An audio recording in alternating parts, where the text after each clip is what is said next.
Hello and welcome to Broadcasting Scotland. My name is Lewis McGlynn. Hello and welcome to Broadcasting Scotland. My name is Saoirse Healy. Hello and welcome to Broadcasting Scotland. My name is Donald C. Stewart. Broadcasting Scotland is Scotland's independent broadcaster, providing factual news, reporting on the issues important to the people of Scotland. We are committed to public service broadcasting, and with your support, we will produce even more programmes. Provide opportunities for young people interested in media production and broadcasting, and challenge preconceptions of what Scottish media looks like, amplifying Scotland's voice and reflecting its communities. We can already deliver high-quality live news, and we will create the highest quality programmes for you to enjoy, but we can only do that with your support. So please subscribe to and share our channel or donate to Broadcasting Scotland via the link in the description. Thank you. Thank you. Thank you.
Order.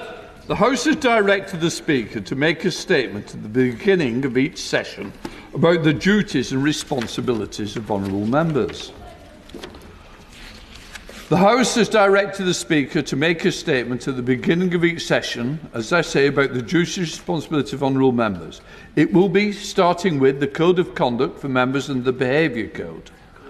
I begin by reminding honourable members of their duty to observe the Code of Conduct, the Behaviour Code, agreed by the House, and to behave with civility and fairness in all their dealings.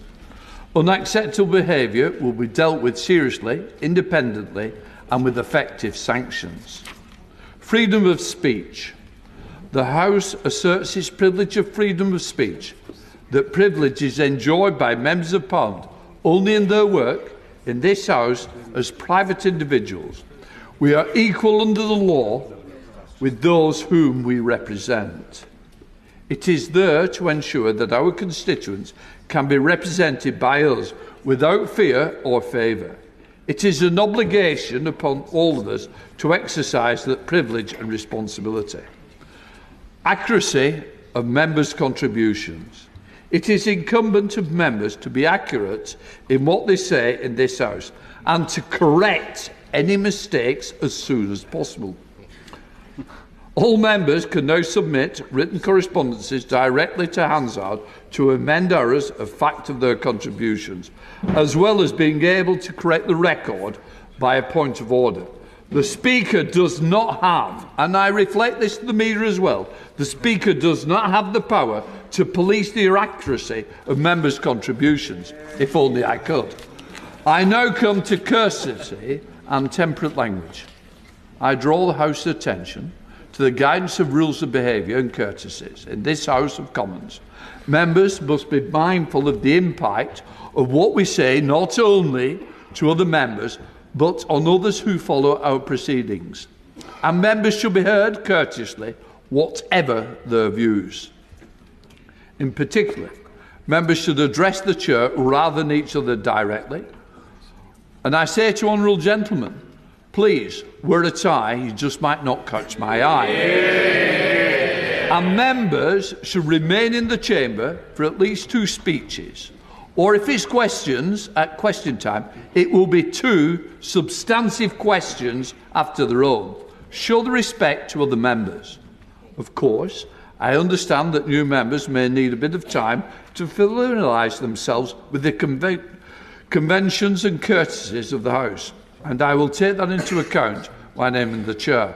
But I would urge every member to study the guidance carefully. And please, I do say to members, mobile phones are a privilege to be used in this House. Please try and think about when you need them, when you use them.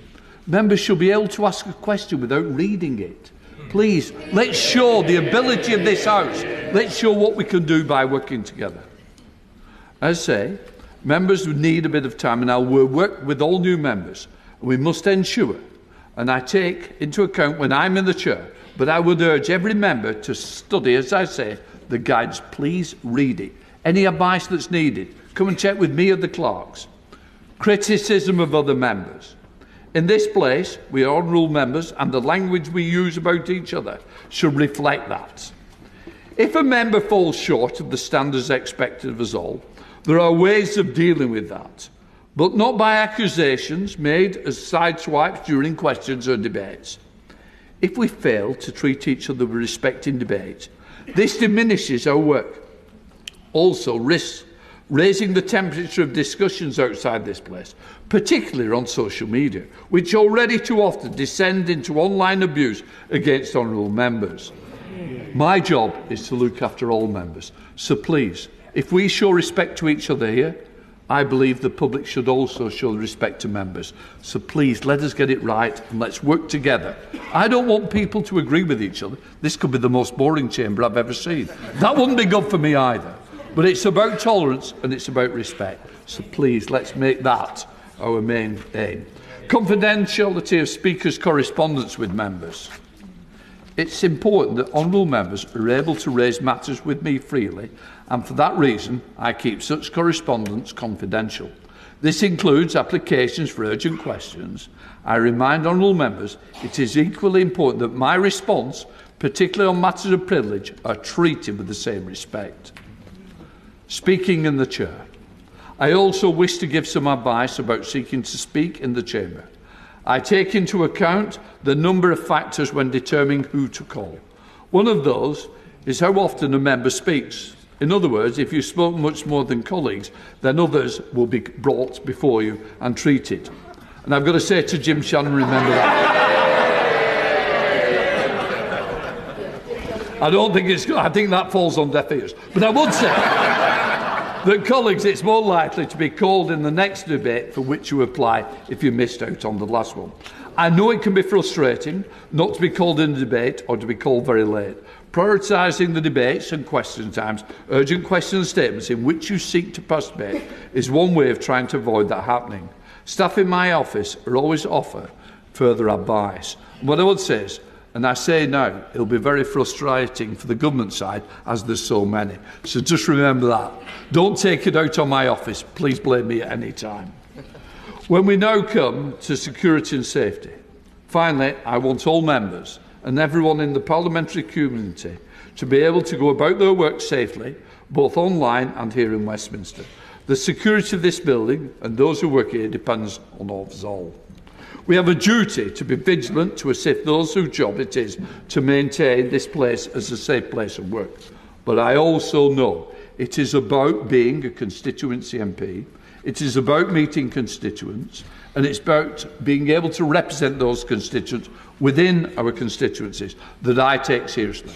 2 members lost their lives. It wasn't in this House, but in their constituency.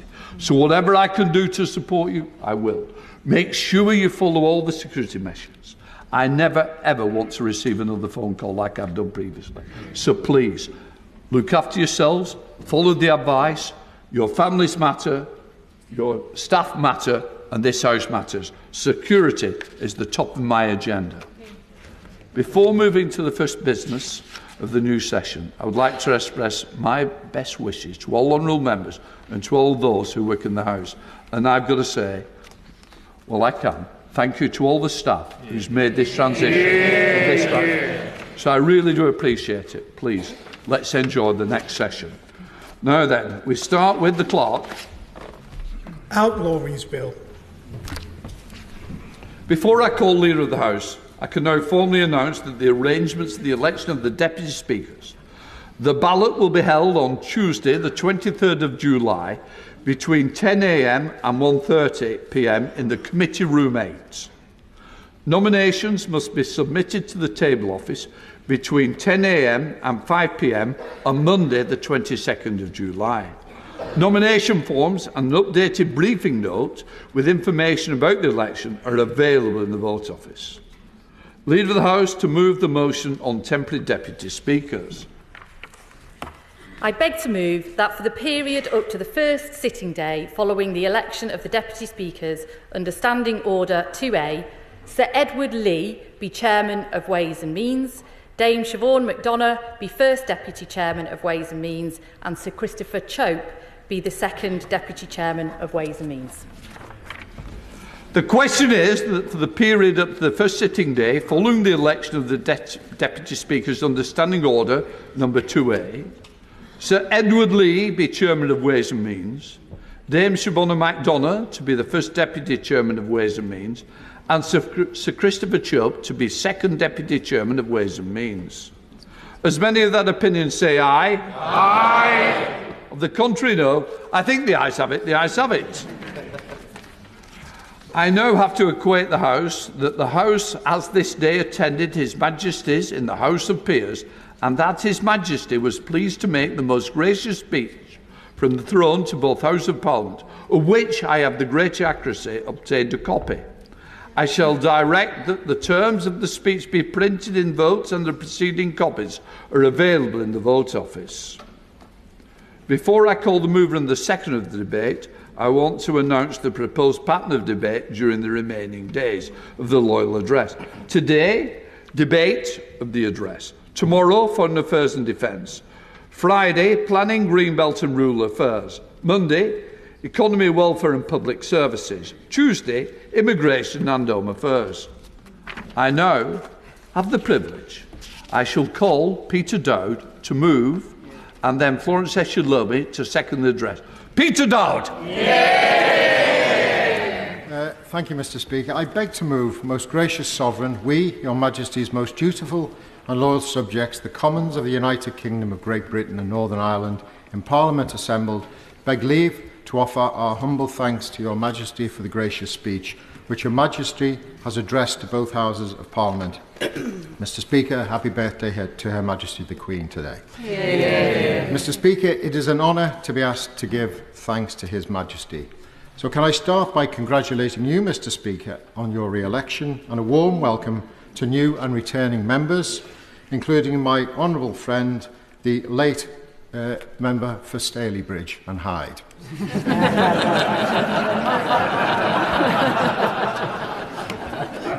And congratulations to the Prime Minister and members of his new government. And Mr. Speaker, I think it's worthwhile putting into context how I came to be moving the motion on the King's speech this afternoon. Last Thursday morning, I was standing outside the library, minding my own business, watching somewhat bewildered honourable members wandering up and down corridors, tentatively popping their heads into the odd room that may or may not have been a broom cupboard. And, Mr. Speaker, they were actually the returning members. I can't imagine what it must have been like for the hundreds of new members, and of course it brought back memories of when I undertook similar meanderings in the corridors of power. Then came the call from the Chief Whip. My first thoughts were, oh dear. Oh, yeah. What have I done or not done, as the case may be? Fortunately, those thoughts soon dissolved when he kindly asked me if I would undertake the humble address, to which I was delighted to accept and relieved. Mr. Speaker, unfortunately, I'm not the most competitive sort, which is just as well, as I'm afraid I can't claim to be the first to achieve virtually anything in my family. It started at birth, as I was the last born child. And although I was a councillor at a relatively young age, alas, I was not the first by a long measure from my family. I was the leader of a council, but not the first leader of a council in my family. nor even the first, for example, to unveil a plaque on a new public building. That was pretty much routine amongst my forebears. Nor will I be able to look forward to being the first person to reach 100 years of age in my family. My late grandmother, Nin, ticked that particular box in 1984 and drove the point home by living until she was 105. As for being the first MP in my family, well, I can't claim that accolade either, as there were two before me. One was the member, no surprises for guessing, Mr. Speaker, for Bootle constituency. And until today, my position in the back of the family queue has held sway for decades. So, thanks to a good Samaritan in the form of the Chief Whip, I am the first in my family to move the humble address to His Majesty. I am, as we say in Merseyside, made up.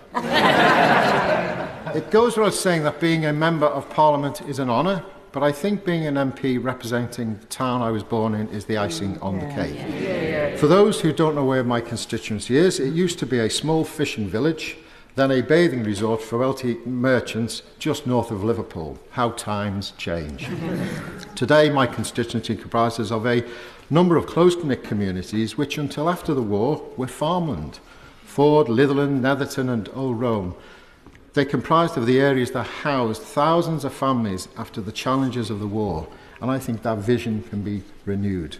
Another part of my constituency, Seaforth, is home to the Port of Liverpool, and I'll come back to that in future debates. The country home of the Gladstone family was based in Seaforth. Indeed, Gladstone wrote how he had seen, quote, wild roses growing up on the very ground that is now the centre of Bootle. Another community, Orrell, expanded as time went by. Then, of course, there's the lovely coastline on Liverpool Bay, which has Waterloo and Crosby running along its shoreline, with beautiful views across to the hills of North Wales, and home to another place housing Anthony Gormley's Iron Men statues. And of course, Bootle Town Centre itself is now the home to many government offices, the Charity Commission, the Health and Safety Executive, and even the Office for Nuclear Regulation, amongst others. And given its location and its major dock system, during the war, Bootle was a major target of the Luftwaffe. It was left badly scarred, with as many as 85% of buildings destroyed or damaged. It paid more than its fair share during that conflict. So I'm proud of my communities and their history. So I want the contents of the gracious speech to be part of its future. Now, Mr. Speaker, as much as I would like to think that Bootle constituency, with the largest majority in the country, so I'm told, is down to my character, charm and charisma, well known to my colleagues, I really know it's down to the ambitious programme trailed in the general election campaign and now formally set out in the gracious speech. I welcome a legislative programme based on security, fairness and opportunity for all, investment, stability and reform. That's not a reference to the members over there. And perhaps above all, service. Service to our communities, our constituencies and our country. It's about securing economic growth, raising living standards, getting Britain building again with planning reform and quality infrastructure, recognising the challenges of climate change, harnessing technology, a clean energy transition and Great British Energy advancing investment into renewable energy is fundamental. If you like, Mr. Speaker, a sort of new social contract that delivers attainment in education, challenges antisocial behaviour, refreshes support for the victims of crime, protects our borders, enhances the rights of renters, a new deal for working people and the reinvigoration of our NHS, amongst many other proposals. Mr. Speaker, a renewed local democratic settlement through the devolution proposals set out in the gracious speech is welcome. In short, Mr. Speaker, Westminster and Whitehall don't always know best. On a day-to-day basis, I'm looking forward to getting back to work, especially with new members, hundreds of them. And I will continue to work on various APPs that I'm involved in. But the gracious speech speech included proposals for a bill to champion our armed forces and their families, families being a key element in that proposal. I used that, therefore, as a prompt to mention the Armed Forces APPG, of which I'm a member.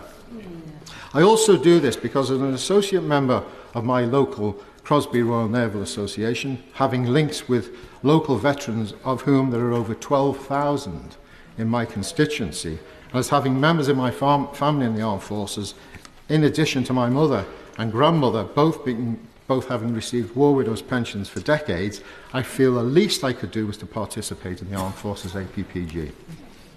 And in the last year, I participated in the Armed Forces Parliamentary Scheme, the RAF cohort, until it was so rudely interrupted by the general election. Whilst I'm always impressed, I have to say, with inter-service collaboration, I have to say as well, I'm even more impressed with the rivalry between them. But before I bring the veil down on this part of my contribution, Mr. Speaker, I want to relate the House an anecdote, just one of the many I could relate since participating in the scheme, about the nonchalant and insouciant rivalry between the services. When a member joins the scheme, and it's well worth joining, they will be asked to go to the Wellington barracks nearby to be measured up for a uniform. When I arrived, I was led through the barracks to the stores. The conversation went as follows with a member of personnel who, it must be noted, was from the army. "Good morning, sir. How can I help you?" he greeted me. "Good morning. I'm here to be measured up for a uniform," I replied. "And which service will you be serving with, sir?" "The Royal Air Force," I answered. "In that case, sir," he said, "you'll be needing a set of silk pyjamas and a smoking jacket."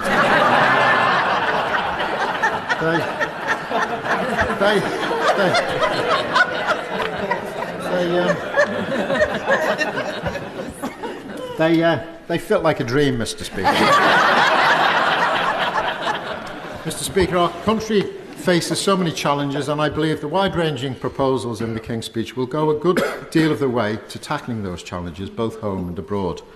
Finally, Mr. Speaker, only on Saturday evening I was at a function for one of my local charities, Sefton Women and Children's Aid, at Liverpool FC's Anfield Stadium, which is a real stretch as I'm an Everton supporter. But whilst there, I paid a visit to the memorial to the 97 victims of Hillsborough.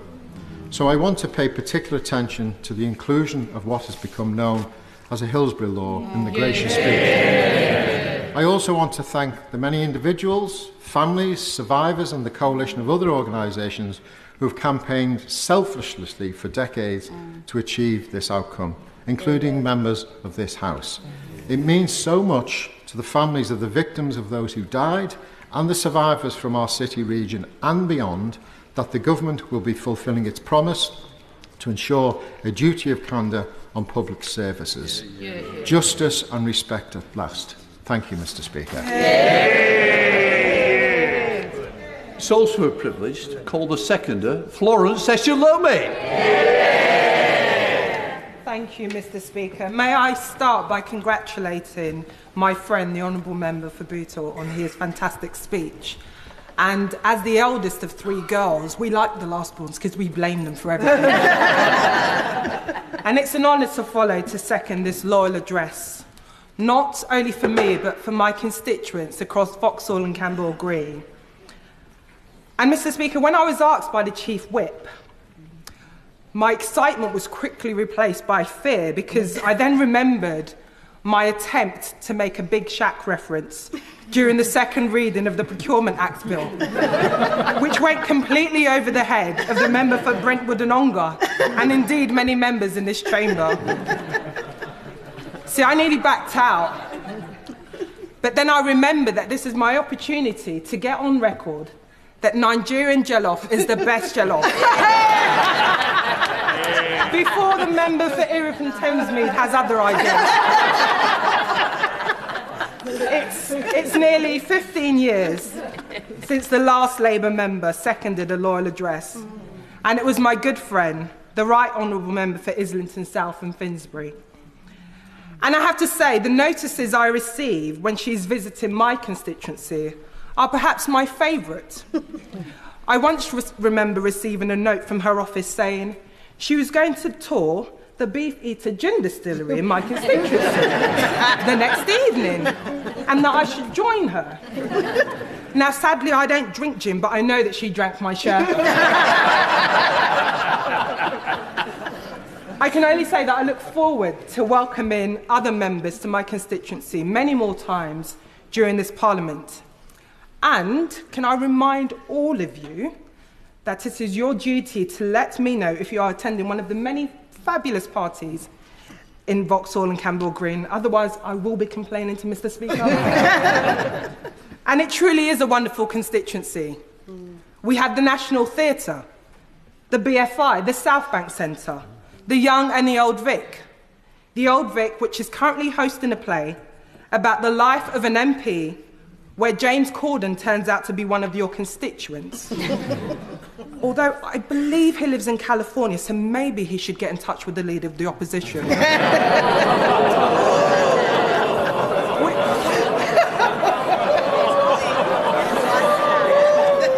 We also have the London Eye, which I'm sure the whole House will be delighted to know received permanent planning status earlier this year in May. That keeps it safe, even from the clutches and planning reforms of the Chancellor and the Deputy Prime Minister. We have communities from all over the world, and even amongst the Sea of England shirts on Sunday, there were a few brave Spanish fans proudly wearing their colours, although, Mr. Speaker, they may have been just the SNP MPs. And we're also home to a number of MPs, advocacy groups, journalists, which means sometimes when I'm trying to avoid a journalist or politely decline an invitation, I often get hit with the dreaded line, "Oh, but I'm a constituent as well." I do warn journalists and members that I'll continue with my policy of giving no special treatment when you come up to me with any casework.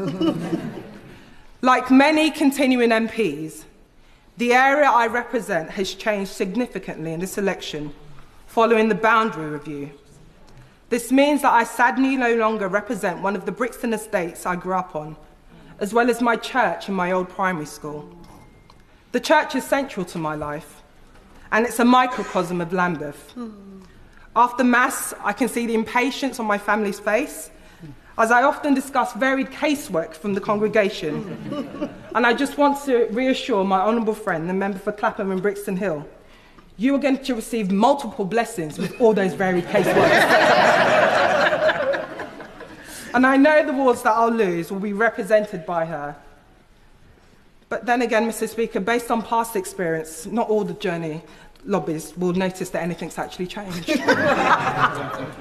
If the House will indulge me, I wish to briefly speak to a couple of policy issues close to my heart, and those of my constituents, which I'm most looking forward to working with the new Labour government on. Now, as an MP, one of the hardest conversations any of us will have are with the victims of violent crime. I've sat in many front rooms, holding grieving mothers and fathers, and they tell me about their loved ones who've been taken too soon. And with every hug and tear wiped away, I can feel their pain and the impact that this has on the wider siblings and other family members. Crime rips communities apart, leaving too many people vulnerable and open to exploitation. And one of the areas I'm proud of working on is on preventing abuse of gang-associated girls, whose mistreatment is sadly just one example of why our streets need to be safer. The Home Secretary's commitment to halving rates of violence against women and improving support for victims should be welcomed across the House. Over the last couple of years, I've seen firsthand the impact of the cost of living crisis, and this has had on my constituents in Vauxhall and Campbell Green, and communities right across the country. We all know that tackling climate change is one of the most urgent issues facing our world, and we cannot delay any meaningful action on this any longer. I'm therefore very pleased that the government is committed to addressing both these issues with an investment in clean energy transition that will lower energy bills for households, as well as restoring the UK's reputation as a climate leader. But, Mr. Speaker, for millions of working people, real change will not come without action on housing. That's why I welcome the Deputy Prime Minister's plans to build 1.5 million new homes across the country, including a new wave of council houses, like the one that gave me and my family that security. You see, Mr. Speaker, I still remember that daily commute from a B&B in King's Cross and the excitement on my mum's face when we received the keys to permanent housing. We no longer had to lug our belongings in a black bag. But sadly, this is the case for so many people still in 2024. Vauxhall and Campbell Green is home to a high number of people, many of whom are private renters. The power that Section 21 gives immoral landlords to evict tenants for no reason is an outrage. I'm glad that this government will finally ban no-fault evictions for good. Lastly, I'm proud to be an advocate for the eradication of HIV and AIDS, an issue on which we have made so much progress in recent months. As my fellow co-chairs of the All-Party Parliamentary Group on HIV and AIDS, in November last year we had the honour of hosting a reception in Mr. Speaker's house to thank Sir Elton John for his work in this field over the last 40 years. It was a fantastic event, and our new Prime Minister reaffirmed his commitment to ending new HIV transmissions in the UK by 2030. Coincidentally, it also means that today's royal event, I've had the privilege of speaking, and it's the second one in the last 12 months, because we can all agree Sir Elton is music royalty. This Parliament sees a large churn of MPs, and may I take this opportunity to congratulate and welcome new members. Literally, do not worry if you get lost. I've been here almost 5 years and I still get lost. My one piece of advice is this: make sure you know where Westminster Hall is, because you'll always find the member for Strangford there, on hand to point you in the right direction. Although this is after he's finished speaking in whatever debate's going on that day. And Mr. Speaker, while it was wonderful seeing so many Labour MPs winning on the 4th of July, it was mixed with a slight sadness that we have to say goodbye to colleagues who went across this House with great dedication for their constituents. I'm delighted to see the member for cities of London and Westminster in her place on these benches. But I'd like to reference the importance of the work I did with her predecessor, my friend Nikki Aitken. As the two MPs responsible for Westminster Bridge, we worked together in the last Parliament, not only to commemorate the horrific Westminster Bridge attack, which happened in 2017, where 6 people sadly lost their lives, including the late P.C. Keith Palmer. We also worked to improve the safety of what is a very busy and active part of London. Nikki also worked tirelessly to make sure the Pedicabs Act was brought into law, despite the persistent objections of the member for Christchurch, which, again, I'm sure many new members will get used to. I also pay tribute to the outgoing father of the House, Sir Peter Bottomley. Like new MPs and members, I remember walking in as a new MP into a meeting of the All-Party Parliamentary Group for votes at 16. The room was buzzing with excitement and energy and all these young people. And to my surprise, Sir Peter was in the chair. He really proved that age is just a number. I must mention my good friend and former constituency neighbour, the new Baroness Harriet Harman. Her 42 years in office blazed the trail for the rights of women in politics and wider society. When Harriet was elected, just 3% of MPs were women. And now this figure stands at 40%. So while there's some way to go, that rise is a testament to her undaring work and drive from Harriet to never take no for an answer. And while I'm daunted to have the responsibility of representing parts of her former constituency in Camberwell Green, I could not have had a better example to learn from. My pledge to her and to the new constituents is that I will do my best to carry on her legacy and being a strong voice in Parliament for those communities. Lastly, I cannot think of a more fitting replacement as the mother of the house than my good friend, our auntie, the Right Honourable Member for Hackney South, North and Stoke Newington.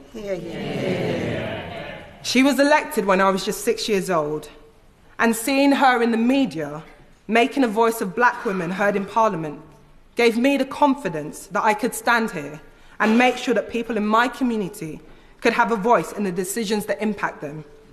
We stand on your shoulders and we respect and salute you. Thank you. I welcome the government's plan to introduce draft race equalities legislation to build on this work, and I look forward to working with ministers to develop it.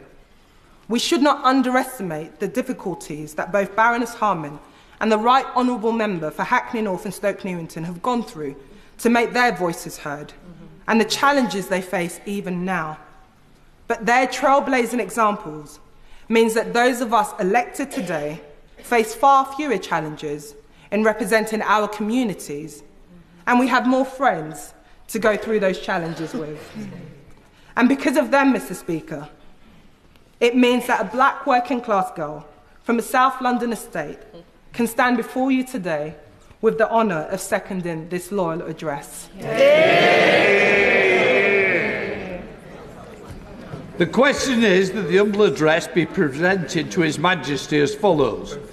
Most gracious Sovereign, we, Your Majesty's most dutiful and loyal subjects, the Commons of the United Kingdom of Great Britain and Northern Ireland, in Parliament assembled, beg leave to offer our humble thanks to Your Majesty for the gracious speech which Your Majesty has addressed to both Houses of Parliament.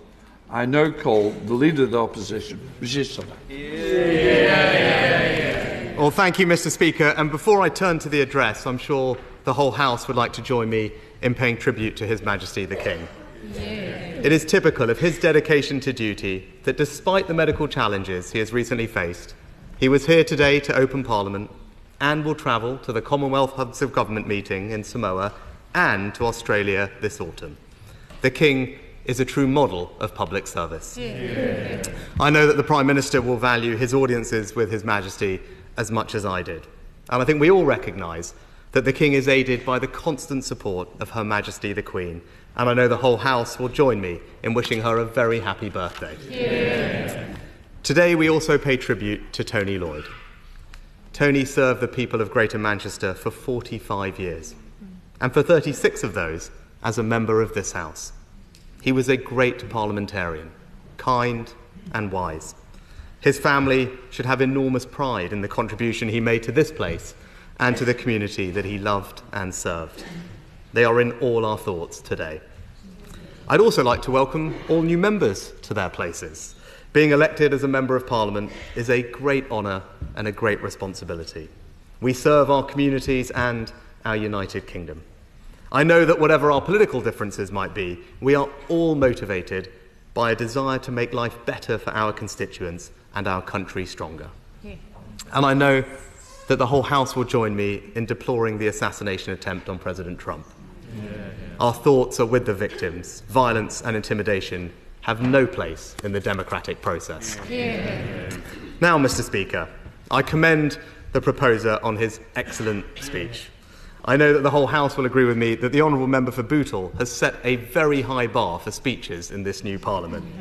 Now, my little sister always reminds me that being the youngest means you have to learn how to make yourself heard well. Well, the Honourable Member is the youngest of 8, and it really shows. And I had the good fortune of getting to know the Honourable Member when he was Shadow Chief Secretary to the Treasury, and he was always courteous and pleasant as an opposite number to me.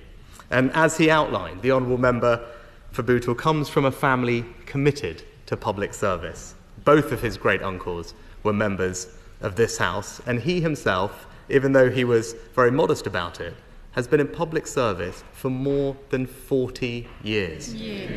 The new members of this House have much to learn from the honourable gentleman. Yeah. And I know I speak for the whole House in saying how much we all admire his personal bravery in campaigning for more victim support following the tragic death of his daughter in a hit-and-run accident. Now, not only is he one of the most popular members of this House, as we heard, he is also the most popular constituency MP, enjoying the biggest majority of any member of this place. And in a recent election, he even won an astonishing 84% of the vote. He might be the only person who can persuade King John Un of the benefits of democracy. Although the People's Republic of Bootle doesn't quite have the same ring to it. Now, I wonder whether he was chosen to speak today, actually, to head off him reintroducing his 10-minute rule bill. I speak, of course, of the honourable member's bill for a 4-day week. Now, I'm not sure if he's consulted with his whips on how compatible that would be with their desire to make Fridays a new norm sitting day. I'll say this to the honourable gentleman. If they won't let him have his 10-minute rule bill, he should work to rule. Although I suspect the Labour member for Merseyside needs no tips from this former banker on trade union organising. Now, the honourable member for Vauxhall and Camberwell Green spoke with typical verve. She is someone inspired by a desire to serve and her strong faith. But she never lets any of this go to her head. Today she was chosen because of the high regard she is held in, but she is also one of the kindest members of this House. Yeah. Regularly baking Victoria sponges for her staff and others, although post the election result, perhaps red velvet might be now on the menu. And the Honourable Lady has campaigned bravely against gang violence, both in the London Assembly and in this House. And she is so right that we must not become desensitised to knife crime. She represents the place where she grew up and does so with passion and determination. And now that I have a lot more time on my hands, I intend to be a regular visitor to her constituency, especially in the summer months. One of my favourite places to watch cricket is, of course, the Oval. And as Prime Minister, I had the privilege of playing there with the wonderful Emily Rainsford-Brent and the young black cricketers on the ACE programme. I applaud the Honourable Lady for her work with that scheme. I can reassure her, though, that I won't go as far as the last Conservative Prime Minister to speak from this dispatch box, who proposed removing that part of her constituency to a desert island along with his 8 favourite records. The Honourable Lady's story is truly an inspirational one. To go from caring for your mother as a teenager to this House shows what is possible in our country. But the online abuse that the Honourable Member has received, an experience that is far too often common in this House, shows one of the challenges facing our democracy. The intimidation that some candidates received in this election, both physical and digital, was completely unacceptable and is a threat to our electoral process. There can be no excuse, Mr. Speaker, for threats of physical violence or intimidatory protests outside politicians' homes. Now, the Honourable Lady will have been picked to second the Loyal Address because the Whip's office have got her down as one who will go far. If I may offer some words of advice to members opposite. On the government benches, life comes at you fast. Soon you might be fortunate enough to be tapped on the shoulder and offered a junior ministerial role. Then you'll find yourself attending Cabinet. Then in the Cabinet. And then when the Prime Minister's position becomes untenable, you might end up being called to the highest office. And before you know it, you have a bright future behind you, and you are left wondering whether you can credibly be an elder statesman at the age of 44. Now, it is right to begin by congratulating the Prime Minister on his decisive victory in the election. He deserves the goodwill of all of us in this House as he takes on the most demanding of jobs in the increasingly uncertain world in which we now live. Now, the party opposite has successfully tapped into the public's desire for change. But they now must deliver change, and we on this side of the House will hold them accountable for delivering on the commitments that they made to the British people. In the national interest, We will not oppose for the sake of it, but when we disagree with a government, it is our responsibility as the opposition to say so. And what will guide us will be our principles: sound public finances, a belief that people know how to spend their own money better than governments do, that private enterprise, not state intervention, is the key to delivering growth and prosperity, public services that work for those who need them, an education system that gives everyone the best start in life, secure borders, and a strong national defence. Now, I welcome the government's decision to bring forward Martin's Law. I'm sure that the Prime Minister will find, as I did, that one of the most humbling parts of the job is seeing people whose lives have been touched by tragedy and seeing how they don't turn to anger or bitterness, but campaign to ensure that other families do not have to endure the same pain that they did. And I particularly commend Figen Murray for her work to get this law onto the statute book. I can assure her that this measure will command consensus in this House, and we will work with the government to make sure that it becomes law as soon as possible. I'm also glad that the government will continue with plans for a smoke-free generation. I know there are deeply held views on both sides of this issue, and I have deep respect for those, especially on my own benches, who disagree with me on this question. Measures that end access to products are never easy, but I do believe that ensuring that our children can be the first generation that doesn't have to suffer the false choice to quit smoking or not because they will have never started is a truly worthy aim. It will make us a healthier, fairer country where people live longer and better lives. Now, the first duty of government is the defence of the realm. And we're fortunate in our country to be protected by armed forces who are unrivalled in the world for their professionalism, bravery and skill. And I know the whole House will agree with me that they are truly the best of us. Every month in my previous job, I became more concerned about the threats to our country's security. We live in an increasingly uncertain world. We need greater investment in our military if we are to deter our enemies and defend our interests. And as I warned earlier this year, there is an axis of authoritarian states who are a threat to our values, freedom, democracy and the rule of law, and we must collectively stand up to them. The world is more dangerous now than it has been at any time since the end of the Cold War. So I would urge the Prime Minister to commit to boosting defence spending to 2.5% of GDP by 2030. And if we lead the way on this, we can make 2.5% the new NATO benchmark for defence investment. This is the single best way to strengthen the alliance. It will show the Americans that we do not expect them to bear every burden. And it would show President Putin that NATO is serious about bolstering its defences and will also be the most effective way to deter further acts of Russian aggression. Now, in the last few years, there has been an impressive amount of consensus across the House on foreign policy, on the importance of supporting Ukraine, on the centrality of NATO to our national defence. And in that spirit, I commend the Prime Minister on his work at the NATO summit. And I'm glad that he and the Secretary of State for Defence have taken such rapid steps to demonstrate that while the government has changed, this country's commitment to Ukraine's security remains constant. And I also welcome the Right Honourable Member for Tottenham's visit to the Middle East. It is of fundamental importance to this country that as we make real progress towards a two-state solution, our friend and ally Israel has a right to defend itself and to live in peace. And let me turn next to another crucial issue facing not just our country, but the broader Western world: illegal migration. Now, the fundamental question is what to do with people who arrive here illegally but cannot be returned to their own home country. Now, our approach was to send them to a safe third country. The Prime Minister was clear that he would scrap those plans, and I acknowledge that. And our fear remains that without such a deterrent, the country will end up having to accept that a large number of those who cross the channel illegally will end up remaining here. And how to prevent that is something that the government, I know, will soon look to address. And when it comes to legal migration, I urge the Home Secretary to retain the measures that we implemented, which are forecast to halve net migration in the next 12 months.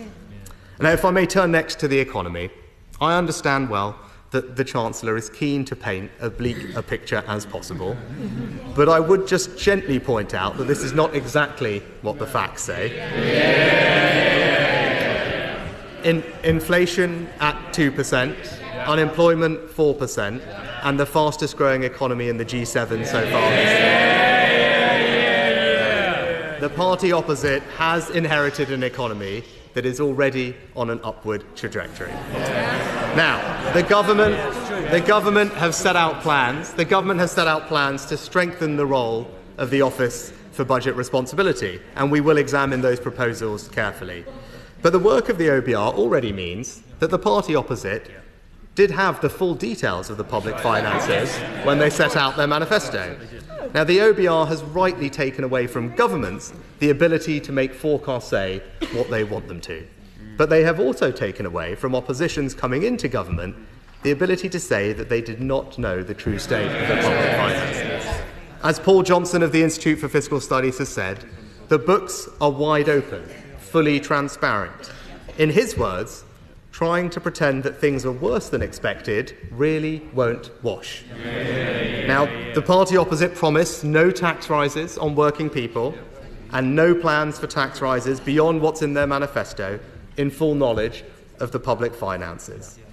It would be difficult for them to claim that things are worse than they thought and then renege on those pledges, and we will hold the government to its own promises come the budget. I note plans for new employment legislation. Now, in this country, our employment rate is far lower than the European average, and that is thanks in part to our flexible labour market. I would urge the party opposite not to impose new burdens on businesses, that business leaders themselves have warned of the unintended consequences of those plans, that they could lead to firms being less likely to invest, less likely to hire, and so increasing unemployment in the long term. And I further note the government's desire to impose new, potentially rigid legislation on technologies like artificial intelligence. Now, we are third only to the US and China in the size of our fast-growing technology sector and lead the world when it comes to AI safety. And we should all in this House be careful not to endanger this country's leading position in this field, which will drive growth and prosperity for decades to come. And while today's speech did contain a slew of bills, what was missing was a concrete plan to tackle the unsustainable post-COVID rise in the welfare bill. Without action, the cost of providing benefits to the working-age population with a disability or health condition will rise to £90 billion, more than we spend on our national defence, schools, or policing.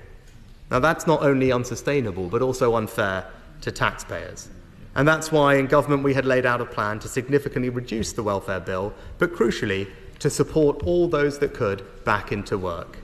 Now, I hope the government looks at those proposals when it has the time to study them in detail. On this side of the House, we will continue to advocate for a welfare system that is both compassionate and fair to those who need it, but also fair to those who pay for it. Now, the government has set out plans to change the planning system. We will, of course, study these thoroughly as well, as we all wish to see more homes built and the planning process speeded up. But I would say that a system that does not allow local people to have a say will damage public consent for more housing in the long term. And I regret there was no mention of rural communities and farming in the King's speech, much like my own, but I hope in time the government will bring forward proposals.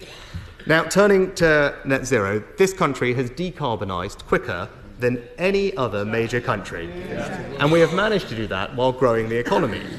As a country and across this whole House, I know we will all be proud of that achievement. Now, the government plans to decarbonise the grid by 2030, but there is a real danger. But if the government puts the speed of doing this ahead of family finances and our energy security, then we will again lose public consent for the measures necessary to ensure that we actually reach our 2050 net zero target, a target on which there is genuine consensus between our two parties. As even one of the Prime Minister's own supporters has warned, this 20 plan will, and I quote, just mean we will have to import our energy. Strategically, we become more vulnerable. We will pay more money for our energy. So I hope that the Energy Secretary reflects on those thoughts. Now, lastly, Mr. Speaker, the government has set out plans for reforms to the other place. Looking at the benches opposite, there can be no doubt about the government's ability to get them through this House. But the effects of these changes will last long beyond this Parliament, long beyond our tenures in these jobs. I would suggest that when it comes to constitutional reform, it would be good to proceed on a cross-party basis, rather than to use a simple majority in this House to push things through. And that consensus should include the crossbenchers whose convener would be removed by the government's proposals. I also suspect that the public would prefer the government to prioritise practical, real-world issues over constitutional wrangling. However, I welcome the news that the government has paused on their plan to force members of the other place to retire at 80. Now, this proposal always felt like it would be a blunt instrument. And indeed, in the dissolution honours, the Prime Minister nominated rightly the former Right Honourable Member for Derby South, who will be a strong addition to the other place, despite the Right Honourable Lady being already over the retirement age that the Labour manifesto proposed. So, Mr. Speaker, let me close by saying that we, of course, recognise that the British people have entrusted the party opposite with the task of governing our country. On our side of the House, we will fulfil our duties as the loyal opposition, professionally and effectively. And across this House, we are all first and foremost patriots. We all wish to see our country and our people flourish and succeed. And in that spirit, I wish the new Prime Minister and the new government well. I now call the Prime Minister, Sir Keir Starmer. Thank you, Mr. Speaker. Before we begin, may I join the Leader of the Opposition in his tribute to His Majesty the King. It is so heartening to see him in his rightful place, delivering the gracious speech. And I'm sure the whole House will not mind, once again, wishing him a speedy recovery. Can I also join in wishing Her Majesty the Queen a happy birthday? Mr. Speaker, we also wish President Trump a speedy recovery from the appalling attempt on his life at the weekend. I spoke with President Trump on Sunday night to pass our best wishes, but also to share our revulsion at the senseless violence which has no place in democracy. Last time this address took place, and I stood at that dispatch box, I could see for the first time the then new plaque, now behind me, commemorating the memory of Sir David Amess. And I know how hard that loss was for members on the opposite benches. And now, standing on this side, I can see for the first time in front of me the plaque to our dear friend Jo Cox, with her words that catch the air of this chamber even more at a moment like this, more in common. So while our thoughts at this time are, of course, with President Trump and the American people, we cannot think that this is something that only happens elsewhere. We must heed the words of President Biden to lower the temperature of our democracy, work across our disagreements, and find each other's common decency. Mr. Speaker, I also want to congratulate the England football team for their achievements in the Euros, something the Leader of the Opposition and I were talking about this morning. Yes, the trophy eluded us again, but the team can be proud of another exceptional performance, something I'm sure the whole House would be only too pleased to recognise. And we pay tribute to Gareth Southgate, who shouldered the burden of national leadership with such dignity. Mr. Speaker, this government has been elected to deliver nothing less than national renewal, to stop the chaos of the past 14 years, turn the page on an era of politics as noisy performance, and return it to public service, and start the work of rebuilding our country. A determined rebuilding, a patient rebuilding, a calm rebuilding, a rejection in this complicated and volatile world of those who can only offer the easy answer, the snake oil charm of populism. Mr. Speaker, as the last 14 years has shown, that road is a dead end for this country. It does nothing to fix our foundations, and the British people have rejected it as they have throughout our history. What people really want is change, and change is what this government of service will deliver. A King's Speech that takes the brakes off our economy and shows to the British people that politics can be a force for good, the vehicle for improving lives of millions, no matter who you voted for. Mr. Speaker, it's a day when we get on with the serious business of government. And yet a House with no time for levity would go against the grain of our traditions. So it's fantastic to hear my honourable friend, the member from Bootle, in such fine fettle today when proposing the humble address. He spoke with great passion, as he always does, for his constituency, famous, as he himself mentioned, for the Anthony Gormley sculptures on Crosby Beach. It's a work of art that's entitled Another Place, a collection of gently rusting figures for whom the tide is perpetually coming in. A solid grounding should he ever consider a career in the other place. But I'm sure this House will agree. He is also one of the warmest and most generous members. A generosity that, ahead of a previous election, extended to an offer to hand-deliver Conservative leaflets, a commitment to the democratic process that should be applauded, not least because it resulted in a stonking increase in his majority for Labour. But, Mr. Speaker, as anyone who knows my honourable friend will confirm, while he does like to relax with a glass of wine and listen to Engelbert Humperdinck, for him, family always comes first. And the Leader of the Opposition referred to his daughter. And growing up, he was cared for by his 4 sisters. And now he is never happier than when he's with his grandchildren, who are convinced that he knows Mary Poppins personally, a belief I note he has never discouraged. He has been a tremendous servant to our family, the Labour family, and we thank him for his outstanding speech today. Mr. Speaker, the address was seconded by the honourable friend, the member for Vauxhall and Camberwell Green. A fitting tribute for a royal occasion, as I'm told she is known as Queen Flo on Instagram. The House will know her as a tireless champion for her community, as well as a founding member of one of our most vital affiliates, the Labour Friends of Karaoke. In fact, Mr. Speaker, I'm reliably told that Queen Flo doesn't mean Queen Bee, which we look forward to hearing at Labour conference. But, Mr. Speaker, truly it was a fantastic speech. Another demonstration that my honourable friend is a shining example of our movement.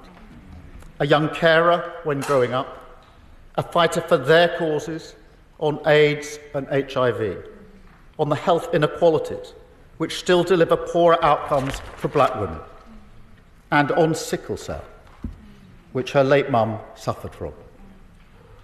I know what it's like to watch your mum move in and out of hospital as a child, and so I respect and admire the way she now champions young people from poorer households and fights for the opportunities that they deserve. Perhaps most powerfully of all, she's spoken about her own experience arriving at the scene of a stabbing and has rightly demanded that we never allow ourselves to become desensitised to the tragedy of knife crime.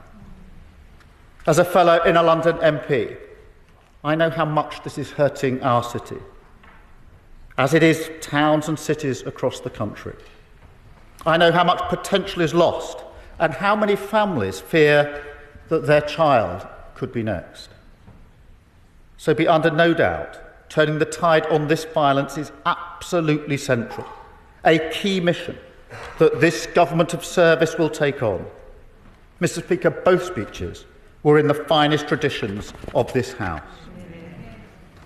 Let me also follow the Leader of the Opposition and mark the passing of our colleagues in the traditional way. Because since the last gracious address, the Labour Party has lost a stalwart of our movement with the passing of Tony Lloyd, who served in 36 years of distinction the communities of Rochdale, Manchester Central and Stretford. I had the chance to speak to Tony just days before he left us. That was when he was leaving hospital to go home, and he knew it was for the last time and that he wouldn't see a day like this. And without being partisan, I can tell you he would have loved to see the House set up as it is today. He would have told us, using his experience, to use every precious moment that we have to serve those communities that he held so dear, because that is what he stood for, the best of our movement, a champion of politics as a force for good. And, Mr. Speaker, that is the great test of our times. The fight for trust is the battle that defines our political era. And it's a task not just for this government, but for the whole Parliament. We are all responsible for the tone and standards that we set. And I want to thank the Right Honourable Gentleman in every exchange that we've had since the election. And in his words today, he has gone well beyond the usual standards of generosity, and I thank him for that. And in that spirit, this King's Speech picks up some of the important business not concluded in the last session. And so, on football governance and the reduction of smoking, we hope to proceed in a manner that recognises the previous consensus. We will also carry forward the Holocaust Memorial Bill. So we build that memorial next to this Parliament and make sure every generation reaffirms our commitment to never again. And we will also honour the promises that I made and the Leader of the Opposition made to the family of Martin Hett and all the families affected by the horrific events in Manchester that day.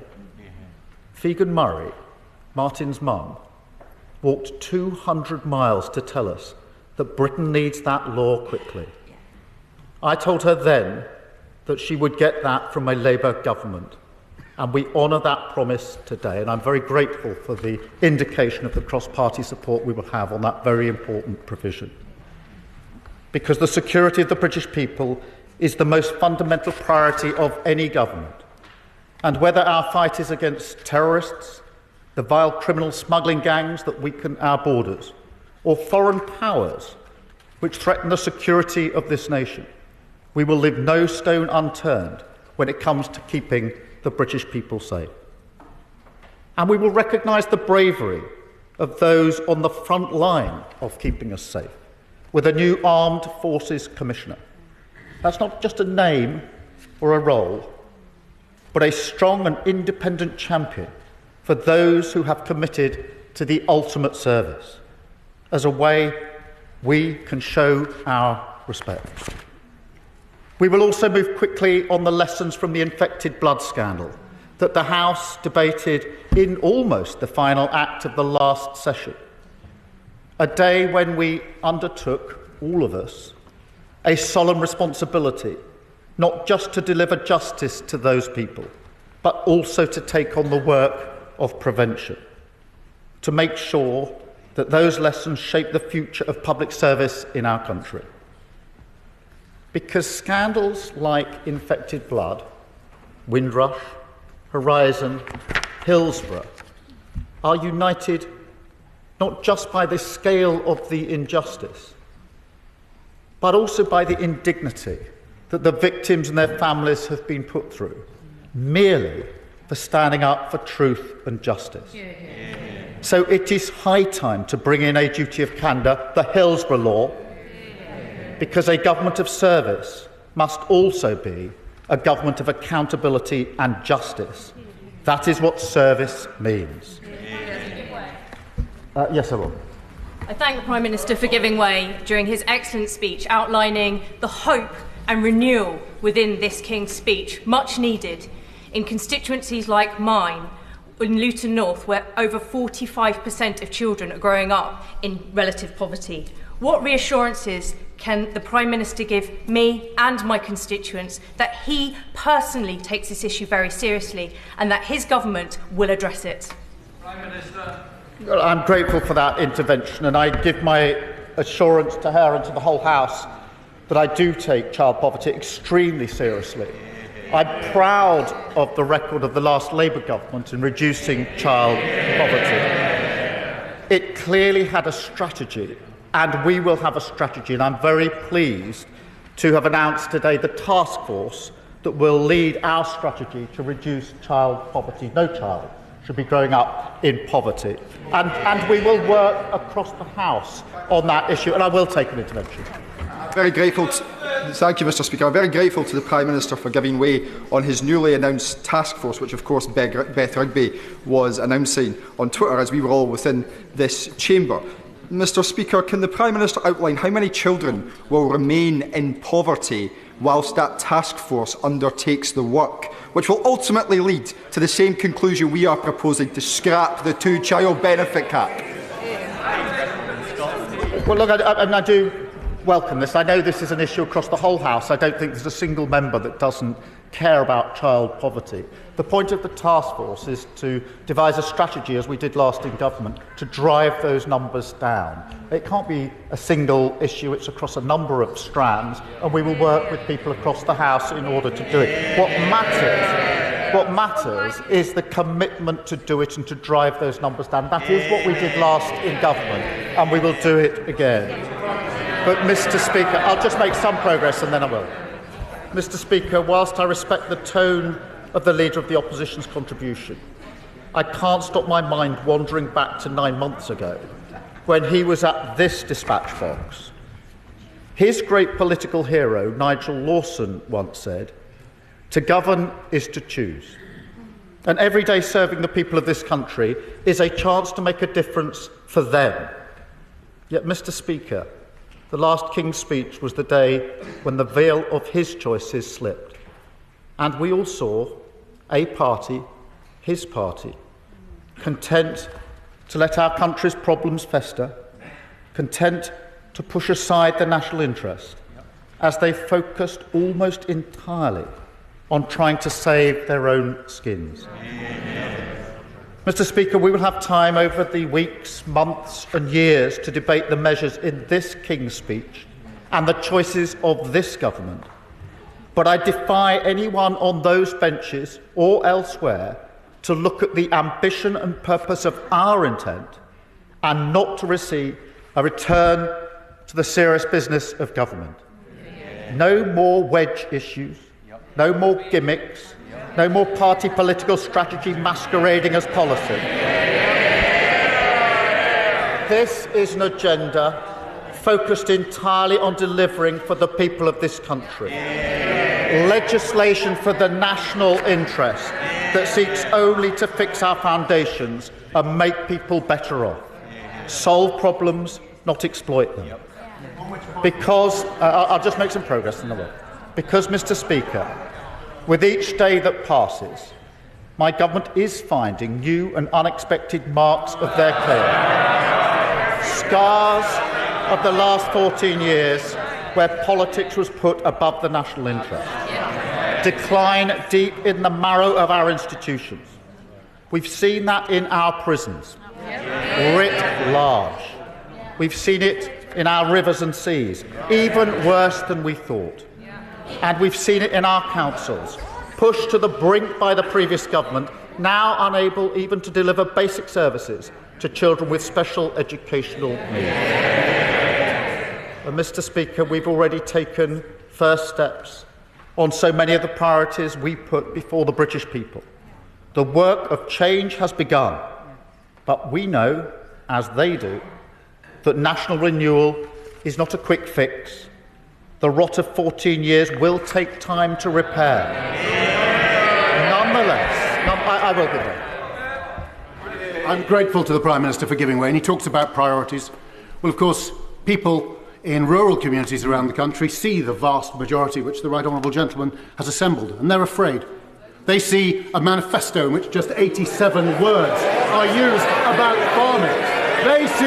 They see a king's speech. They see a king's speech with no mention of rural communities or rural priorities. Will the Prime Minister please take this opportunity to reassure people in rural and farming communities that his Labour government will take notice of them?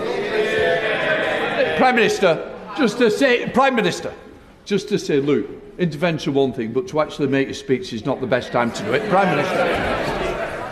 Well, let me take this opportunity to reassure those in rural communities. I grew up in a rural community myself, and I think that if you look at the places that are now represented on these benches, you'll see the reassurance that has been given that will also be given again. The King's speech we've brought to this House today is a marker of our intent, not only a certain destination for the future of this country, but a new way of governing, a government of service, guided by clear missions, with a long-term plan to fix the foundations, a plan which starts, as it must, with our economy. Under his watch, the last Parliament was the first in modern history to leave living standards in a worse place than they found them. The consequence not just of Tory irresponsibility, but of a more pervasive inability to face the future, a ducking of the hard choices, eyes fixed always on the horse trading of Westminster politics, I will in a moment, rather than the long-term national interest. Mr. Speaker, we don't just turn the page on that today, we close the door on it forever. A budget responsibility bill that will protect the living standards of working people from the chaos they endured under the last government. A commitment, no matter how fierce the storms, to economic stability as the foundation we build on. That is a changed Labour Party at work. And then on that foundation, we take the brakes off Britain, go further and faster on measures to generate higher economic growth. Workers and business united in the cause of wealth creation.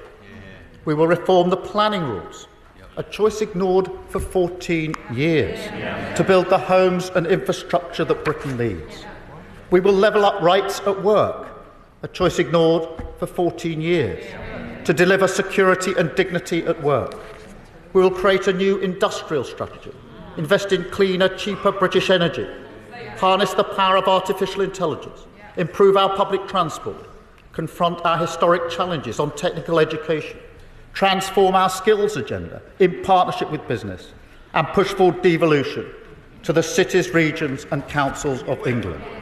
A plan for wealth creation that will finally lead us out of the pay more, get less doom loop. That is their legacy. And let me be clear, we will work with anyone invested in the future of our country. I've said, I'll just complete this. I said that we would serve everyone, whether they voted for us or not. And I meant it. So let me say directly to the benches opposite, if you're invested in the success of your community, we will work with you. This is a new era. We are turning the page. We're turning politics to service. Because that is what the people of this country want to see from their politicians.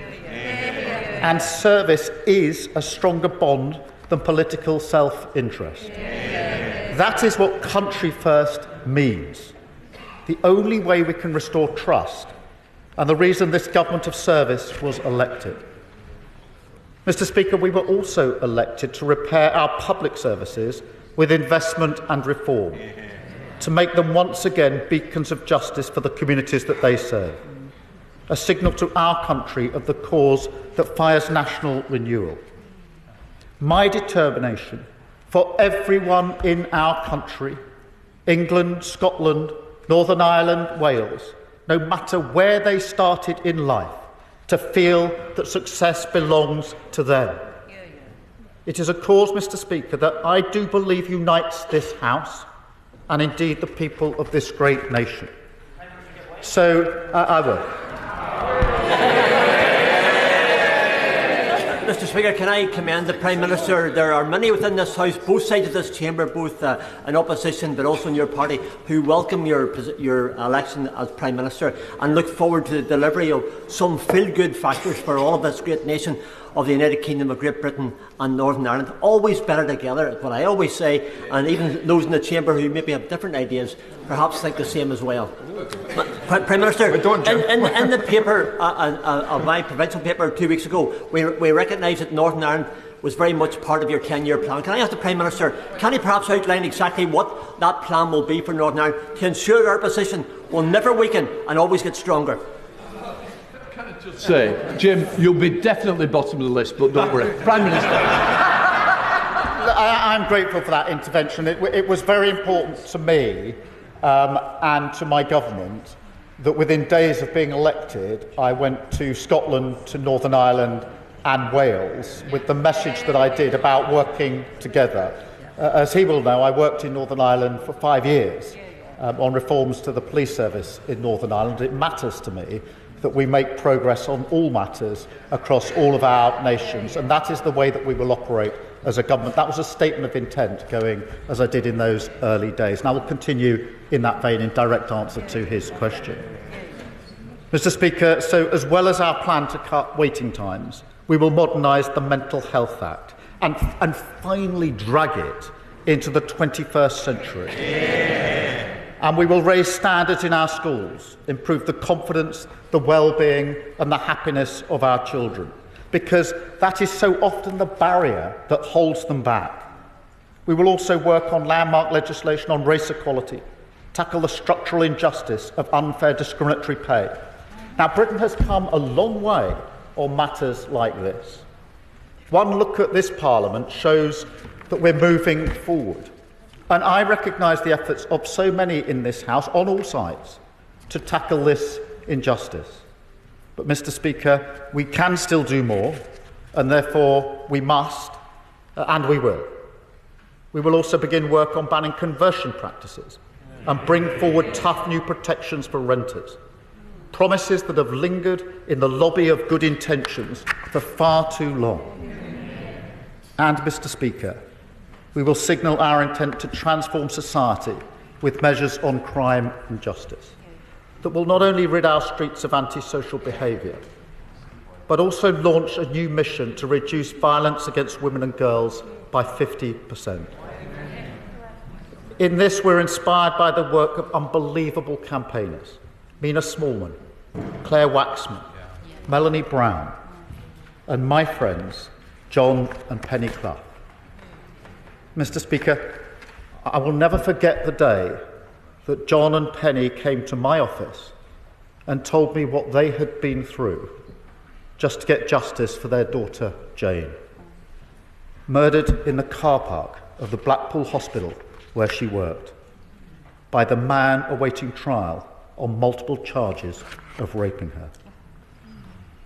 I gave them my word then that I would do what I could, not just for John and Penny and Jane, but for all the Johns, Pennies and Janes in our country. Mr. Speaker, it's an enormous undertaking. I wish it wasn't, but it is. Just listen to the contribution made every year in this House by my honourable friend, the member for Birmingham Yardley. A grim reminder of just how many women are killed every year by domestic violence. And yet, as everybody who works in public service knows, government can make or break a life. I've seen it myself as a public servant.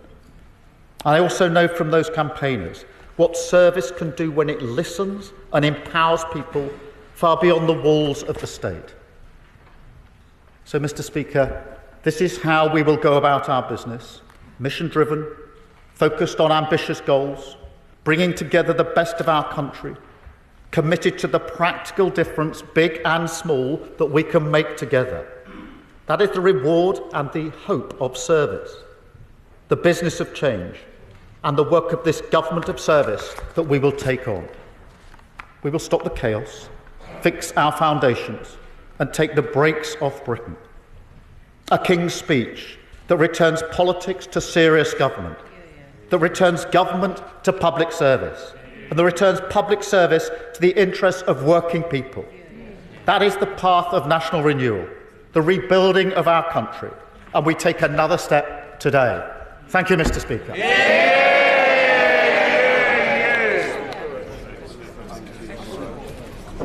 Order. I now call the leader of the... Order! Please, let's show respect to each other. Let's not set up on the bad foot. We want to be on the right foot. I now call the leader of the Lib Dems, Ed Davey. Thank you, Mr. Speaker. And on behalf of the Liberal Democrats, I want to add our sincere thanks to His Majesty King Charles for his gracious speech, and like other party leaders, wish him to continue on his recovery, and also join them in sending our best returns, happy returns on the birthday of Her Majesty. And as we remember members who were killed in service and condemn the appalling assassination attempts on President Trump, we should all commit ourselves to a new politics where we respect, where we disagree with respect, and we listen to each other, and we try to bring the dialogue on politics in our country together from the divisions we've seen.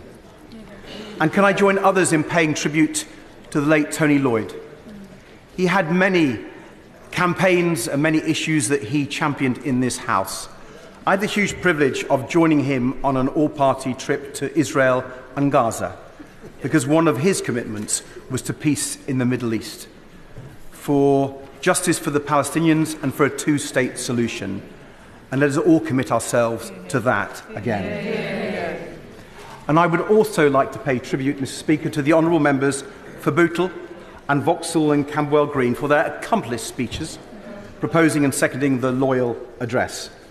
I know the member for Bootle comes from a political family. He explained that in some detail, and I believe his great-uncle Peter, once the Labour MP for Preston South, later became a Liberal councillor in Liverpool.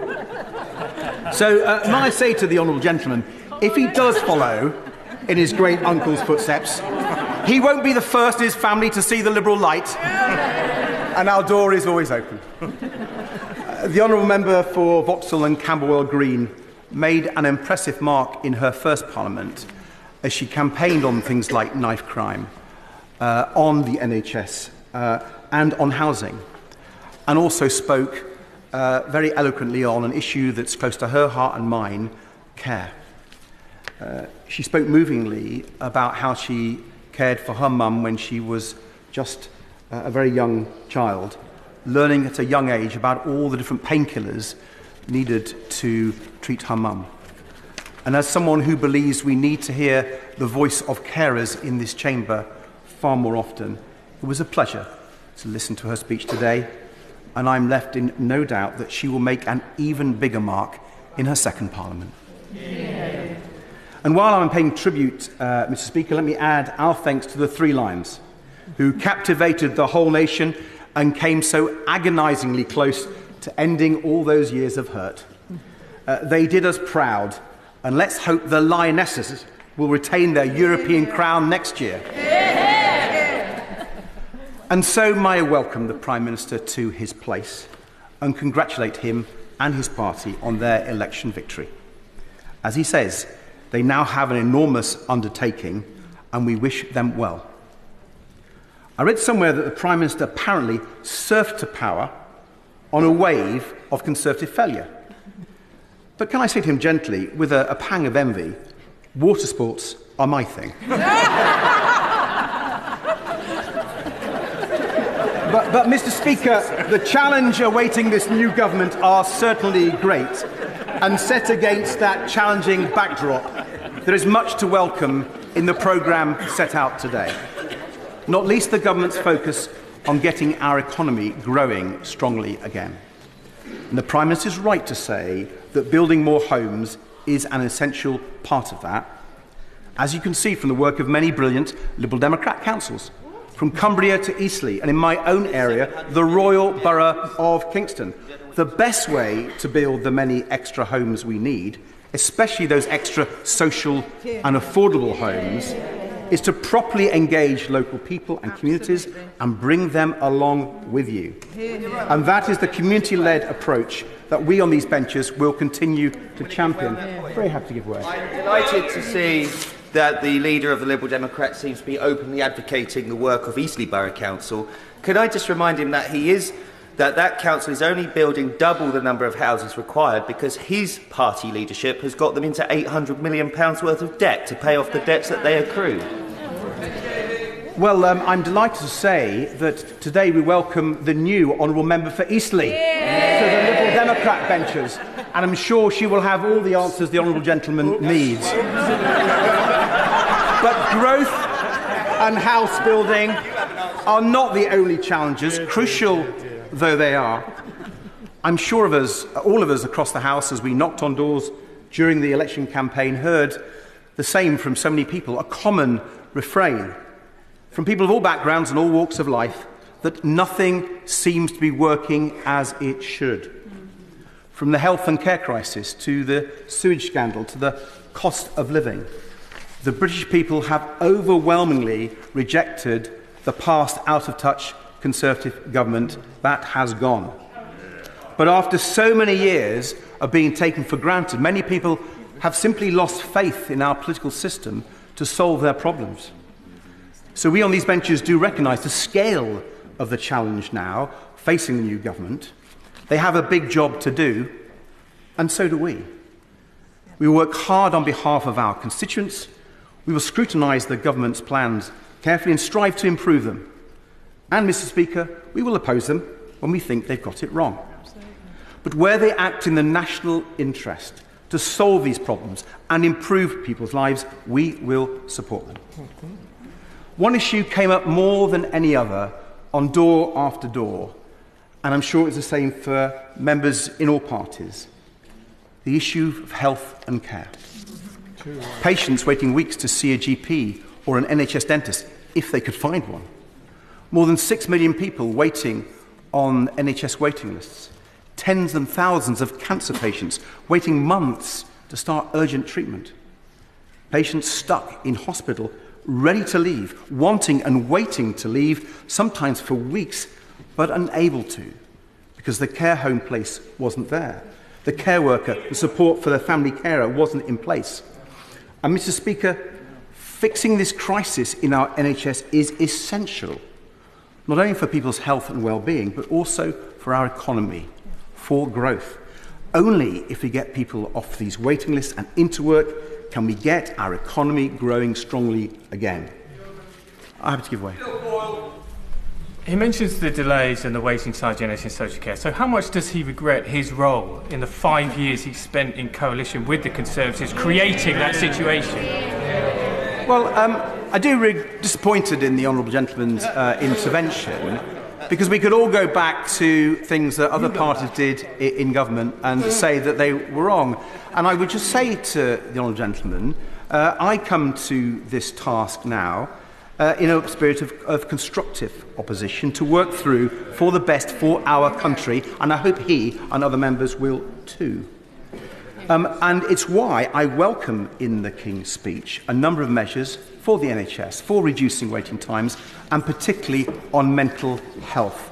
We want to work with the government to improve those. They are long overdue.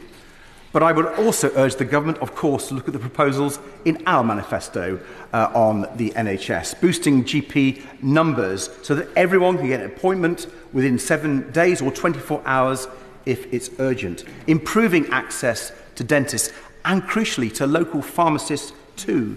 Because if more people can get the care they need early and locally, fewer people go into hospital. Giving cancer patients the care they deserve with a cast-iron guarantee that they will start treatment within 2 months after diagnosis. This is the scale of the ambition we need, Mr. Speaker, for our NHS right now, and I hope the government will show it. But there is another part of this crisis that needs to be fixed, and it needs urgent attention, and that's care. I spoke about my own caring journey during the election, first for my mum when I was a teenager, then for my dear Nana, and now as Emily and I care for our severely disabled son, John. And Mr. Speaker, I've been incredibly touched by the response from colleagues from across the House who've reached out to tell me how important it is that we speak out on care. For people who need care and for their carers, both professional social care workers and for family carers, people looking after their loved ones. I've had the chance to hear from carers all over the country, of all ages, as they shared their personal stories with me. Like the couple who care for a son with similar care needs to John, who reached out to say they know what it's like to worry about what happens when you're no longer there to look after your disabled son. And they offered me advice. I was so touched by their kindness and generosity. Mr. Speaker, each care story is so different, and yet in many ways they have much in common. We all share in the special, wonderful bond we have with the ones we care for, and we all share in that feeling like no one else understands us. Caring has been in the shadows for far too long. Let this be the Parliament when carers' voices are heard, when we become the caring nation. Because caring is actually people doing extraordinary things every day for the ones they love, often in the face of difficult circumstances, physical challenges, no breaks, mountains of paperwork, countless appointments, endless phone calls, trying to navigate a broken system that is simply not designed to work for carers.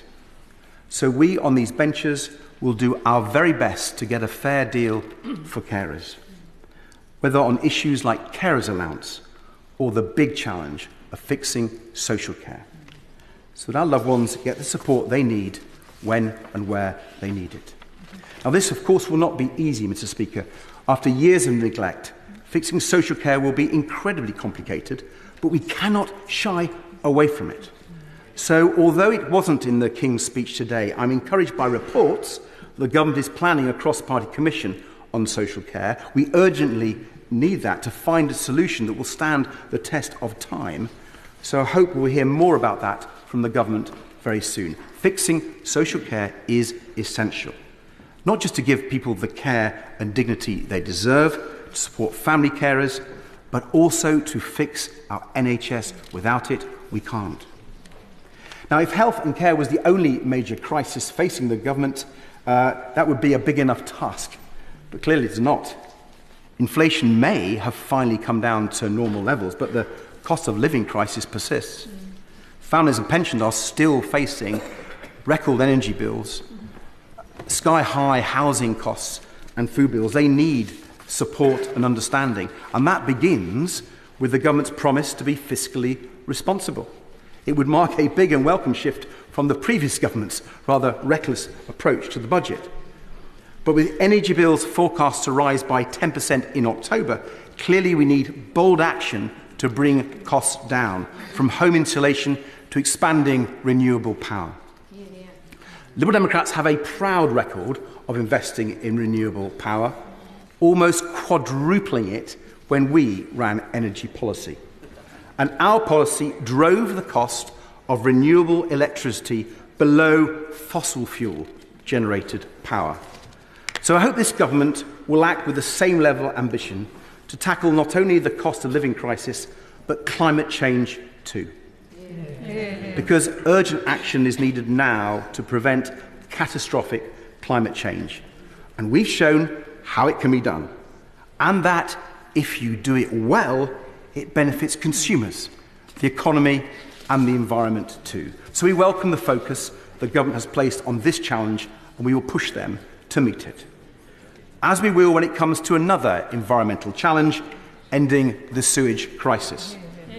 The election campaign showed clearly, for anyone who still doubted, the strength of public anger about the pollution being put into our rivers, into our lakes and onto our beaches. The government has made some initial welcome noises about holding the water companies to account, about making sure they put these environmental issues before profit. But we on these benches will be pushing ministers to act as quickly and decisively as possible to put an end to this appalling scandal. health and care, the cost of living, climate change, sewage. These are big crises that just got worse and worse over the last years of the last government. And that government's failure to address them is a big part of why people's trust in politics is so low. This year's British Social Attitudes Survey found that 45% of people, 45%, almost never trust the government to put the national interest first, a record high. Now, I'm sure I speak for everyone in the House when I hope this government will prove that wrong.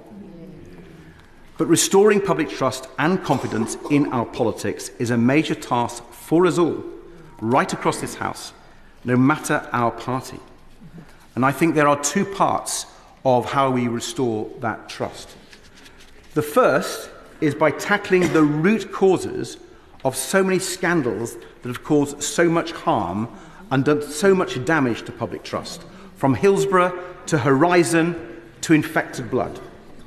We therefore welcome the promised Hillsborough law with its statutory duty of candour on public officials. But we would urge the government to go further in this area. Given the vital role that whistleblowers have played in exposing these scandals, can I urge ministers to look at our proposals for stronger protections for whistleblowers, including a new office of the whistleblower? The second way to restore trust is by transforming our politics so it is relevant, engaging and responsive to people's needs and to their dreams.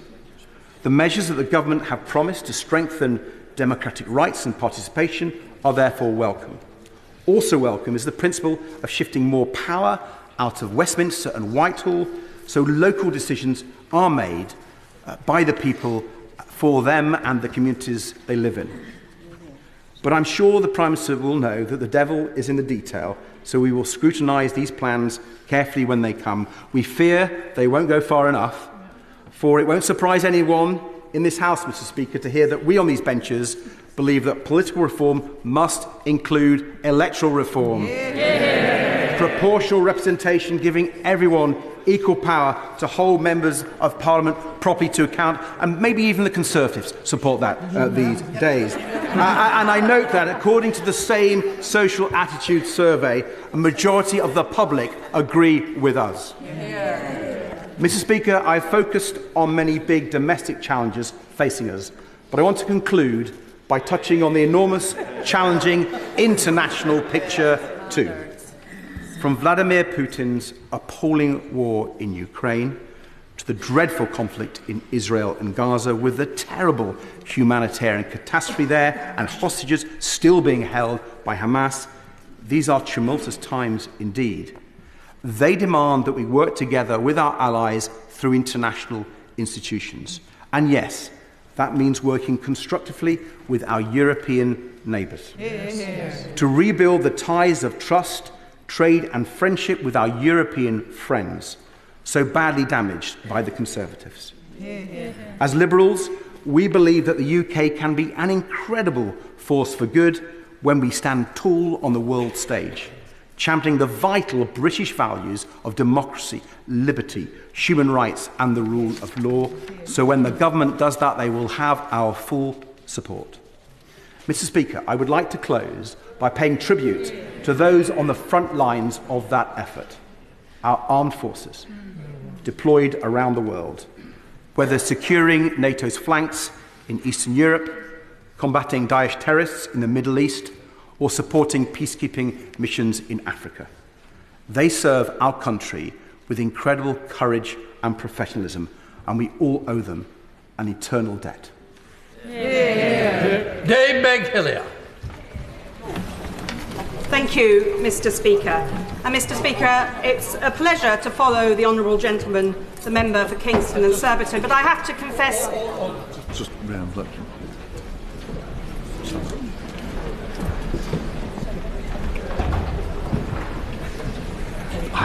Dave Begg-Hillier. Thank you, Mr. Speaker. I have to confess I'm a little disappointed with the honourable gentleman, because today he walked into the chamber and I think he could have at least tried a bungee jump or maybe freewheeling on a bicycle. But I applaud him for his efforts in the campaign, which kept us all entertained and clearly paid some dividends looking at the size of his benches today. I also welcome and thank the honourable members proposing and seconding the humble address. But I have to say to the honourable member from Bootle, he may be the youngest of 8, but I'm the second of 10. And I can tell other members of this House who are new that you hear a lot about Big Brother, but let me tell you that one big sister here is here to support you, as indeed I'm sure the honourable member for Bootle will as well. After 19 years in this place, I know my way around a bit, though I still too get lost, so don't be worried about that. And I really was delighted to hear the honourable member, my friend, the member for Vauxhall and Camberwell Green. I first came across her when she was a member of the London Assembly, and I knew then she had something special about her, and I think we saw that here today. And I draw the House's attention, Mr. Speaker, to my register in the Members' Register of Interests. I spent nearly a decade chairing the Public Accounts Committee in this place in the last Parliament and the previous 2, and in that role I saw many egregious examples of incompetence, bungling and waste, whether it's water companies, school buildings falling down with reinforced concrete and other things, rail infrastructure, a running sore, defence procurement and national embarrassment, and the scandal of PPE procurement during COVID. Again and again, government bungles, poorly drafted contracts, lack of oversight, dodged responsibility, endless excuses, and the taxpayer picking up the tab. No wonder people were so angry at the election. No wonder they voted for change and for my right honourable friend, the Prime Minister. Yet now, the true extent of the Tory mess is coming to light. As my right honourable friend, the Chancellor, has revealed, it is even worse than we thought. She's opened the books, looked under the bonnet and seen that true extent, the mess. This is now for a Labour government to clear up. The previous government partied, they squabbled, they helped their mates, but they did not fix the roof when the sun shone. They trashed the joint. From austerity to the PPE scandal to Trussonomics, remember that? They weakened the fundamentals of our economy and stretched our public services to breaking point. And one of my last reports as a chair of the Public Accounts Committee was my annual report, where I listed what I called the big nasties, some of which the Chancellor is revealing to us now. That 700,000 pupils are in schools that are not fit for purpose, that our hospitals are falling, that the much vaunted 40 new hospitals was in fact far fewer and never going to be delivered on the timetable promised, and the gaping hole in our defence budget. And I certainly applaud the approach of this government, and it seems some consensus from the other side, that we do need to see an increase in defence spending. But the consequences of this mess that have been left behind by the previous government are human. According to the House of Commons Library, nearly 1/5 of children in my borough of Hackney live in absolute poverty. And Mr. Speaker, 4 in 10 children in Hackney live in poverty after housing costs are taken into account, according to the Joseph Rowntree Foundation's recent figures. And my constituency is in the top 5% of English constituencies with children who are income deprived. This is the shameful legacy of 14 years of failure. In one of the world's greatest and richest cities, a bus ride from the financial powerhouse of Liverpool Street, no child should be cold or hungry or lack a winter coat or decent shoes. Schools in Hackney have kit rooms for the children who turn up without the requisite uniform and lend it for the day in return for a token like their Oyster card. And no parent should be having to skip meals to feed their kids, which is what's happening too often in Hackney and elsewhere in the country. No child should be arriving at school with a rumbling tummy, which is why I welcome the breakfast clubs we already have in Hackney and the fact that one of the first acts of this Labour government will be to make sure that every child in primary school has a decent breakfast. And when we talk about stagnant wages, low productivity, flattening growth, lack of investment in skills and schools, and the abolition of Sure Start and the gig economy, there is this human cost. Right now, in a Hackney school, there is a hungry child whose huge potential is being wasted, whose opportunities are stunted, and whose life chances are hobbled. And a lot of people, when I first arrived in this place 19 years ago, I had to tell people about the good things going on in Hackney because people had written off my borough as a poor and deprived area where things didn't happen. Now people think of the Shoreditch hipster, the tech companies, the city fringe. But underneath that, there is this huge poverty and this opportunity being stunted for our children.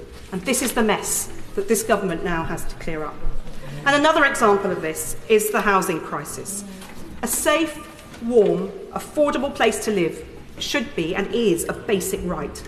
We all need a roof over our heads before we can do anything else in our life, whether it be study or work or bring up our families. And yet after 14 years, my constituents face a housing crisis, whatever the tenure. The median household income in Hackney is just under £36,500 a year, according to Hackney Council. Yet the median house price in my constituency is £610,000. And this has doubled since 2010. This means, for those of you who haven't caught up on the maths yet, that a house costs more than 16 times the median household income. And the average first-time buyer in Hackney paid just under £600,000, according to the Land Registry. Over £500,000 for a first-time buyer. Well, that's not most first-time buyers, is it? That's the lucky few who've got help on either a very good job or help from the bank of mum and dad or other family members. I don't deny them that help, but that should be an opportunity available to all. It is utterly ridiculous that we're in this situation. Young professionals with double incomes are simply unable to afford a deposit to get a place of their own, being stuck often with family members into their 30s. Forcing people into a rented accommodation with no security of tenure, rents so high that there is no spare money to save to get on the housing ladder. And according to the Public Accounts Committee's work, around 13% of privately rented properties pose a serious threat to health. That's 589,000 properties. So landlords are getting the rent, but landing their tenants in hospital with lung diseases, mental illness or physical injury. And the Public Accounts Committee estimated, and I hope the Chancellor's pricking her ears up on this, that this costs the NHS £340 million a year. So this makes the broader point. Economic inefficiency, child poverty, the housing crisis, and failing public services all cost us more money. The economics of decline is an expensive business. But, and we see a hope now with this Labour government, investment in jobs, homes, schools, skills, roads, the NHS, tackling crime, save the public money down the line. And as I was very often saying as chair of the Public Accounts Committee when I had the honour of holding that role, a penny of waste is theft from working people's pockets. And a fair economy is also an efficient economy. So, Mr. Speaker, I really, really warmly welcome the measures contained in this Labour King's speech. How nice it is to say those words after 14 years.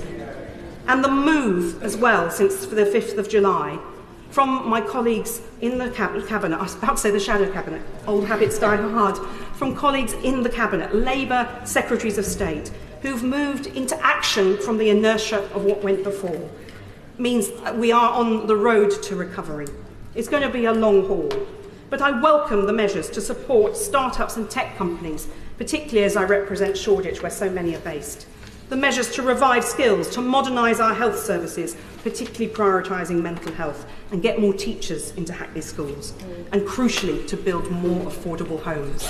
And we need many of those homes in inner London, in constituencies like mine, where social housing is the only option for so many people.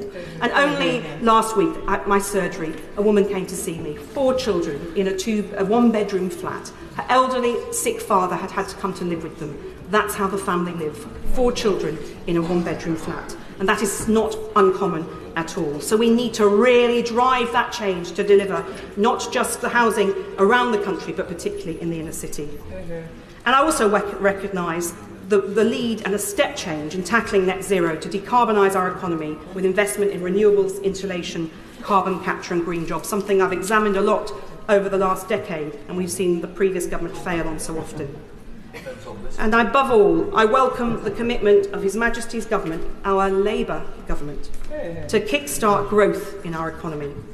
Without steady, sustainable economic growth, with the proceeds of growth fairly shared across the nation, we will continue our national decline. But instead, in this King's speech, we are offered a hopeful prospectus for change, the prospect of progress, a new sense of national renewal and hope after 14 years. We know it won't be easy, nor will it be as quick as we all impatiently want it to be. And as a former minister, and having been a member of the Public Accounts Committee for 13 years, I know that modernisation and reform can be frustratingly slow. I've seen many good ambitions be frustrated by poor delivery. So if I may proffer a word of advice for those on the Treasury bench, finding themselves newly surrounded by eager officials, many of whom came in front of my committee, and red boxes, please stay focused.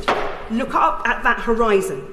Think of the people who sent us here, who voted for that change you want to deliver and we all want to see. Keep an eye on that guiding goal of growth.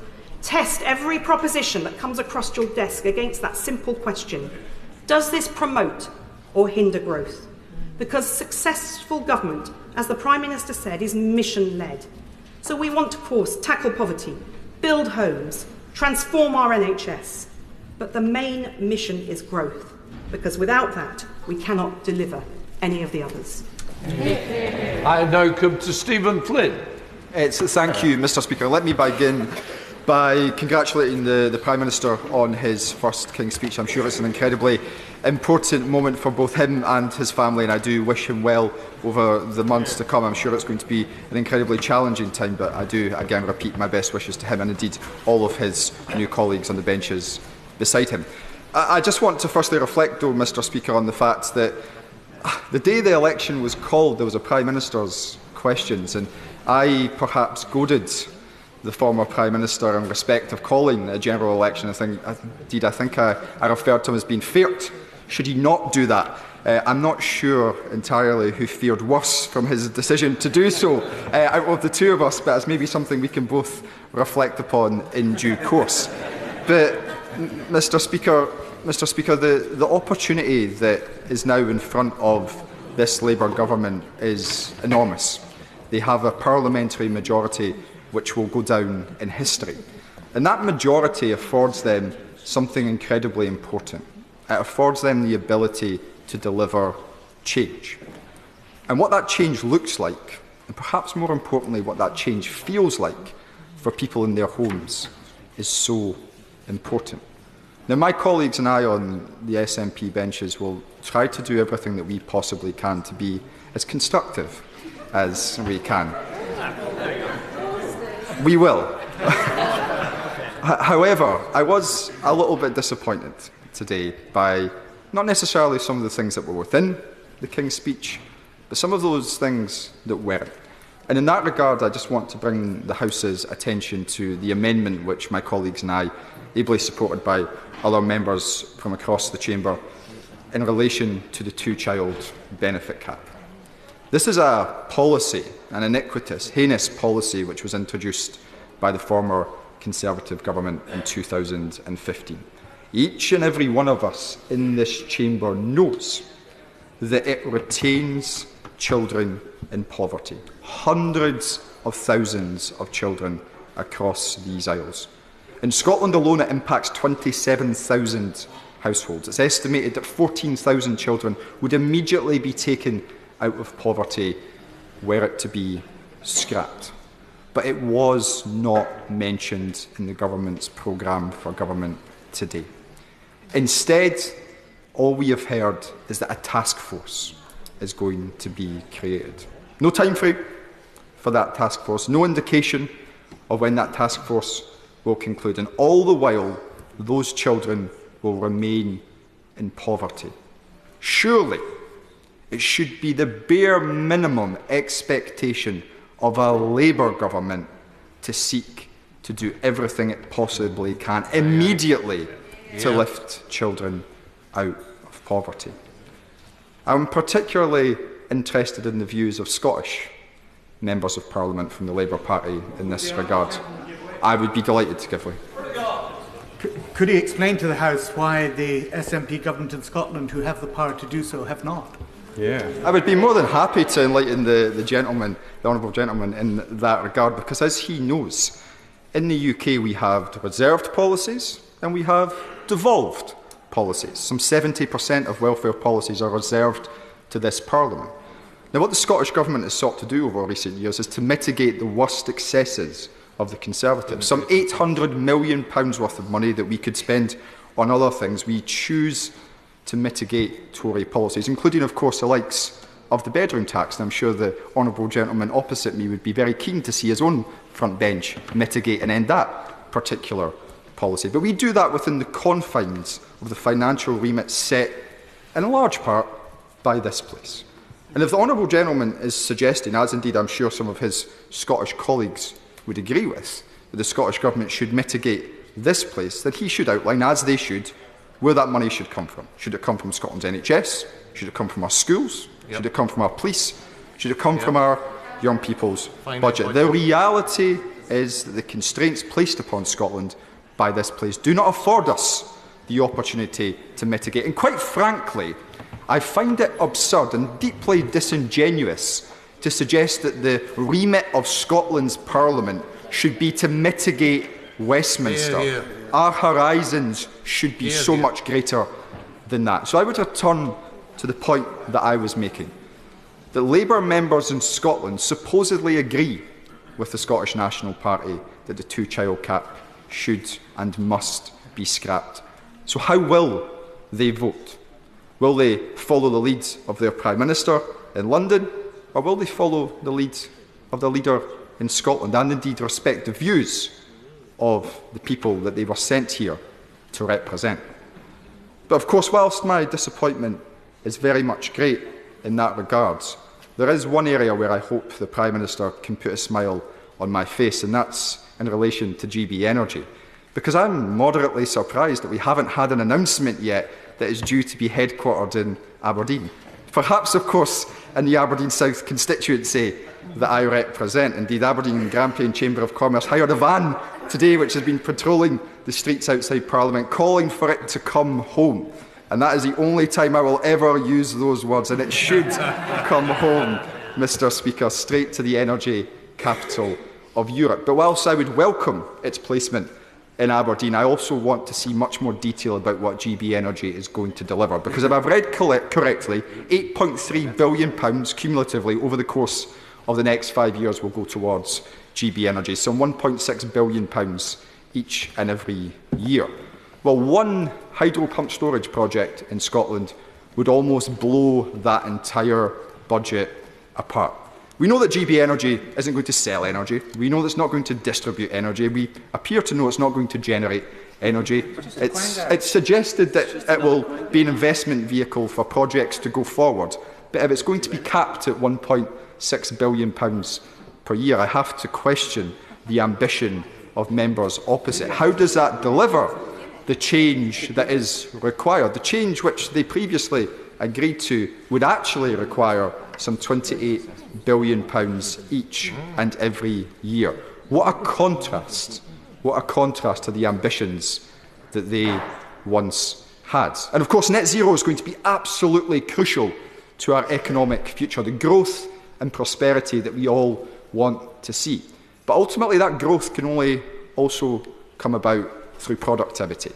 And I would like to hear more from an incoming Labour government, a government which now has a significant majority, as to what they are going to do to reverse some of the policies of the Conservative Party in relation to migration.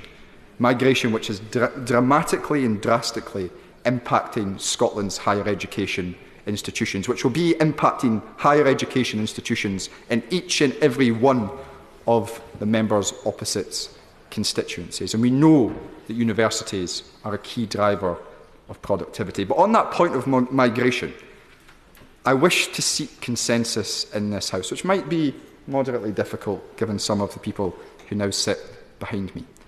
We need to stand up and be bold and brave in the face of those who seek to demonise migration, who seek to other those people who come and work in our public sector and in our private sector, who care for us in our hospitals and who teach our children.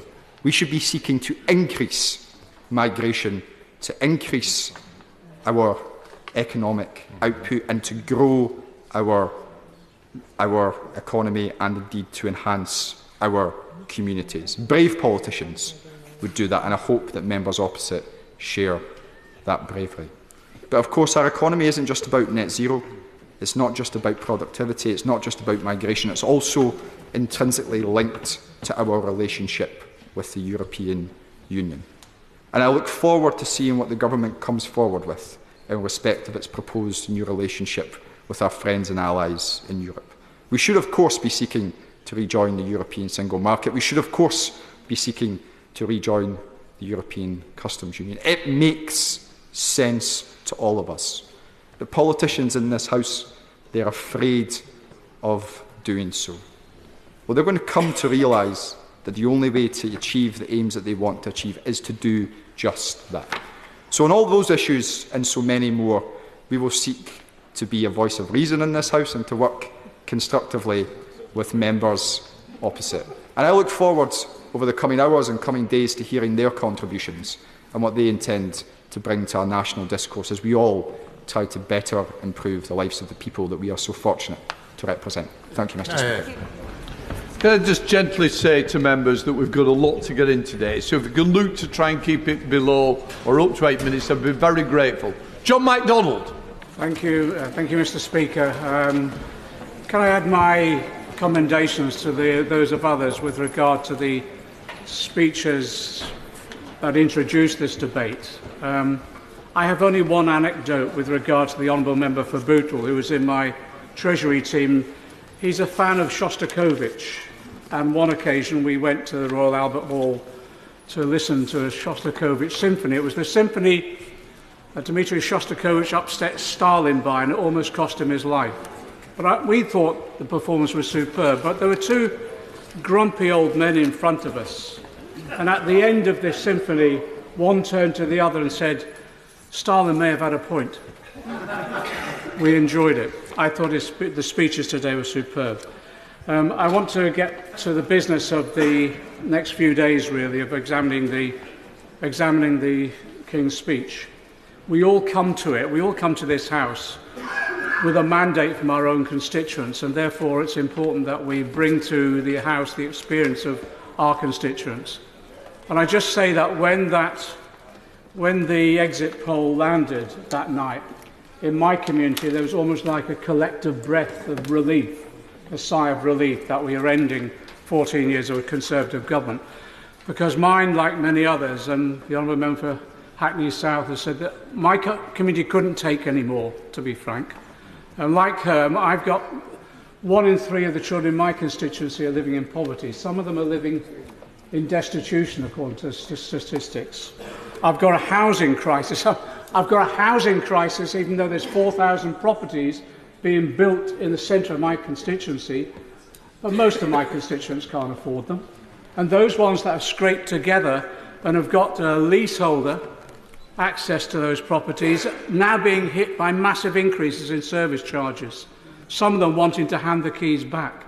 I've got rents spiralling out of all control, and I've got slum housing reappearing. The back-to-back has been reinvented in my constituency, where one family will rent the front, another will rent another floor or the back of a normal house.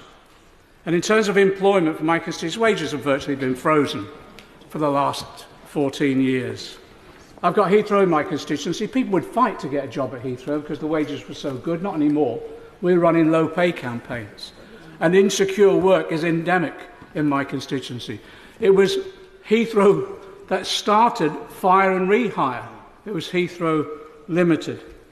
And the same can be said, we'll all say this, in public services, the NHS in my area is on its knees. I just do not know how the staff have coped. And in terms of teachers, the stress is such that we cannot retain teachers. No matter how committed they are, they don't survive under this sort of pressure. And social care, for many of our areas, well, it's almost non-existent. And you meet family members who are caring for other family members, non-paid carers. It's inevitable, if you're looking after someone in your family, that person has a disability or whatever, it's almost inevitable you're now living in poverty as a result of the lack of support. So I think, yes, people voted for change. But I think we have to be also realistic on this side as well, and I think have some humility about the assessment in which we relate to that election. Only 1 in 5 of the population actually voted for it. And what worried me in my constituency, our turnout has gone from 70% when I was elected in the 1990s to 51% in this election. We need to be wary of that. And we need to understand the reasons for it. The More in Common poll that was published this week confirms the sort of scale of disillusionment that there is with politics overall. And that's been reflected in some of the debate today. And what my fear is we now have others on this political scene in this country and elsewhere that will feed on that disillusionment, and it is the far right mobilising again. And we should guard against what's happened in Germany, in France and Italy with the mobilisation on the far right. So we have to, as a Labour government, we have to deliver. I think, like all governments, the honeymoon will inevitably be short-lived. I welcome the King's speech because actually it does set out the elements of a programme for rebuilding our country. Can I just say, there's elements I have to smile over. There is much that's drawn, I have to say, from the 2017 and 2019, but maybe manifestos, but maybe we shouldn't mention that. Like employment rights, the New Deal, rail nationalisation on buses, the GB Energy, the National Investment Fund, which reflects the National Investment Bank that we put forward then. In fact, a lot of the work that was put in by the Honourable Member for Middlesbrough into this King's speech almost made sections of it his own. So people, I think, wanted and expect delivery sooner rather than later. And I just want to focus on 4 areas of policy that I'm desperate to see change on. It does start with poverty. People have mentioned child poverty. It has to be our priority. 14 million people living in poverty, 4.3 million children, 1 million in destitution. I never thought in my lifetime we'd ever debate destitution again in this House, but destitution there is. I welcome the announcement today of the task force that will now look at poverty overall. But I have to say, setting up a task force is one thing, acting is another. There is a simple act, and we all know it. There is one simple act that could lift 300,000 children out of poverty this month, and it would be the scrapping of the 2-child limit. I was in this House when the Tories introduced it. It was introduced as part of the stigmatising of all those on benefit. I did a speech. I think I said I'd swim through vomit to vote against this piece of legislation, and some of the nauseous speeches from the Tories at the time almost meant I would have to. It was an appalling form of attack on the poorest within our community. I think we just need to lift that stigma, lift that impact, but we need to do it quickly. So yes, set up as task force by all means, but produce a timetable that within weeks we will scrap the 2-child limit. The argument is that can we afford it? And will it be within our fiscal rules? Many of you will have known that over this last few weeks, the OBR have lifted it and revised its growth figures upwards. The IMF has dramatically increased the growth figures upwards. And that's nothing to do with the Tories building a new economy or anything like that. That's the natural business cycle. And actually, I do think as well, it is part and parcel of some companies recognising a Labour government was coming. So let's take the benefit of that. It's no longer offence against the fiscal rule. The resources are there, and we can lift those poor children out of poverty with this simple act. So I appeal to my own party, to the Labour front bench. By all means, get the task force working, but let's now commit ourselves to scrapping the 2-child limit and doing it rapidly. On employment, I have to say as well, the New Deal for Workers, which we developed when we were in opposition, is now going to be legislated on. I want no more watering down, and at the same time, I do not want it delayed by endless consultations. We've consulted at length for 5 years nearly. It's there and it's ready. We want to scrap fire and rehire. We want to scrap zero-hours contracts. But I tell you also, one of the most important ingredients of that legislation should be the extension of sectoral collective pay bargaining. Now, so far, we're committed to doing that in the social care sector, and I welcome it. I welcome it because that's where poverty wages really are being paid. But actually now we need to start, as we promised before, extend that right the way across the economy. So in the legislation, we can build into the bill the mechanisms for doing that stage by stage. Yes, with discussions, etc., but it can be done effectively. And you know, some areas of that sectoral collective bargaining only got scrapped a few years ago, for example, in agriculture. One of the areas I'd like to see that in is to ensure that we have that within transport in particular. Then we'd have no more P&Os that we've had in the past. With regard to public services, I think we need to be honest about the state of our public services, both in terms of their delivery, but also in terms of the finances. I did a report last September with Andrew Fisher on Labour's in-tray. The calculation of how much between 2010 to now that's been cut by the Conservatives is 80 billion. No one's expecting that 80 billion to be discovered overnight or whatever, but we need a plan for reinvestment over the length of this Parliament. And I have to say, that does mean being honest about the debate that we have to have, not just about this budget, but future budgets. People recognise that we'll need to find the money, and yes, we'll get some from growth. But 1% of growth brings in about £12.5 billion. To achieve 1% of growth, I tell you, is hard work. It requires investment and it takes time. And if we can get back up to 2%, fine. But that will take time. But in the meantime, we need the resources for our public services. And that means we have to have an honest debate about taxation and the distribution of wealth in our country. And it does mean, for example, we need to grasp the nettle of levelling capital gains tax with income tax, making sure our tax relief, the corporate welfare that's going on, is effective and not simply subsidising profits. And in addition to that, I believe we will have to have a discussion at some stage about what we do about wealth distribution overall. Finally, with regard to public service, there's been a lot of discussion about reform. I agree. But I want reform to be based and placed in the hands of the frontline staff themselves, those ones who are the experts in delivering this service, but then working with the recipients of those services, the patients, the others. So there's co-production. In the disability movement, we've developed that theme of nothing about us without us. And that should be in every sector of public service, so that we are working with those not just who deliver the service, but also those who receive it. And I agree with what's been said also with regard to unpaid carers and the way in which we treat disabled people who now, I'm afraid, live in poverty and under the last government are still stigmatised. We can come to these debates as we run to the next budget. So I actually think my conclusion is carpe diem, seize the moment. We've got a large majority. We've got to beware the danger of the far right mobilising if we fail, but recognise the potential that we now have. Final point from me is that overhanging, I don't know what it was like in other constituencies, but overhanging our whole debate was the issue of the humanitarian crisis in Gaza. Night after night coming in and seeing more children being slaughtered and war crimes being committed. So I just say this, I don't think we'll solve this problem unless we seek an immediate ceasefire. That will enable us to have the hostages released. But I think we can make some immediate steps. And that's stopping the arms sales to Israel. And it's also respecting the ICC and ensuring that we recognise that war crimes should be punished.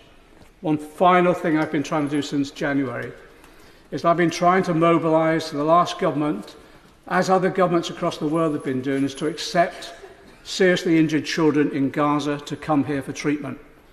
Not one visa has been issued to a Palestinian child for that respect. I've written to the Foreign Secretary and also the Home Secretary, and I'm hoping that our government can welcome those children here so that they can receive the treatment they need and hopefully then be returned to a Palestinian state that we recognise and lives in peace. Thank you, Deputy. Sir Bernard Jenkin. Mr Deputy Speaker, it's a pleasure to see you in the chair this afternoon.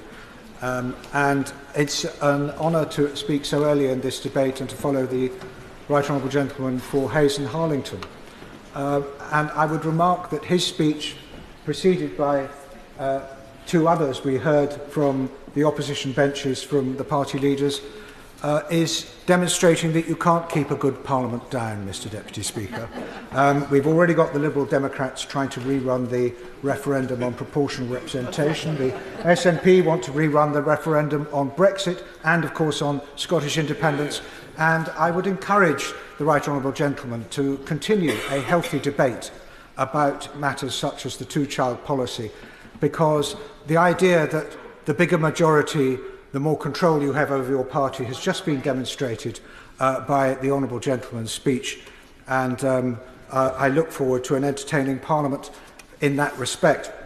But I wish to concentrate my remarks. This is my first opportunity, Mr Deputy Speaker, to draw the House's attention to a report produced by the Liaison Committee in its dying moments in the last Parliament, this was actually published after Parliament had risen before final dissolution, and it's about strategic thinking in government.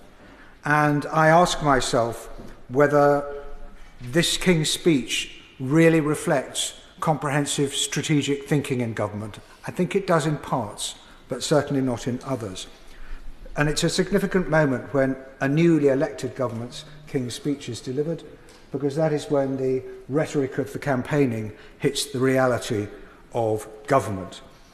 So how strategic is this government? Much of the speech is good.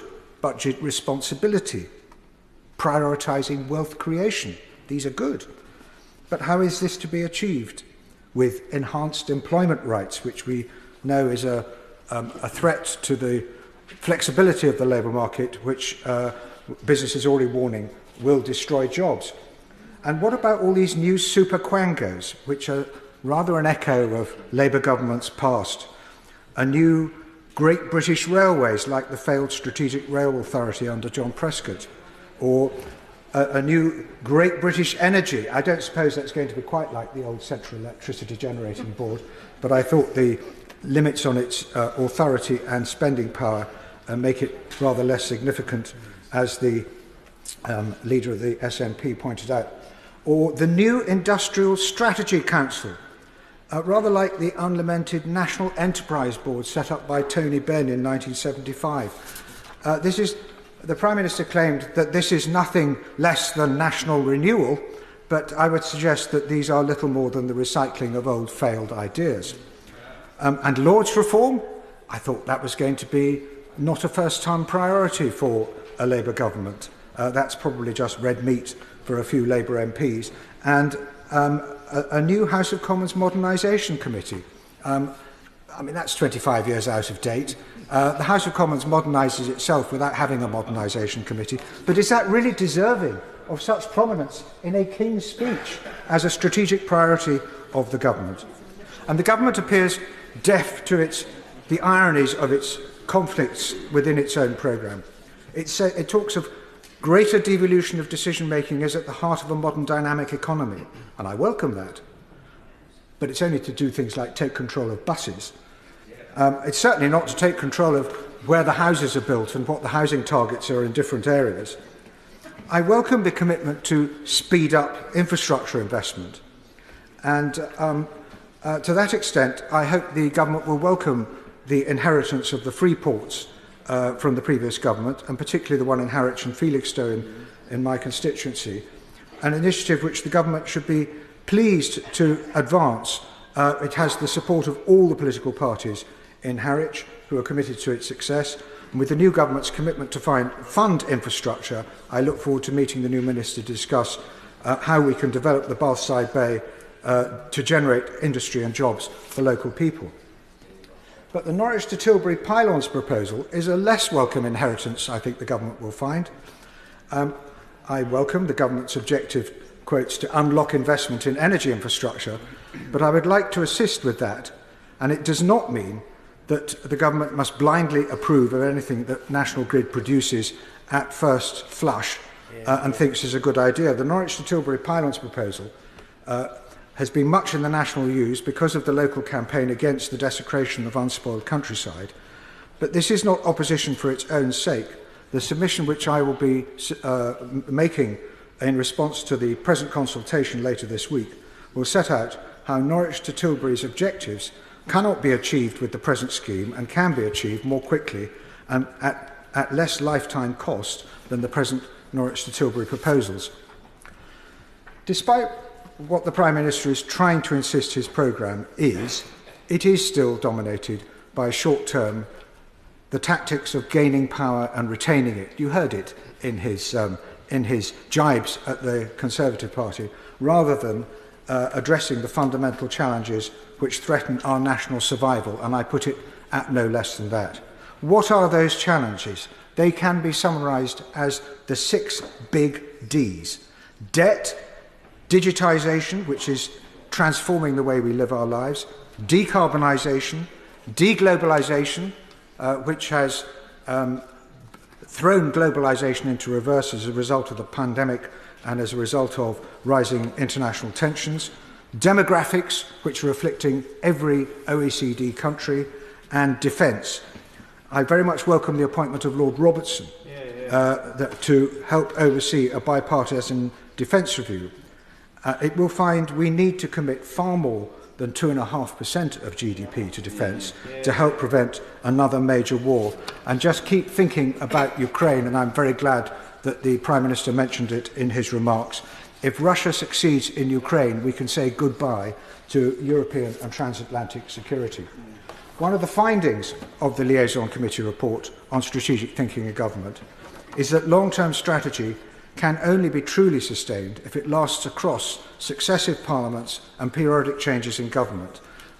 What comes to mind? The continued at sea deterrence, a counter-terrorism strategy, the operation of GCHQ, indeed the survival and continuation of the National Health Service, or the achievement of net zero. And I hope this government will use its considerable majority to offer to make the radical reforms the NHS needs, for example, by finding the cross-party consent and consensus that will be needed to drive those reforms through, which will undoubtedly create divisions in both parties. And on social care, this government has an unrivalled opportunity finally to tackle the social care question. But if we want it to stick, it must be something that is agreed across the House.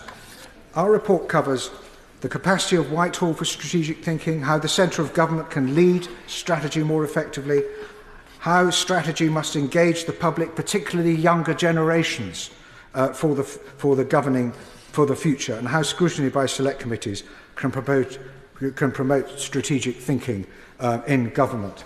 And I very much hope that honourable and right honourable members, if they haven't already just read the first chapter of this report, they will do so, because it is a manifesto of how Parliament and government should work together to help promote the kind of country that we want, that is so threatened by the international events we see.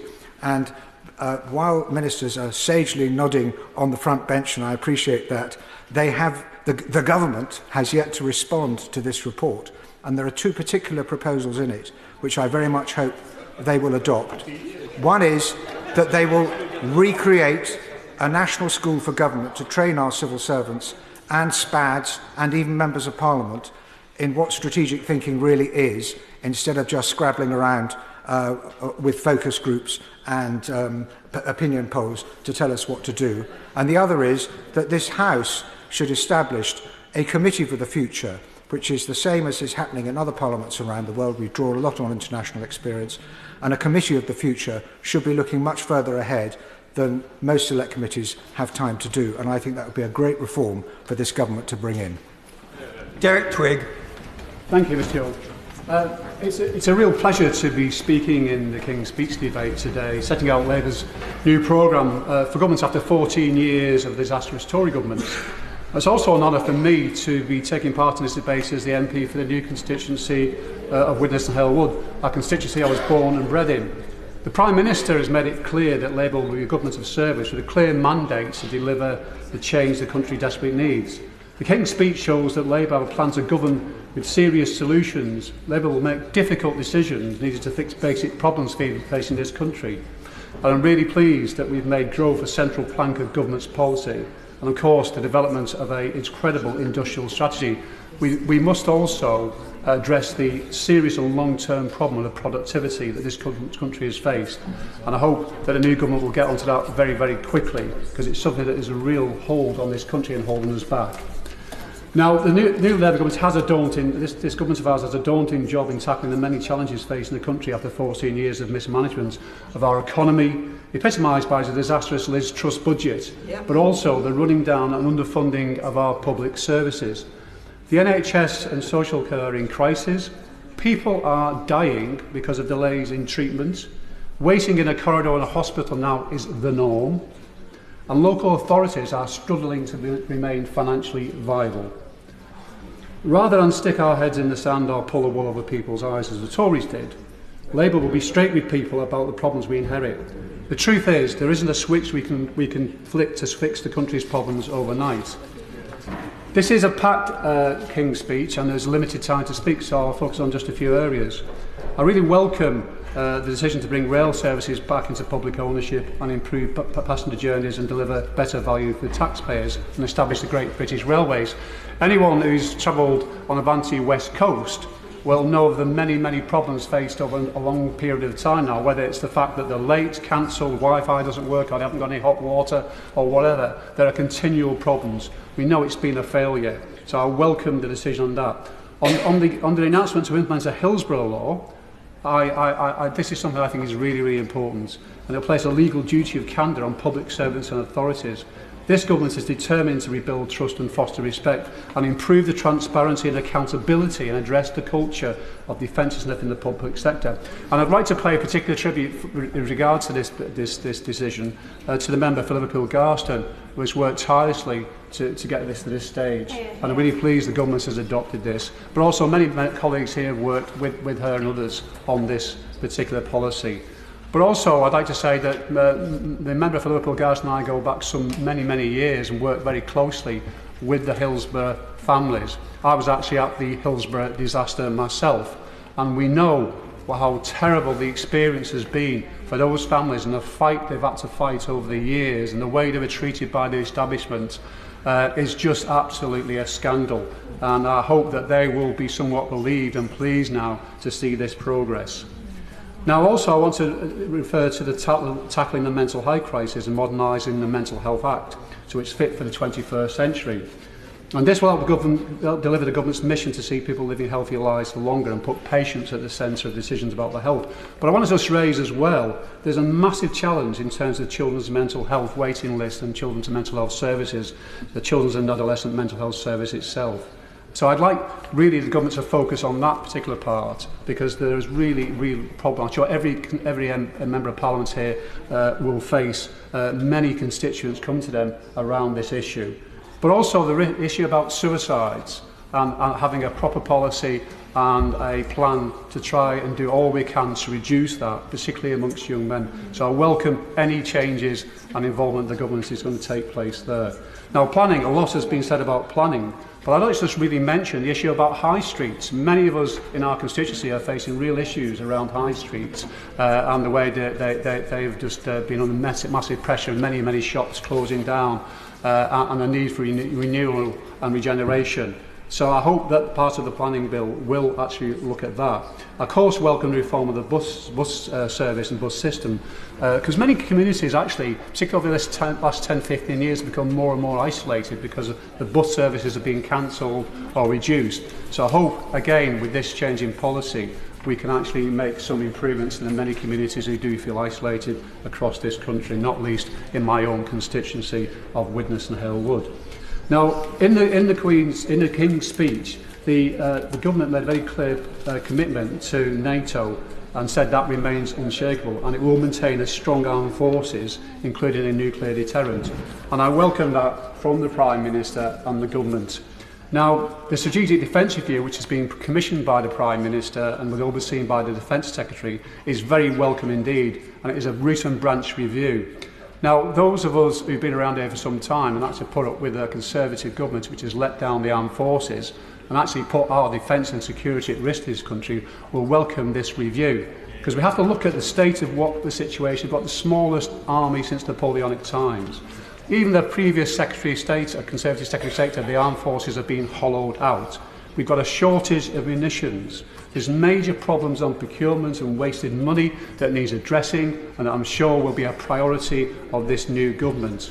But also the focus as well has always been and will continue to be, and I'm again pleased to see the commitment in the King's speech about our commitment to Ukraine. But we face a real problem in terms of Russia, China, Iran and North Korea and the threat they pose to the world order and particularly democracies. So these are sort of big challenges that we've got to get to grips with. But looking again at our armed forces, about how we can improve, how we can make sure they get better funding, how we can make sure, very importantly, that funding that they do get is spent correctly and efficiently and not wasted. And I think it's very, very important for the future.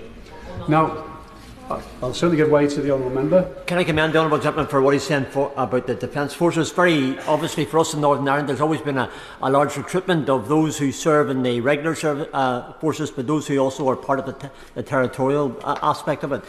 Does the Honourable Gentleman agree with me that when it comes to recruitment, in particular for Northern Ireland, there should be extra monies made available to ensure that those who want to join can join and the resources are made available for that particular purpose? I understand the Honourable Member's pitch for extra resources for Northern Ireland, but I think he will also recognise that there is a major recruitment crisis in the armed forces which has been ongoing now for many, many years. It's not just an issue of recruitment, it's actually retaining good, experienced people. And that's really what we've got to really focus on. I'm sure that if the Defence Review will look at that as well. But also, it's about looking after our service personnel, making sure they get better housing and better facilities, make sure that the pay is right, but also the veterans as well, and making sure we have the proper services and support for them. So I agree with the Honourable Member in terms of recruitment is a challenge, and we've got to really, really sort that out because it's weakening our armed forces currently. Now, Mr. Chopitz, I know time is going on. I just want to say a couple of things in conclusion. We still have a cost of living crisis in this country. Living standards are lower at the end of the last Parliament than at the beginning of the last Parliament. The tax burden is the greatest for 80 years. Our first King's speech will be a down payment, just the start of legislative plans Labour will set out over the next 5 years. Transforming our country will need to be patient and have focused work over a long period of time. As the Prime Minister has made clear, this will be a government of service and will do things differently and properly. Rather than gimmicks and bills that don't work, Labour will be focused on real change for working people. Priti Patel. Thank you, Mr. Chope. And I'd like just to start by saying how good it is actually to be part of the debate today for this loyal address, and in particular how good it was to see His Majesty attend the House today and wish him well in his recovery, and of course pay tribute to him on what is a record of service to our nation. And I do just want to congratulate all new members who have entered the House and thank the two members that spoke, the proposer and seconders, who are not in their place right now. But I think it's fair to say, and this is a note for all new members, and I think existing members as well, that those speeches were made in the finest traditions of this House. And with that, of course, it's one of the few moments that we will have at the start of Parliament to, I guess, unite, to respect each other's speeches and contributions, but also just become accustomed with the traditions, formalities and conventions of the House as well. While at the same time, we get to do the greatest things that we all love, which is representing our constituents. And of course, for the new members in particular, this will become the regular pattern of work in this House, but also a reflection of the hard graft that goes in. And just to touch on that, Mr. Chope, of course, we have all just come fresh from a general election campaign where a lot of graft was put in, but we're now here elected to represent our constituents in the normal traditions, but on the issues that sometimes may divide us, but actually where we can advance their causes through legislation. So if I may, I want to begin my contribution around this loyal address to make a few words say a few words about the tone that I've seen from the new government over the last 12 days. And of course, you know, it's one of those inevitable features, isn't it, with a new government, that you could spend the next few weeks or their first few weeks continuing with that election campaign rhetoric and we're going to hear this a lot, which is basically talking down the record of the previous government over the last 4 years. But of course, much was advanced over the last 14 years, and we're proud of our record and the transformation that we led, including of public finances. And, you know, these are big things that just don't happen over a few months and weeks. We're proud that we transformed public finances from the government borrowing £1 in every 4 to a much better fiscal position today. It's not easy to get into these fiscal positions, and I think the benches opposite should just reflect in terms of their own fiscal position that they're now inheriting.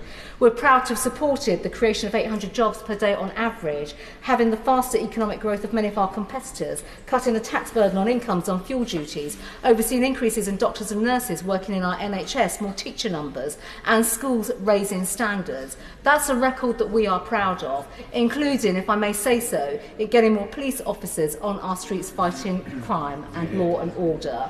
So it's important, I think, just to be reflective of that. And if I may, in a very subtle and gentle, polite way, say to members now on the front benches opposite, now in government, it's all very well trying to rewrite history, because sometimes it does take away attention from the responsibility of having to govern and to do the big decisions and the choices through slogans. And if I may, Mr. Chope, there are some policy areas that I would just like to touch on.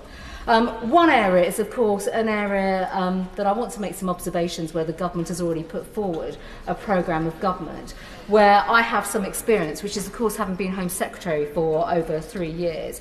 We've heard already quite a bit on immigration and crime, but we haven't seen the details. But so far what we have heard from the government, if I may say so, differs little from some of the measures that were already in place, such as a UK Border Security Command, which we actually set up a few years ago, in fact just over 4 years ago, to cooperate with international partners. And some of my colleagues who followed me actually in the Home Office will recognise much of that. The need to take action in the Channel, but to work with our intelligence and security agencies to do so. The appointment of a clandestine Channel Threat Commander, the establishment of joint interagency task forces. These are already or were in place and set up by the previous government. And of course I do want to commend the work of our international law enforcement agencies and our international partners. They work through exceptional, at an exceptional level, but also work to save lives. And I think we should just reflect on that, because it was only last week we saw more lives lost in the Channel again. But also when it came to tackling robust measures on criminal gangs, county lines, putting safer streets policies together and actually protecting our constituents, some of which, if I may say so, Mr. Chope, were opposed by what is now the government when they sat on these very benches.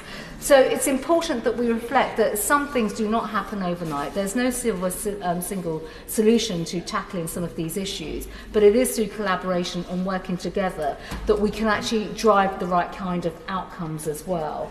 If I may say so as well, on law and order, we heard actually the Prime Minister speak about law and order today, and I welcome many of those comments and reflections on safer streets, on tackling counter-terrorism, but also basically when it comes to addressing some of the most appalling things that we still see and we will continue to see, which is violence on our streets, domestic abuse, victims suffering at the hands of criminals. And of course, none of us want to see prisoners released early from prison, but quite frankly, it's important that we do focus on the victims of crime and have the right punishments in place to ensure that those perpetrators of crime in particular are given tough sentences, which again I noticed were opposed in the previous Parliament, but actually we get that fairness back into our system when it comes to law and order.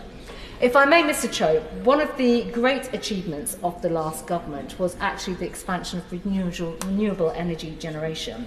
I think we can be proud of our record of the past, actually, and be proud to be world leaders when it comes with the mix of renewables, passing 40% of all energy generated, and a huge improvement on the situation in 2010.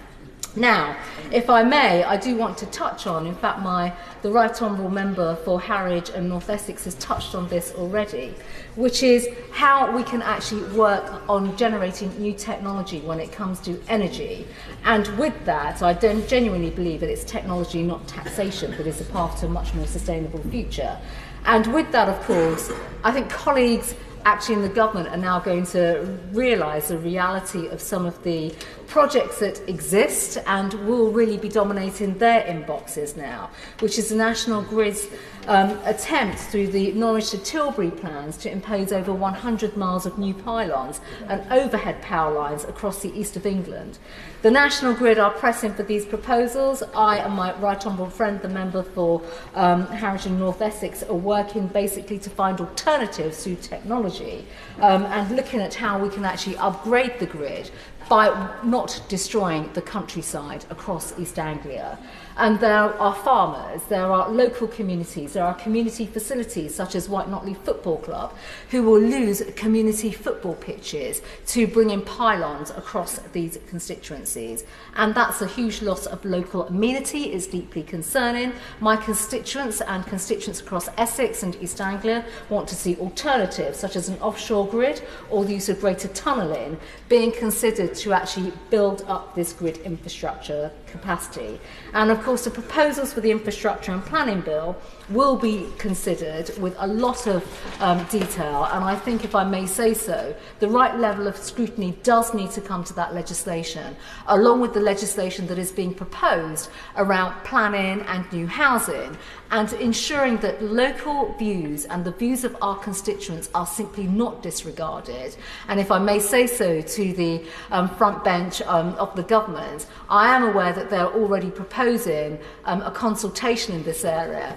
If I may give them some subtle and gentle advice, listening to the views of that consultation will be incredibly important, because this isn't about saying that people do not want homes. In fact, constituencies like mine have put forward so many plans for new homes. We've actually built over 10,000 new homes over the last decade, and actually they're family homes which have helped my constituency to become a very good commuter town, and a town that is actually successful when it comes to schools and families want to move to our area. But it is a case of getting the balance right, and that's incredibly important. It really is.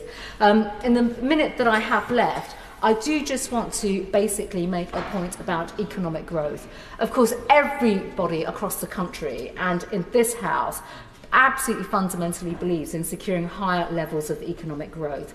Every government wants that. Name a government that doesn't want that. We want more jobs. We want more job creation. We want more successful businesses. But actually, it is about being on the side of businesses and how we can effectively support them to employ people. In a constituency like mine, over 80% of my constituents are employed by small and medium-sized businesses. We're incredibly proud of that. But the minute more regulation and burden comes upon those businesses, I'm afraid they will lose the ability to grow their businesses and employ local people. And of course, that is the backbone of our economy, small businesses. And if I may say so, Mr. Chope, on a day like today when we see new bills coming forward, through the Loyal Address, through the King's Speech, it is right that as we go forward through this session of Parliament, that we literally give the scrutiny that is appropriate, the time that is appropriate to scrutinise these bills, but fundamentally make sure that we as members of Parliament and on this side of the chamber as His Majesty's loyal opposition provide the scrutiny but also the redress to ensure that constituencies' voice are heard, whether it's on planning, development, economic growth, but fundamentally making sure that Britain advances in the right way forward. Thank you. I call Kirth Entwistle to make her maiden speech. Thank you, Mr. Deputy Speaker, and can I thank the Right Honourable Member for Witham for her contributions to this debate as well. I'd also like to congratulate my honourable members for Bootle and also for Vauxhall and Camberwell Green for their excellent contributions. And I'd like to join colleagues in congratulating all of the new MPs who have joined me in this House this Parliament. I would also like to thank all of the staff and members who have welcomed me so kindly to this House. As a new MP, I want to reach across the political divide and find the things that unite us all. And indeed, this King's Speech offers hope that we can come together to tackle the issues of today for the good of this country. I have the rare honour of having the support in the recent election of all of Bolton North East's previous living MPs, both Labour and Conservative, and that I share one ambition in particular with both of them, and that is for Bolton to be better connected within the region and the rest of the country. And I welcome the announcements in the King's Speech on transport today. Sir David Crosby had a long-standing interest in improving the railways in our region, something I hope to continue work on, having experienced cancellations on day one travelling down this place. Sir David has been a great mentor of mine, and I hope to build on his legacy and do the people of Bolton North East proud. I wish him, his wife Enid and their family well, and cannot thank them enough for their ongoing support. My predecessor, Mark Logan, who has as thick a Boltonian accent as mine, aspired to work hard to make the required metro link from Bolton to Manchester a reality. We have a shared vision in improving connectivity for the town neither of us was born or bred in, but one that we both call home. I hope to work with our ambitious Metro Mayor for Greater Manchester in making this vision a reality, and thank Mark Logan for his service to the people of Bolton, and indeed his support during my general election campaign. I also wish him and his family well. I am the new Member of Parliament for Bolton North East, the first woman to represent this great constituency, the first Ahluwalia in Parliament, and I had also hoped to be the first Entwistle.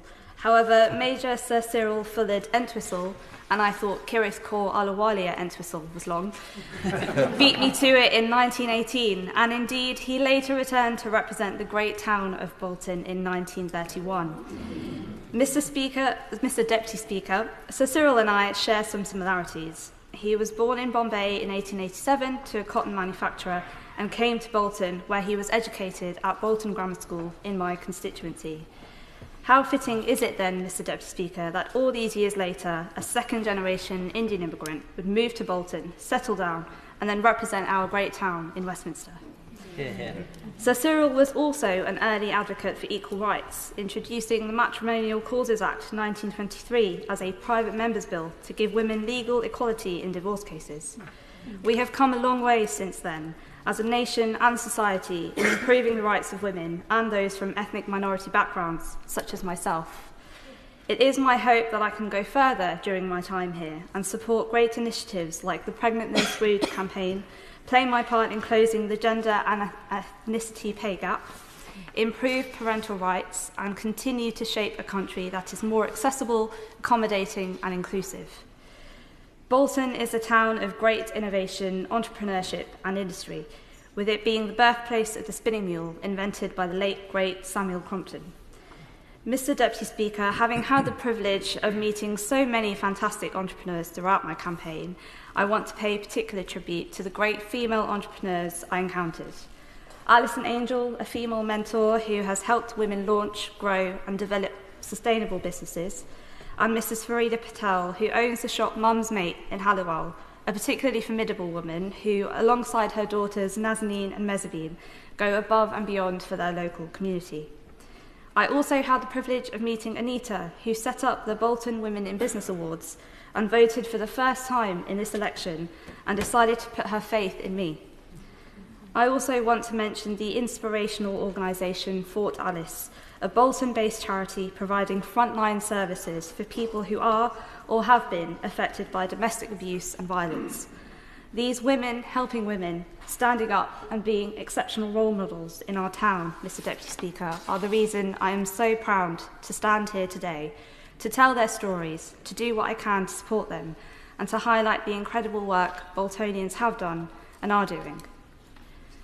I am also the first Sikh to represent the constituency of Bolton North East. The Sikh values of seva, service for the betterment of others, and humility are visible throughout Bolton.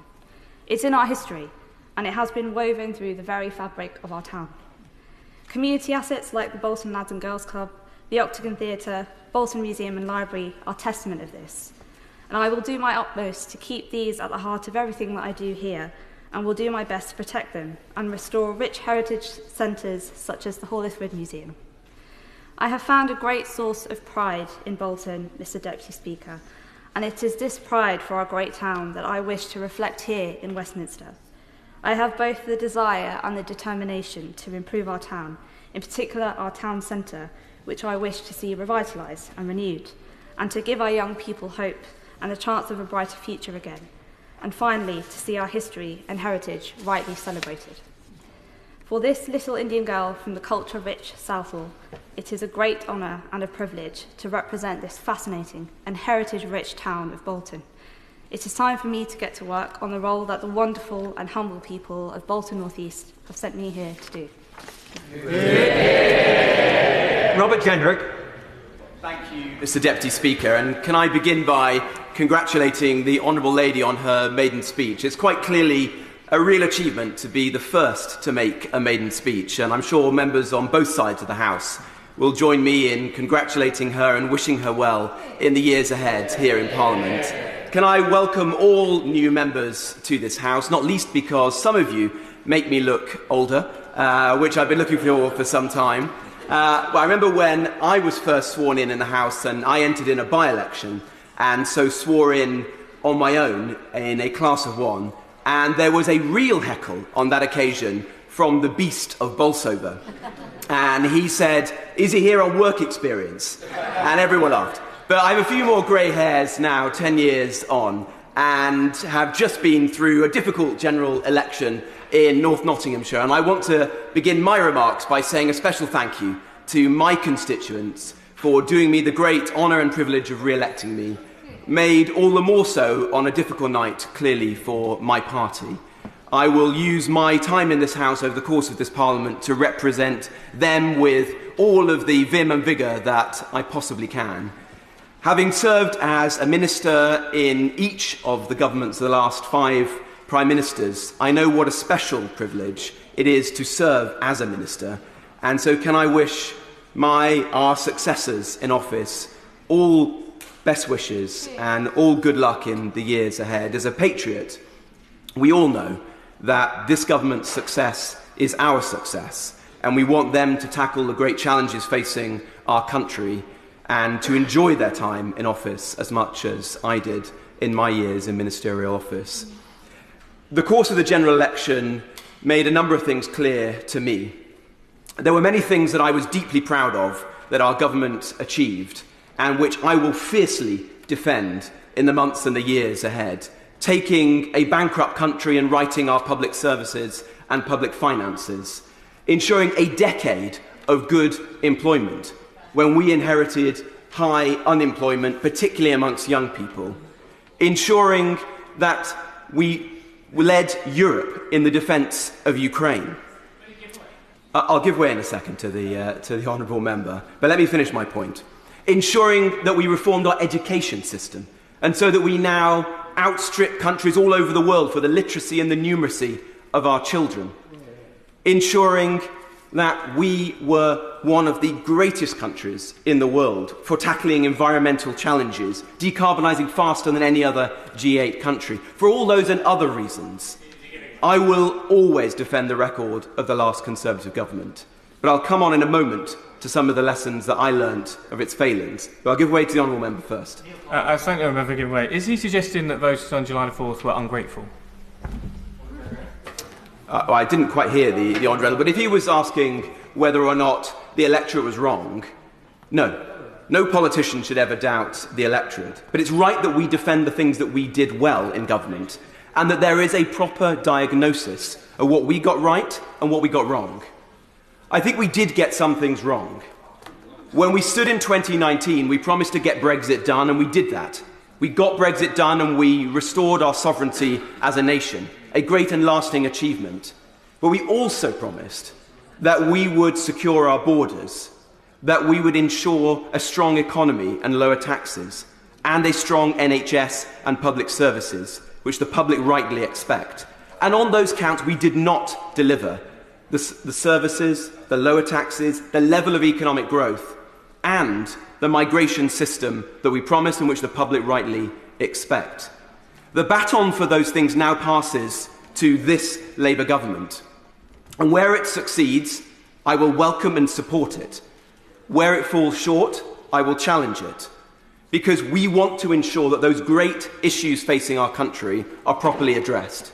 We live in one of the greatest times to be alive, but it is a time of immense change, when there is a shift in power from west to east, when new technology like AI is upending old industries, where there is an age of mass migration, which is challenging the pace of change in our country, creating huge pressures on housing and public services, on integration, making it harder to build the united country that we all want to see. And I worry that what we saw today in this King's speech does fall short of some of those great challenges. There are undoubtedly bills which I welcome. For example, the bill on the Holocaust Memorial, a project that I have been involved in for many years, and I'm delighted this new government will take forwards. Some are radical, like the changes in our energy policy, and I worry that they are radical for all the wrong reasons. Despite having decarbonised faster than other countries, despite only being responsible for 1% of global emissions, we now find ourselves with a government pursuing, for ideological reasons, a net zero policy which is going to make it harder for our own consumers to afford their bills, which is going to further erode our industrial base, which is going to lead us in hock to Chinese technology, where we're trading dependence on Russian hydrocarbons for Chinese electric vehicles, smart meters and solar panels that will despoil our countryside, where new quangos will spring up, like Great British Energy, which serve no apparent purpose and take inspiration from their predecessors like Robin Hood Energy in my part of the world in Nottingham, a failed project that wasted £50 million of taxpayers' money. And already in the first few days of this government, I worry that 200,000 jobs in the oil and gas sector have been put in danger, just at the time when rightly the government is saying that we want to fuel our economy, to create jobs, and to change the dynamics that we've seen as a country since the financial crash in 2008. 20 or 30 years of low productivity growth and unsatisfactory economic growth. We should all be working to find ways to do that and to make that possible. I worry about the message on the economy that we're hearing. We want economic growth, but economic growth is founded on harnessing the entrepreneurship of our people.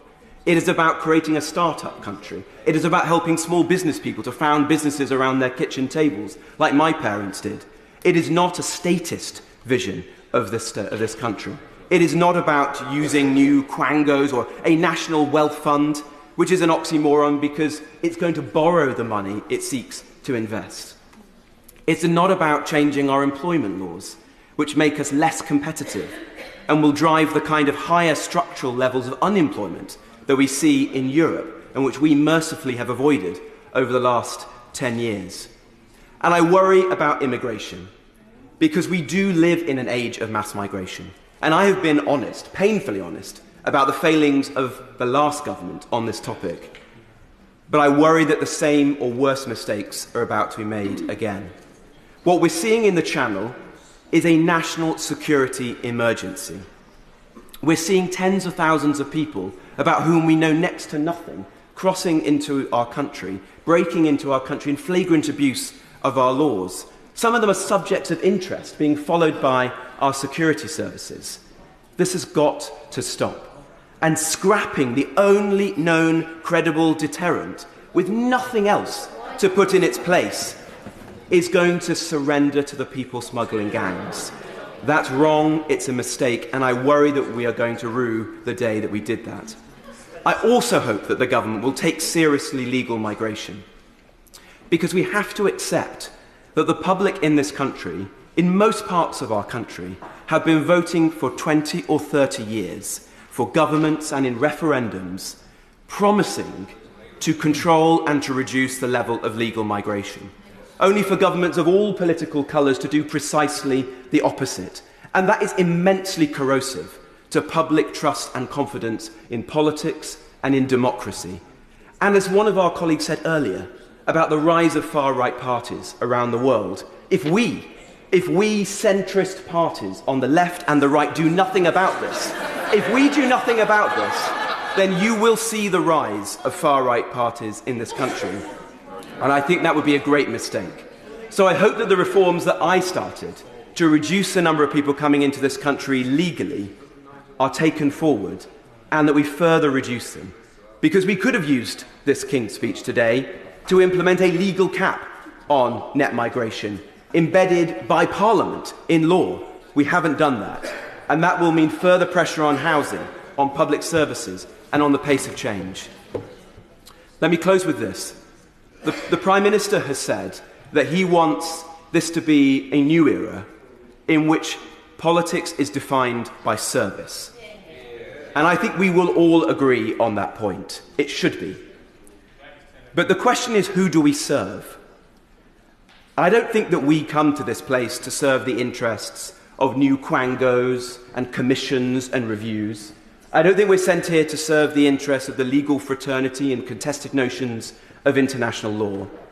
I don't think we're sent here to serve the new and worrying rise in sectarian politics, represented in this House for the first time in my lifetime, and which again should worry us. We're sent here to serve the interests of our constituents, and I choose them. I choose to ensure the working people of Newark and Nottinghamshire are always represented. And they sent me here with a few clear messages. Secure our border, reduce immigration, lower our taxes, stop the crimes, build homes, build a more united country, cohesive, integrated, not riddled by the poison of left-wing identity politics. That's what I'm here to fight. Where this government does that and lives up to that test, I will support it. Where it doesn't, I'll fiercely challenge it. Thank you, Mr. Deputy Speaker. Sir Mark Hendrick. Mr. Chope, today's King's speech has laid before us an ambitious and exciting vision which will benefit our country and my constituents in Preston for decades to come. In particular, I welcome the announcement that this government will be introducing a new publicly owned company, Great British Energy.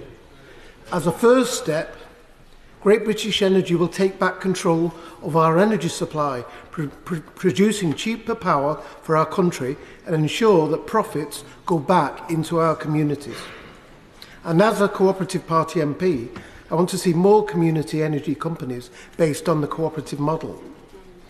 Not only will Great British Energy generate clean energy, but it will also cut energy bills and deliver good jobs.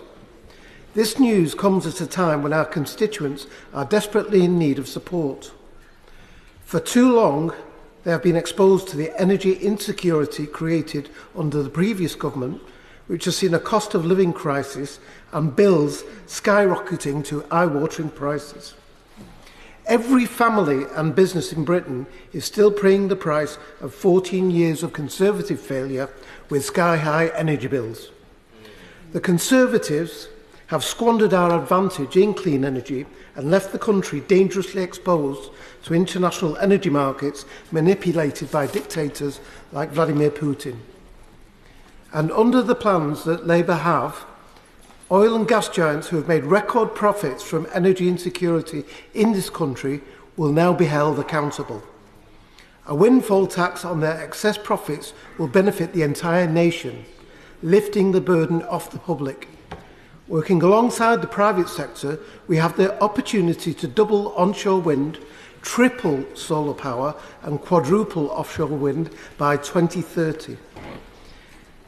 This investment in renewable energy is an investment in our future. We need to harness the advantage of our long coastline along with our engineering capabilities to become energy independent once again. We need to invest in carbon capture and storage, hydrogen and marine energy to ensure that we have a long-term energy storage our country needs. We need to accelerate investment in energy infrastructure. This can be achieved by this government's Green Prosperity Plan, which involves investing in cutting-edge green technology to create 650,000 jobs in the industries of the future by 2030. The previous government was slipping more and more towards climate denial, but it is critical now more than ever that the UK commits to our future by doing all that we can to achieve net zero, setting a good example to the rest of the world. Mr. Chope, I've been extremely fortunate to experience firsthand the progress that has been made in this over the years. As somebody who worked as a professional electrical engineer before entering full-time politics, I've always been very conscious of energy consumption issues and their impacts on the environment.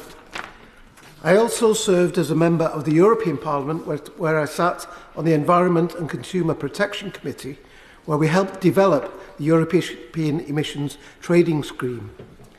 I'm very strongly in favour of clean energy and our mission to move towards a clean energy transition as a matter of urgency. Under the previous government, I sat on the Energy Security and Net Zero Committee from its inception, where I worked with colleagues to hold the then government to account and focus on the issues so acutely felt by the public, in particular with their soaring high energy costs. And during the Blair years, as a PPS to the former member for Derby South during her 3 years as Environment Secretary in the Cabinet, I became extremely aware of the crucial importance on reducing emissions as quickly as possible. And indeed, when the former member for Derby South became Foreign Secretary, she achieved the huge goal of placing climate change onto the UN Security Council agenda for the first time. Since then, the seriousness and urgency of the global challenge of climate change has only accelerated. It's not just a green issue now, it is a security issue. I'm proud and energised by the fact that this government is committed to tackling climate change and doing so in a way that brings the public with us and encourages international collaboration. By creating jobs and opportunities that stimulate the economy and slash energy bills, we are ensuring that together we can become a clean energy superpower, become energy independent, reach our net zero goals and secure our future for generations to come. Thank you, Mr. Chair. Robertson. Mr. Deputy Speaker, and can I say what a privilege it is not only to follow the Honourable Member for Preston, but to stand here not only as returned representative elected to continue my representation of my home constituency, but to stand as the leader of unionism in Northern Ireland, to have the opportunity to speak for the people of Northern Ireland in our national parliament with the endorsement not only of my constituents but colleagues right across the province. It is a real privilege, and I am pleased to do it during this humble address and response to His Majesty's gracious speech. The election, of course, Mr. Deputy Speaker, you know, brought with it some challenges, and we don't have two of our colleagues that I would have liked to have been here with us today. And I thank Ian and Paul both for their contribution and service to national politics and to politics more broadly in Northern Ireland. But we're not without hope, and I think it is very clear that the additions to the parliamentary team, even though not of our party, will make a significant contribution to life in their constituencies in Northern Ireland and to this place as well. Mr. Deputy Speaker, in considering how to respond to this loyal and gracious speech, I think the first thing to say is that we hold His Majesty not responsible for one bit of it, but it is, of course, the agenda of this government. And if you were to ask someone in rural Ireland for directions, you might find them responding to say, I wouldn't start from here. Now, when I read through the King's Speech, I want to welcome the commitment to repeal the provisions of the Legacy Act. And I say that as somebody who, over the last 9 years, and alongside colleagues for longer than I, have been consistent in our approach to dealing with issues of legacy in Northern Ireland. And that's not something that everyone in this chamber can say. Over the last number of years, we appreciated the opposition that the Labour benches offered in the face of the Conservative government's pursuit of this Legacy Act. We appreciated the response that we got from colleagues opposite when they recognised that the removal of the pursuit of justice was obnoxious to victims, people who lost the opportunity to pursue answers and outcomes on behalf of their loved ones. But the corruption of justice in Northern Ireland commenced decades ago. The early release of prisoners was a corruption of justice.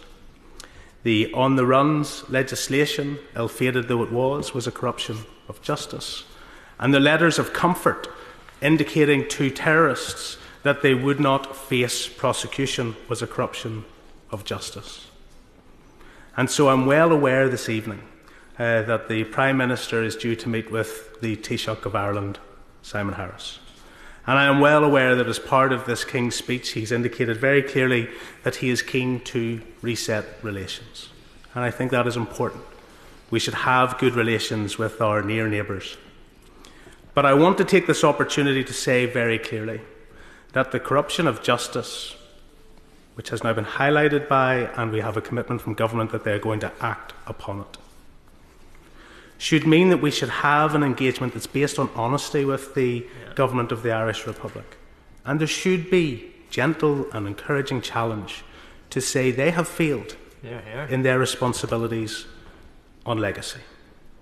When the courts have determined that the Irish government should bring forward inquiries as to what role was played by their state actors, by An Garda Síochána, and by others involved within their territory, there has been silence.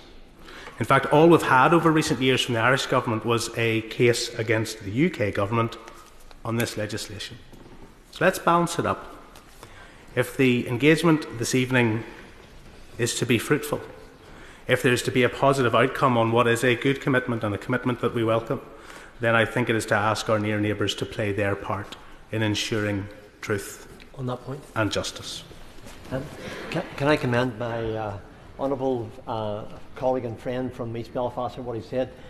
When it comes to responsibility for the Republic of Ireland, what they should do, they should be held accountable for the fact that they give sanctuary to IRA terrorists who murdered my cousin in December 1971, and also Lexi Cummins, also my cousin, and escaped across the border. There's something wrong with the government and the Republic of Ireland in particular if they can give sanctuary to IRA murderers and killers and they think they can get away with it. I'm very grateful, Mr Deputy Speaker, to my colleague for that comment. I'd like to move on to public services. Over the last number of years, we've been campaigning about the fact that public services in Northern Ireland are constrained because the Barnett formula has not served us well, and we've been getting less than what the Northern Ireland Fiscal Commission and Council have accepted we need. That means year on year public services are being reduced in Northern Ireland. That means year on year we are not getting the sort of uplift required to make sure our constituents benefit from devolution.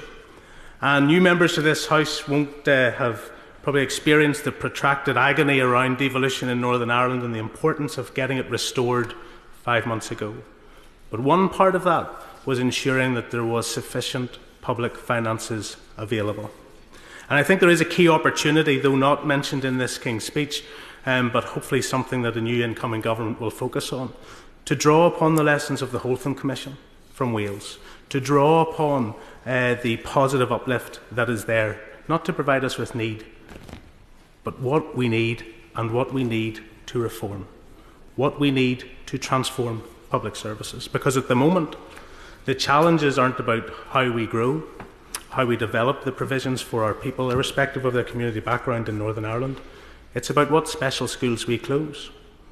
It's about what hospitals we close. It's about what services we stop providing. And I ask, as somebody who speaks for our corner of the United Kingdom in this place, that there would be earnest engagement on public services and public funding in Northern Ireland. Devolution was restored on the basis of an agreement that we reached with the then government, but it was supported by Labour in February of this year. Safeguarding the Union document allowed devolution to be restored and has contained within its key and significant commitments that we look forward to the Labour government honouring. Their members supported it at the time in February. They know the importance of it.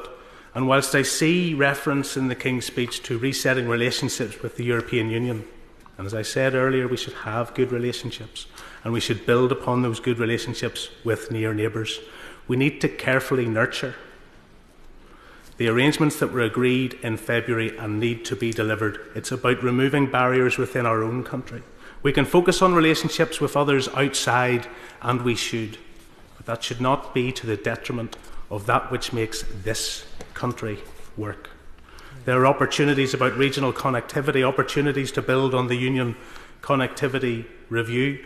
The creation of a Council for the Regions and Borders seems looks quite like the East-West Council that was agreed back in February as part of the Safeguarding the Union document. We'll have to study the detail. If it's a rename and it's a rebadge, that's fine.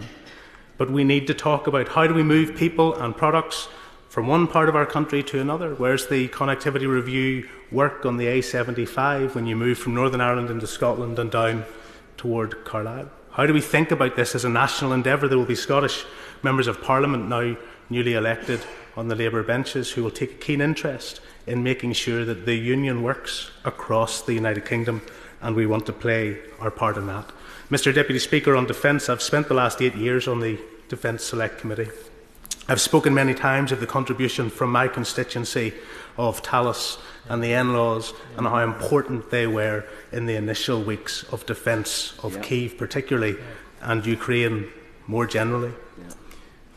But the eye has been taken off the ball on support for key industries within my constituency and important for Northern Ireland as a whole in the defence sphere.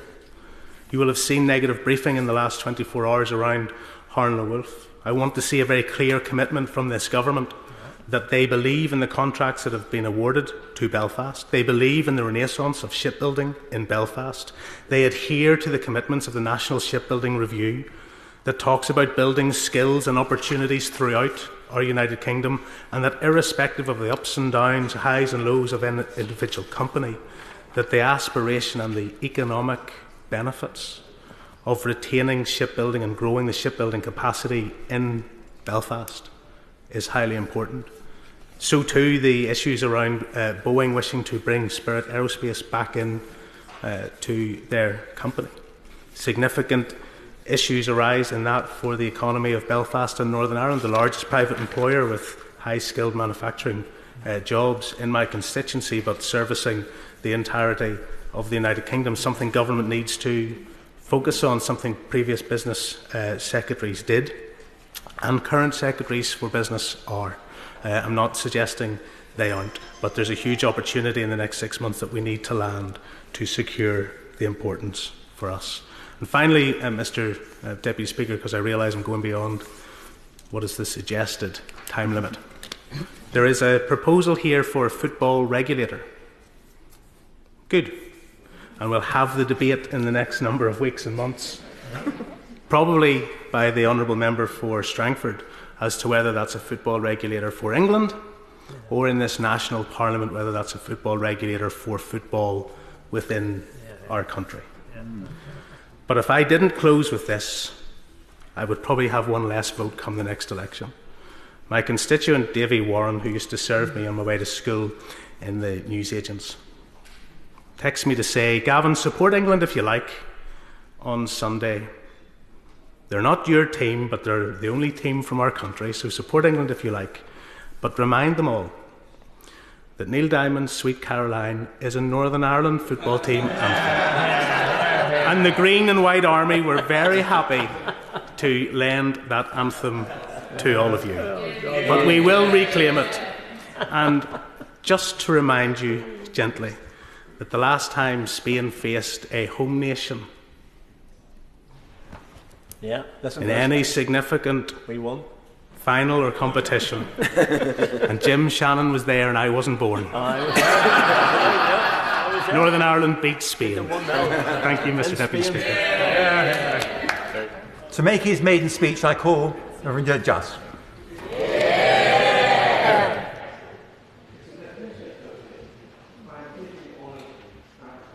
To represent the new constituency of Wolverhampton West. It was created by the incorporation of 7 wards from the previous Wolverhampton South West constituency, with 1 ward coming from the previous Wolverhampton North East constituency and 1 ward coming from Wolverhampton South East constituency. As with so many other places in our country, housing is a major issue in my constituency. I'm pleased to note the housing measures set out by His Majesty's government in the gracious speech. Our country faces a growing housing crisis. In the year to March 2024, the number of new homes started by builders in England was about 135,000, a 22% fall on the previous year. housing completions in England were only about just over 153,000 units, representing a 12% annual fall. Moreover, planning applications have fallen. In late November 2018, Prime Minister David Lloyd George chose to start his general election campaign in what is now the Wolverhampton West constituency, with the famous Homes Fit for Heroes speech. He demanded better homes, saying, "What is our task? To make Britain a fit country for heroes to live in." I echo that sentiment and have every confidence that the government of today will deliver a significant boost to housing bills, especially, I hope, council housing, just as it did in the 1920s and the 1960s. Less than 25 years ago, it was possible to allocate a one-bedroom Wolverhampton council flat in less than 48 hours. Now it seems that the waiting list in so many parts of our country nears 48 months. We desperately need a mass programme of building council housing, quite literally an investment for the future. I'm a proud son of Wolverhampton, a Wolfronian, so called because our city was founded over 1,000 years ago by Lady Wolfram, and it is perhaps the only city in our country founded by a woman. I have lived in the city that I love since arriving from East Africa at the age of 4.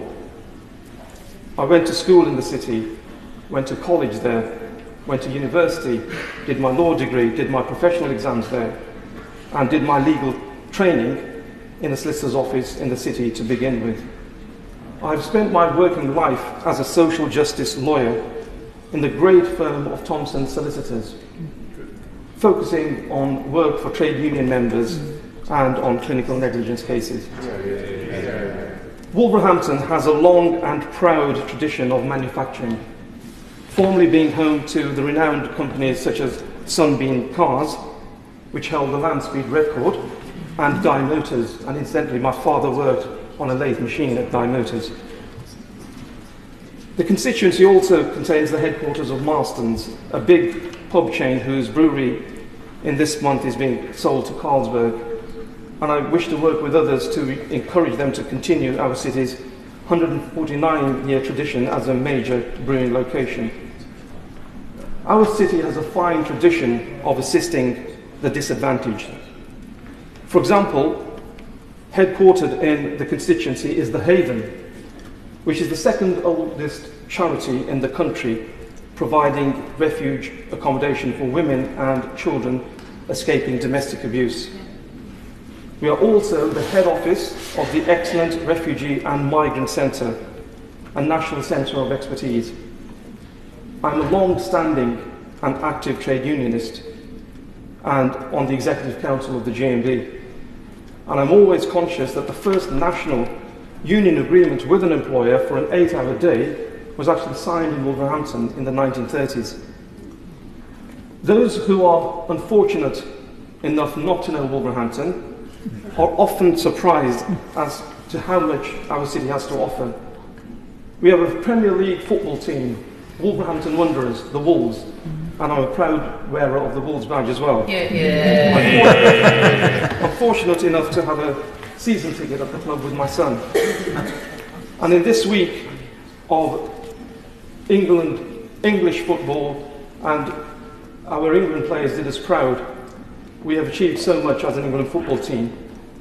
Bearing that in mind, I recall that for many years Tan Pullis, who lived in the city whilst he was the England manager.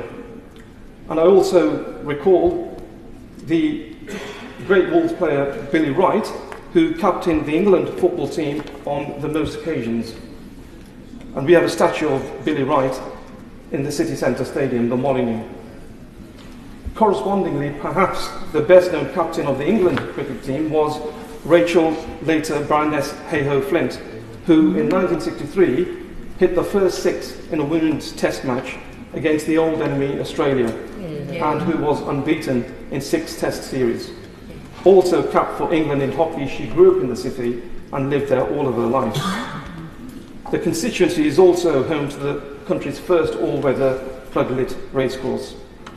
Despite the budget cuts of recent years, there are 3 hospitals in Wolverhampton West and many fine schools, and I'm pleased to say 4 special schools. We are blessed with cultural facilities, such as the fantastic Victoria-era West Park, the 19th century Grand Theatre, the finest arts and crafts National Trust House in the country, Whitwick Manor, and the Wolverhampton Art Gallery, home to nationally important collections of pop art and of Northern Ireland Troubles art. I will now note the contributions and influence of my predecessors, regrettably the most well-known of whom may be Enoch Powell. But having lived in Wolverhampton since the age of 4, I can attest that community relations have improved very markedly. And this has not happened by chance. It has come by because of hard work by very many people, including several of my predecessors, and by groups such as Wolverhampton Interfaith, of which I have been a member for several years. I want to pay tribute to the work done by my predecessors, Stuart Anderson, who was the MP before the last election, and then he decided to stand in South Shropshire.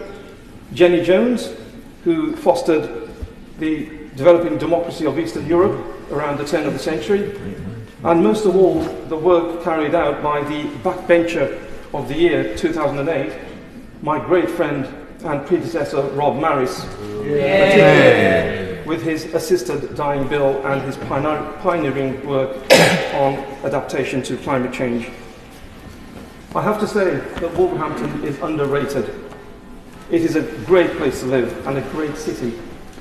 I am sure that the measures set out in the gracious speech will help it to become greater still. Liz Saville-Roberts. Diolch yn fawr iawn, Darpar Lefarydd, Sir Chope. This morning's King's speech was a different sort of gracious speech to that which some of us are accustomed to in this House, and it was heartening to hear some positive proposals which I look forward to debating, such as measures to address the need for long overdue improvements to employment rights, reforms to the archaic House of Lords, and the extension, of course, of VAT to private schools. I particularly look forward to working together on the issues related to violence against women and girls, and was very interested in hearing the Prime Minister name some activists in this area. I would like to put on record the name of Rhiannon Bragg of Rosgadvan in my constituency, and the work that she has been doing after the experiences she suffered at the hands of her offender. And I also would like to mention Elvin Clwyd, my predecessor, and the work that he did in stalking legislation, which I hope we will be able to strengthen.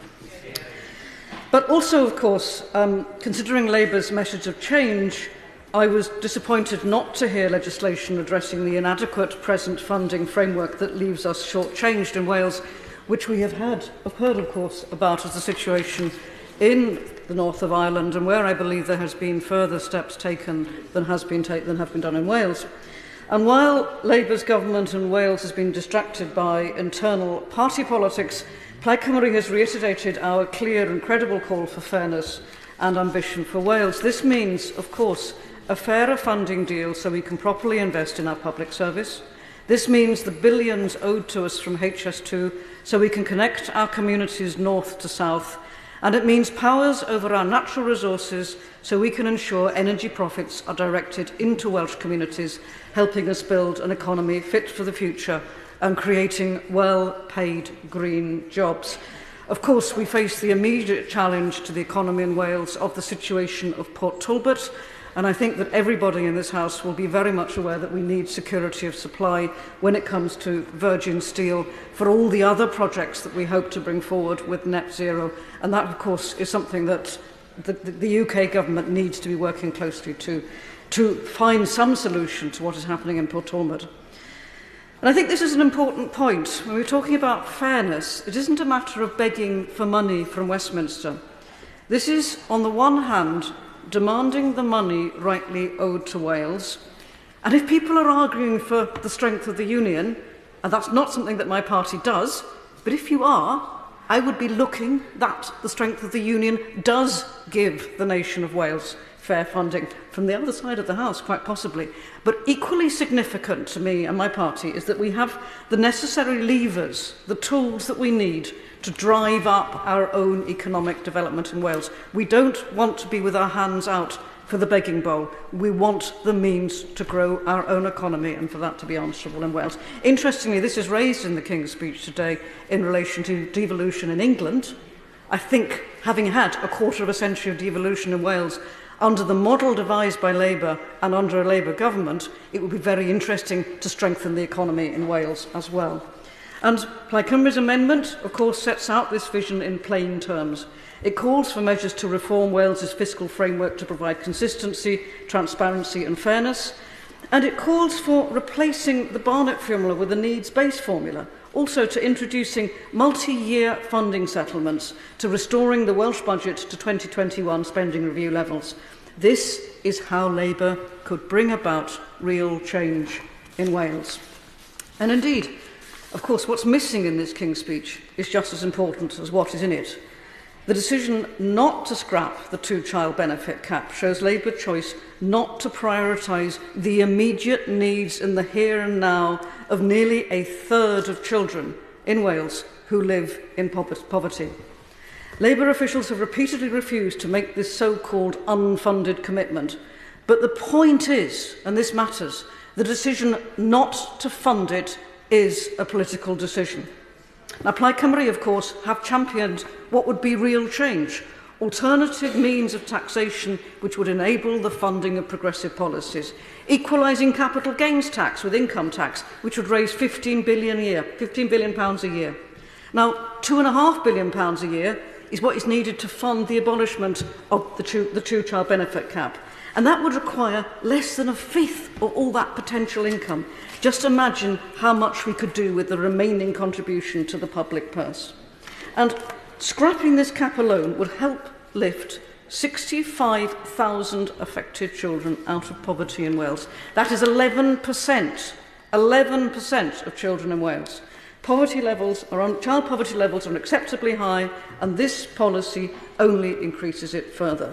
To invest in our children's futures would be, in the here and now, a real powerful change. Now, I know that Labour have committed to the idea of a task force. I have to welcome that because it's a step in the right direction. It's very interesting that that's happened today.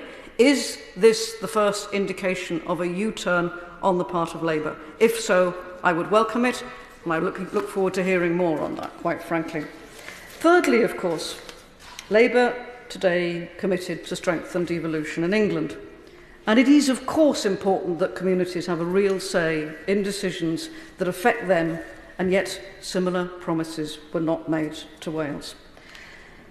Labour's manifesto committed to strengthening the Sewell Convention and to consider that weasel word, the devolution of justice and policing to Wales, which has already been considered, of course, because it's the policy of Labour's own party in Wales, but actually brought forward. And when we consider the state of our prisons as left to us, as bequeathed to us by the previous government with their policy of 14 years of austerity, we need radical ideas if we are to tackle the blight of how we rehabilitate, how we deal with justice. And in Wales, of course, the key measures involved with rehabilitation in making our communities safer, those are in the hands already of the Senedd, namely health and housing. We need all this in place. Welsh devolution in recent years has been constantly undermined, and it is high time to go further and pass legislation to put legal safeguards in place to protect devolved powers. We also need to heed the recommendations of experts and expand devolved powers, critically, of course, policing and justice, but also broadcasting. And if we are to tackle, again, the question of far-right populism expanding, we need to have the means to do that through broadcasting, with rail services, and, of course, the Crown Estate, just to name some. Plaid Cymru will use the clear role that we now have in this new Parliament to demand that Wales is treated fairly. We will, of course, also be raising the question with colleagues here in relation to our relationship with our nearest neighbours. When I'm standing in Penllyn, my nearest capital city is not London, it is Dublin. And our relationship with the rest of the EU is absolutely critical since we've seen the economic damage that Brexit has caused. We will also be raising the issue of how the calamity, the disaster that is unfolding in Gaza, the response that is made from this place, and how we seek justice for the people of Palestine, and how we make sure that they are properly treated and recognised as a nation in the world in future. Again, we will be using this theatre to be making sure that our voice is heard. We will therefore continue to push the UK Labour government to be more ambitious. I heard the Prime Minister talk about the lobby of good intentions. Yes, there are good intentions. There are good intentions also to work together where we can. But Plaid Cymru will hold this place to account for the people of Wales. Diolch yn fawr iawn. Bill Esterson. Thank you very much indeed, Mr. Chope. It is always a pleasure to speak in this chamber. I've had the pleasure of doing so for the last 14 years, but I can tell you it's not a big improvement standing on this side of the chamber. And I look forward to giving full support to this new Labour government in its endeavour as it makes its first steps in changing our country for the better. Can I congratulate my honourable friends from Bolton North East and from Wolverhampton West who gave outstanding maiden speeches. They've set the bar rather high for the rest of you, I think you would all agree, and I wish you all well in your endeavours. I can indeed congratulate all new and returning members. Mr. Chope, we have an inheritance after 14 years, and I'll just say to some of those honourable members opposite who have defended the previous government's record, or at least attempted to do so as they made their various leadership pitches, that the 14 years of economic performance tell a rather different story to that which we have just heard. Low living standards, a cost of living crisis, low growth. Growth so low, in fact, that had we maintained the growth of the last Labour government, GDP would be £140 billion higher.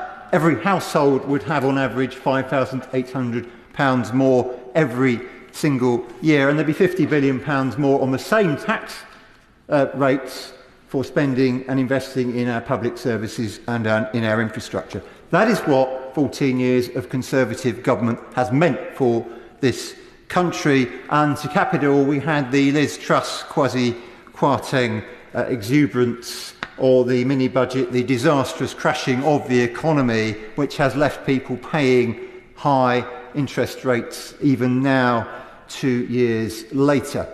So that is the record we inherit. It is what we have to fix, and we have made a very, very good start. In the gracious speech, the importance of economic stability was underlined with the announcement of a budget responsibility bill to deliver stability, to attract investment by creating confidence throughout the economy. The National Wealth Fund to attract that private investment and to invest in the massive opportunity which is available to us in this country, almost uniquely in Western Europe, through clean energy, through our geographical and our geological opportunities and our marvellous tech in this country, our science base, our universities too. The reforms of planning to deliver the infrastructure and housing, the reform of skills to deliver for our workers and for their employers too. And the investment that we've announced, so important in transport, the improvements in rail, in buses, the commitment to sustainable aviation fuel, show a government which actually understands the importance of integrated transport in delivering societal and economic improvements. Turning to the impact on my constituency, and like everybody in this House, we will benefit from the commitments to take action on NHS and dental waiting lists and to improve appointments, to recruit the additional teachers, to put in place the places in breakfast clubs for our children. All of these will make a massive immediate difference and are part of the down payment that the Prime Minister committed to during the election campaign and reiterated in his brilliant speech earlier. But in my constituency, there is one piece of legislation announced today above all that is of particular significance. I represent many people whose loved ones died at Hillsborough, or who were injured, or who attended. So I am very pleased, along with all of my Merseyside and Liverpool City region colleagues, and indeed many more in this House, for everyone who has campaigned so hard for justice for 35 years. The legal duty of candour on all public officials and authorities will now be created as it should have been done so many years ago.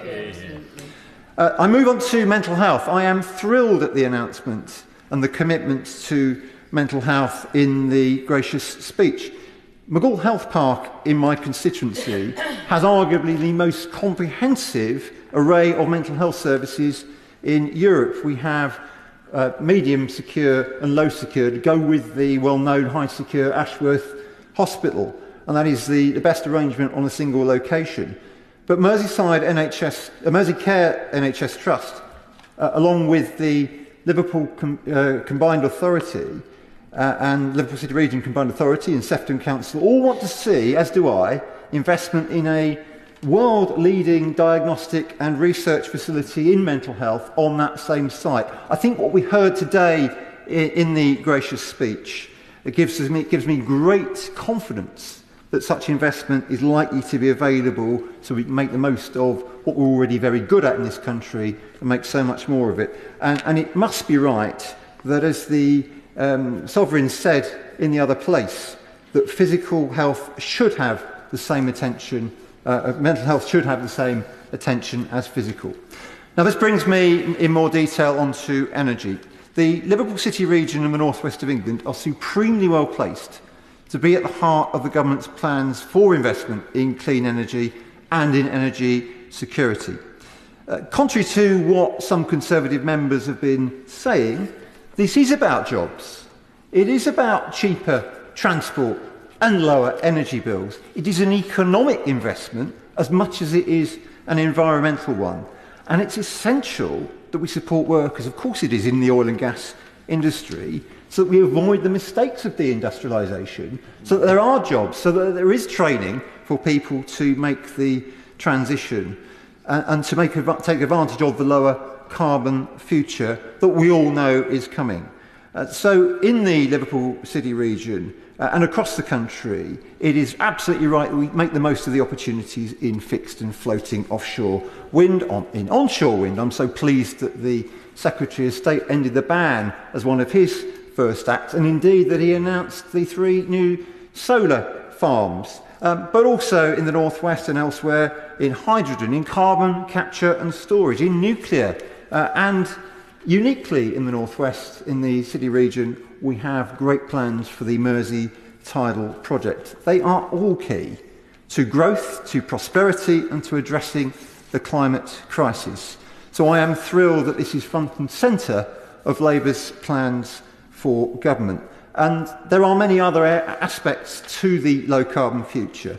The improvement in insulation in housing, the plans for solar for people at home, something I have invested in and have seen the benefits from with lower bills already, and I would advocate that for everybody, and it is brilliant that we are committed to giving everybody the ability to make the most of the opportunity.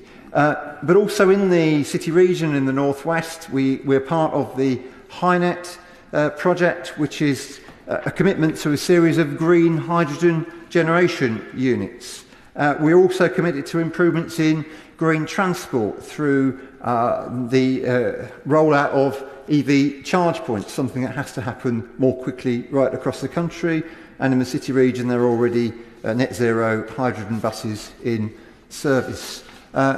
Elsewhere in the city region, Glass Futures is leading the way internationally on decarbonising the production of glass, and we are looking also at battery storage. So whether it's the city region or elsewhere in the country, this really is key, not just to Labour's energy mission, but to the mission of sustaining the highest growth in the G7.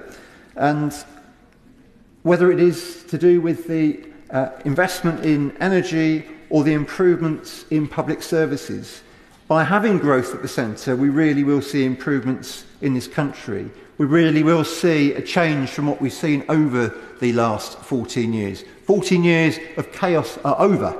It's time to turn the page. It's time to work together, as the Prime Minister said, and as he offers to all members in this House and to people beyond this House, to work together to start to rebuild Britain. Today's gracious speech is an important down payment in securing Britain's future. Roger Gale. Thank you, Sir Christopher. I would like to start by adding my congratulations to both my friend, the Honourable Gentleman, the member for Bootle, and the Honourable Lady, the member for Vauxhall, for their speeches earlier this afternoon. You and I, Sir Christopher, have heard, I suspect, quite a number of such speeches, and I hope that we can probably agree that they are amongst two of the very best that I have certainly ever heard. And while I'm congratulating, may I also pass my congratulations to the Honourable Gentleman, the member for Wolverhampton West. He spoke movingly of his football team and his town, and in which he quite clearly has great pride. I don't think I visited Wolverhampton more than 60 years ago. If the Ambassador Bowling Alley is still there, then I recall that Berry Gordy brought the Motortown Review to Wolverhampton, and I actually watched Stevie Wonder playing 10-pin bowls in a Wolverhampton bowling alley. Think about that.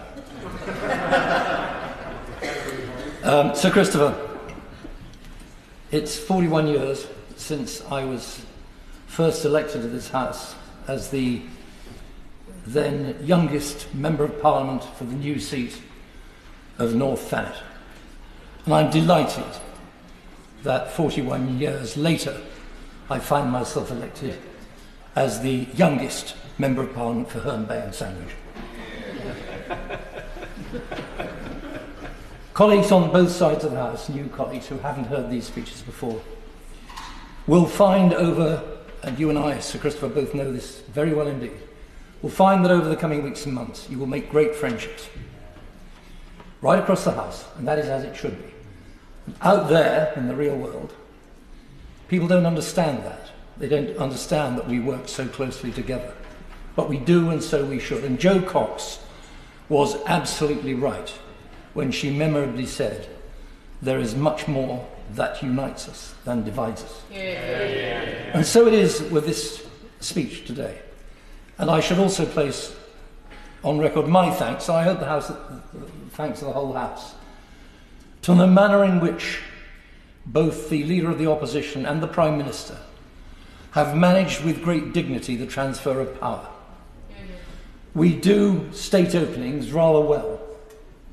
We do democracy in this country even better. And there are many who envy us for that, and it's a precious jewel that we should never lose.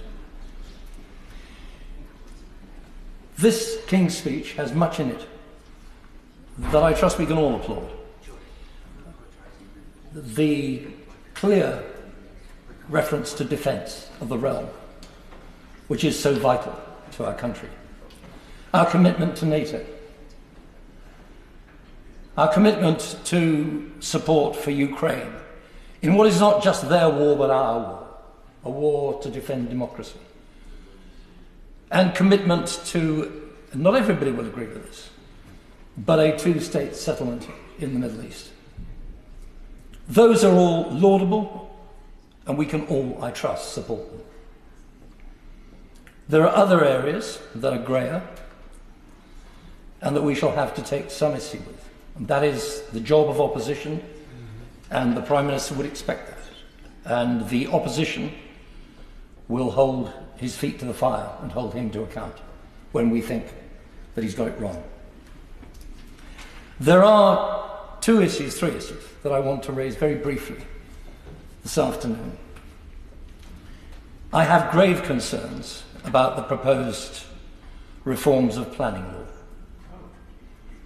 I, like many on the government benches now, represent a rural constituency. I fear for the loss of farmland. And in the proposed planning reforms, and I'm not sure and this is a genuine confusion and concern, whether or not it is now the Chancellor of the Exchequer or the Secretary of State for Housing that is driving this policy. But I have a very real concern that local democracy will be removed and that we shall find ourselves with a slash and burn policy that will destroy yet more, not of the green belt, but of the land that we need to grow the food to feed our country. And I trust that the government will address that issue very clearly and very seriously indeed. Turning to the Department of Net Zero, the Secretary of State, the new Secretary of State, has moved very fast indeed to grant some planning consents that again give me cause for concern. I find it wholly unnecessary that we should use, in the case of East Anglia and in Thanet, prime agricultural land, grade 1 land, that generates wheat of bread-making quality for solar farms, when we have acres of rooftops in public ownership and acres of car parks in public ownership that could and should better be used to release, to protect the land that we need. And I have a particular concern about a project that's been referred to by my two colleagues from East Anglia earlier this afternoon, what is known as the Sea Link project, which is designed to run a power cable from East Anglia under the Thames and around the coast to make landfall close to Sandwich. The proposal is to build on marshland immediately next to a site of special scientific interest, having crossed the Pegwell Bay Nature Reserve, a 90-foot high structure the size of about 4 football pitches. And National Grid have got this so horribly wrong that they've now realised that marshland is wet and that therefore they have to pour thousands of tons of concrete into the land and drill down and pile before they can even begin to build their structure. And the point about this is that there are viable alternatives which have been suggested. And I hope that the new Secretary of State will take this concern on board and use his powers, which he has, to instruct National Grid to go back to the drawing board and get it right. We all want clean energy. We all want renewable energy. We all want to hit the net zero target, but just not at any price. And if we rush into this, we will get it wrong. And we owe it to the grandchildren of every member present to get it right.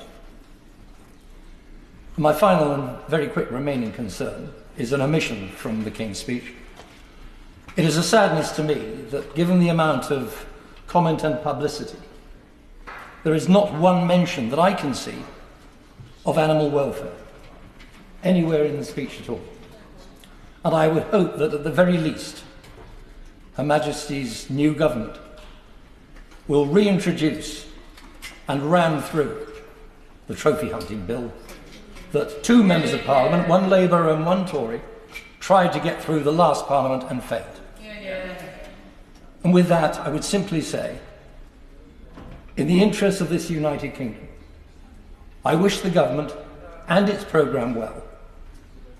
We will hold feet to the fire where necessary.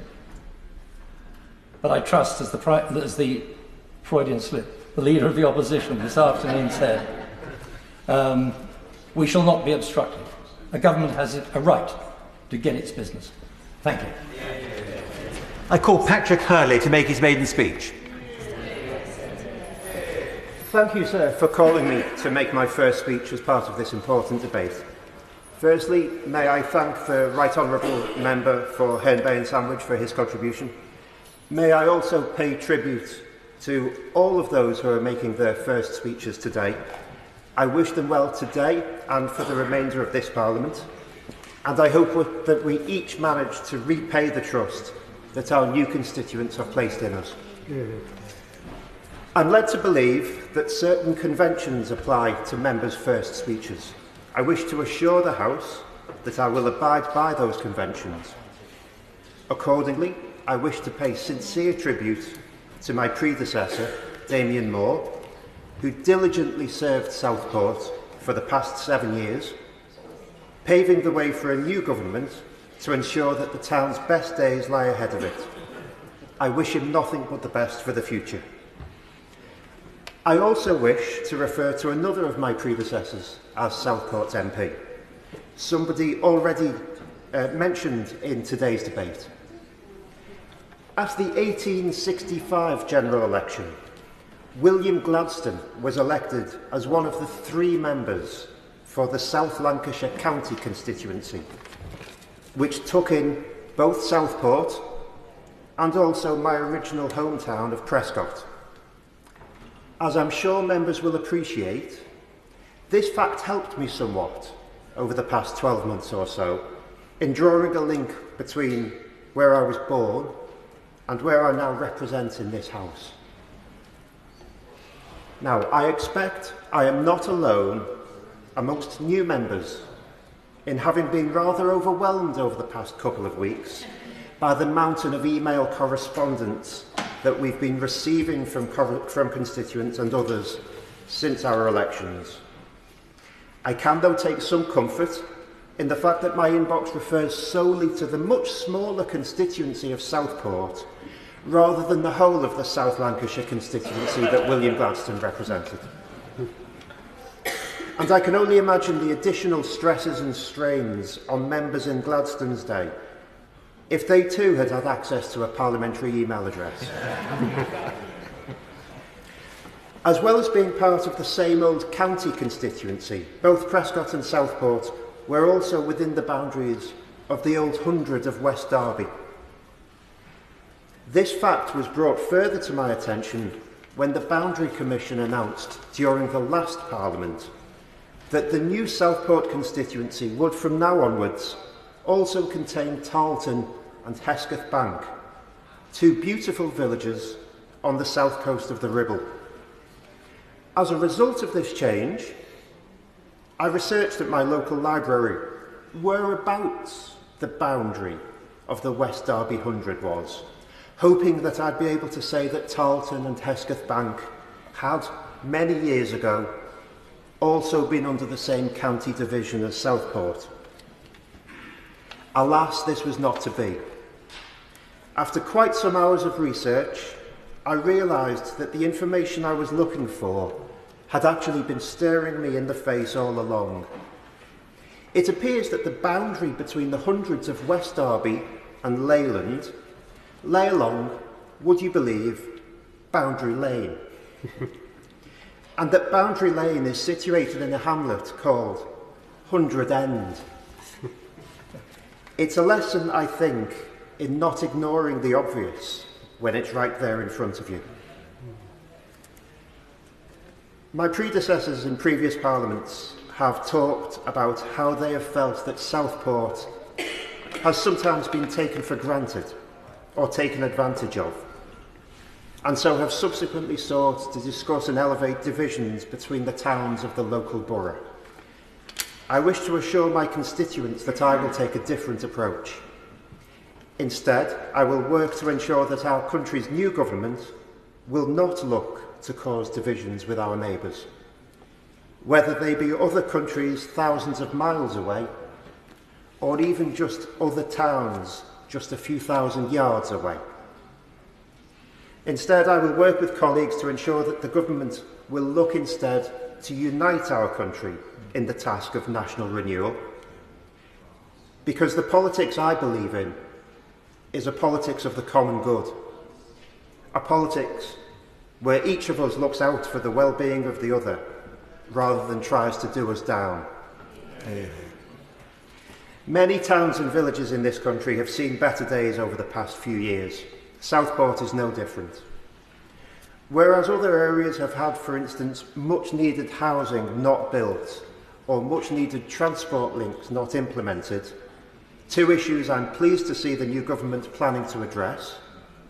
Southport's problems have manifested themselves in the temporary closure of the town's much-loved pier and a town centre whose main streets need more than their fair share of love and attention. I promise to work with colleagues in this House and beyond to fix these issues. The new government's priority on economic growth is entirely the right approach. Unless we get the trend rate of growth back to pre-2008 levels, our task in this Parliament around reducing poverty will be much harder, and the government has my full support in its approach.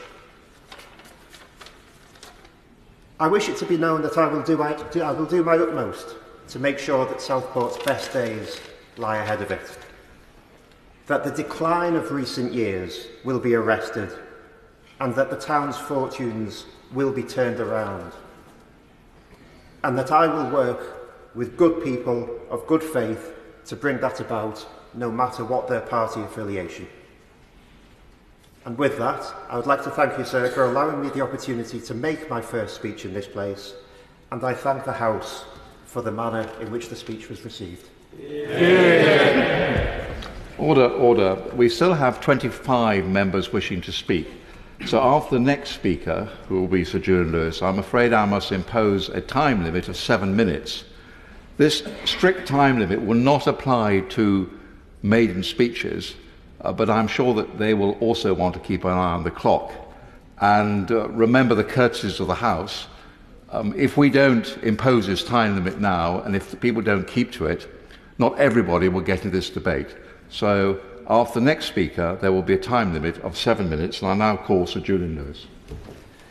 Thank you, Sir Edward. And who would have ever dreamt when we first met in October 1981 that so many years later, both you and your equally radical and progressive friend, my honourable neighbour for Christchurch, would successively grace this House by occupying the Speaker's chair.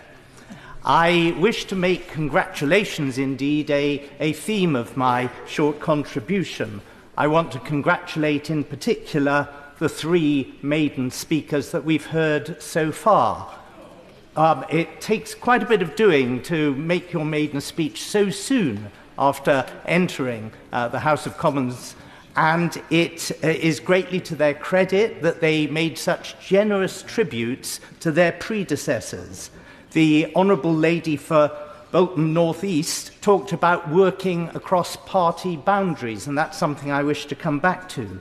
The Honourable Gentleman for Wolverhampton West concentrated on housing issues and the great sports record and legacy of his beloved Wolverhampton. And I too can remember Billy Wright from all those years ago.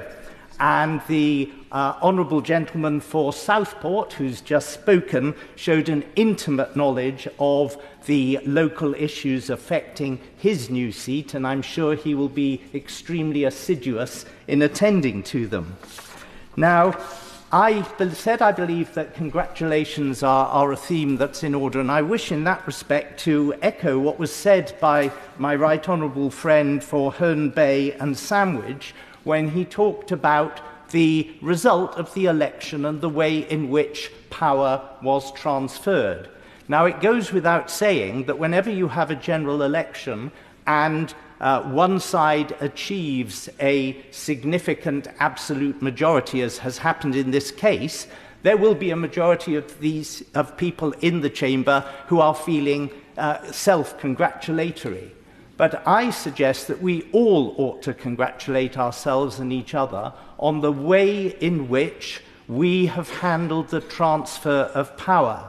And it is a cause for great concern that when we look amongst modern democracies, both in Western Europe and sadly across the Atlantic, and more of our important relationship with the United States will be addressed a little later in my remarks, that the cause of democracy in those countries is so ragged and threadbare at the moment. Let us hope it is but a passing phase. Now, for those people situated on the opposition benches, I have to say that bad though the result was for the Conservative Party, people observing the benches today shouldn't think it was quite as much as a wipeout as might appear at the moment. But I have to say, I think two of us at least have had the experience of sitting on these benches before. And I was one of 32 first-time Conservative MPs elected in the Blair landslide of 1997, and I had 13 years on those opposition benches, and then I had, 5 years after that in a coalition. Which was the worse, I'm not sure. But what I would say, a piece of advice to all new entrants to the House, including on the government side, is this. If you want to enjoy your time in this place, ask yourself the following question and hopefully give yourself the right answer. Would you still want to be here if you knew that you were going to be a backbencher all your parliamentary career? And if the answer is yes, then you're in the right place. Cling to it, because then anything else that happens is a bonus. If the answer is no, then you made the wrong career decision and get out at the next possible opportunity, because you are never going to be satisfied, because people who come in with that attitude get disappointed because they maybe make it to the front bench, but they don't make it to be a cabinet minister, or they make it to the cabinet, but they don't get to be one of the top four, or they make it to the top four, but they don't get the top job. And you know what happens to many prime ministers who even get right to the top. So enjoy the status that you've got, bank it, and look on everything else as a dividend. Turning to the King's speech, just a couple of observations, because we don't have the time for anything more detailed. On the issue of planning presumptions, I'm always a little bit worried about presumptions in favour of this and presumptions in favour of that. Let's hope that's not a shorthand for ignoring what people want. In my constituency of New Forest East, the biggest local issue for the first 6 years of my time in this place was a proposal to build a giant container port on reclaimed land on Southampton water called Dibden Bay. And Associated British Ports said that without doing this, the port of Southampton would begin to die. And we fought this for 6 years, and we won. And guess what? The port of Southampton didn't die. They found other ways of dealing with the container traffic, which has thrived. And now we have the prospect of a free port in the area. And I like to think that the new people in charge of Associated British Ports will be a lot more sensitive about what they plan for the delicate parts of the constituency. So all I'd say is, do not trample roughshod over communities' concerns with major infrastructure projects, because sometimes you may not be getting the best project. On the issue of conversion therapy, I just leave a question hanging in the air. And that is, anybody who votes for this change needs to be able to answer this point. What is it that you're proposing to outlaw that isn't already forbidden under existing laws? The danger with well-intentioned laws of this nature is that you can end up in a situation where what you're really talking about is thought crime. And 75 years after George Orwell's 1984 was published, or maybe it's 76 now, technically speaking, we need to be wary of that. I have a constituent with whom I happen to disagree about abortion. This particular constituent is fanatically opposed to abortion, and I'm not, and I do not think there should be demonstrations outside abortion clinics. But what he wants to do is to be able to stand silently by himself on the pavement and pray internally. And he's in a position where, if he's asked by the police what he is doing, if he says, I'm thinking about my shopping list or I'm thinking about some other domestic issue, he's fine. But if he actually admits that he is praying in relation to the abortion issue, he could end up being accused of committing an offence. Be careful before you go down that road too far. When it comes to modernising of the House of Lords membership, please be careful about blanket considerations. I would just say to people there is a very well-informed group led by Professor Lord Norton, who have been grappling with sensible ways of trying to modernise and reform the House of Lords for quite a number of years, and voices like this need to be listened to, because the House of Lords, though some people are appointed on the wrong basis, do in fact do an important job. If I may just have a few more moments, please, for one last point, which is quite significant, and that is it relates to the Intelligence and Security Committee, and this is an essential matter which will need to be incorporated into one of those pieces of legislation which the government is bringing forward. And it's a single amendment to the Justice and Security Act 2013.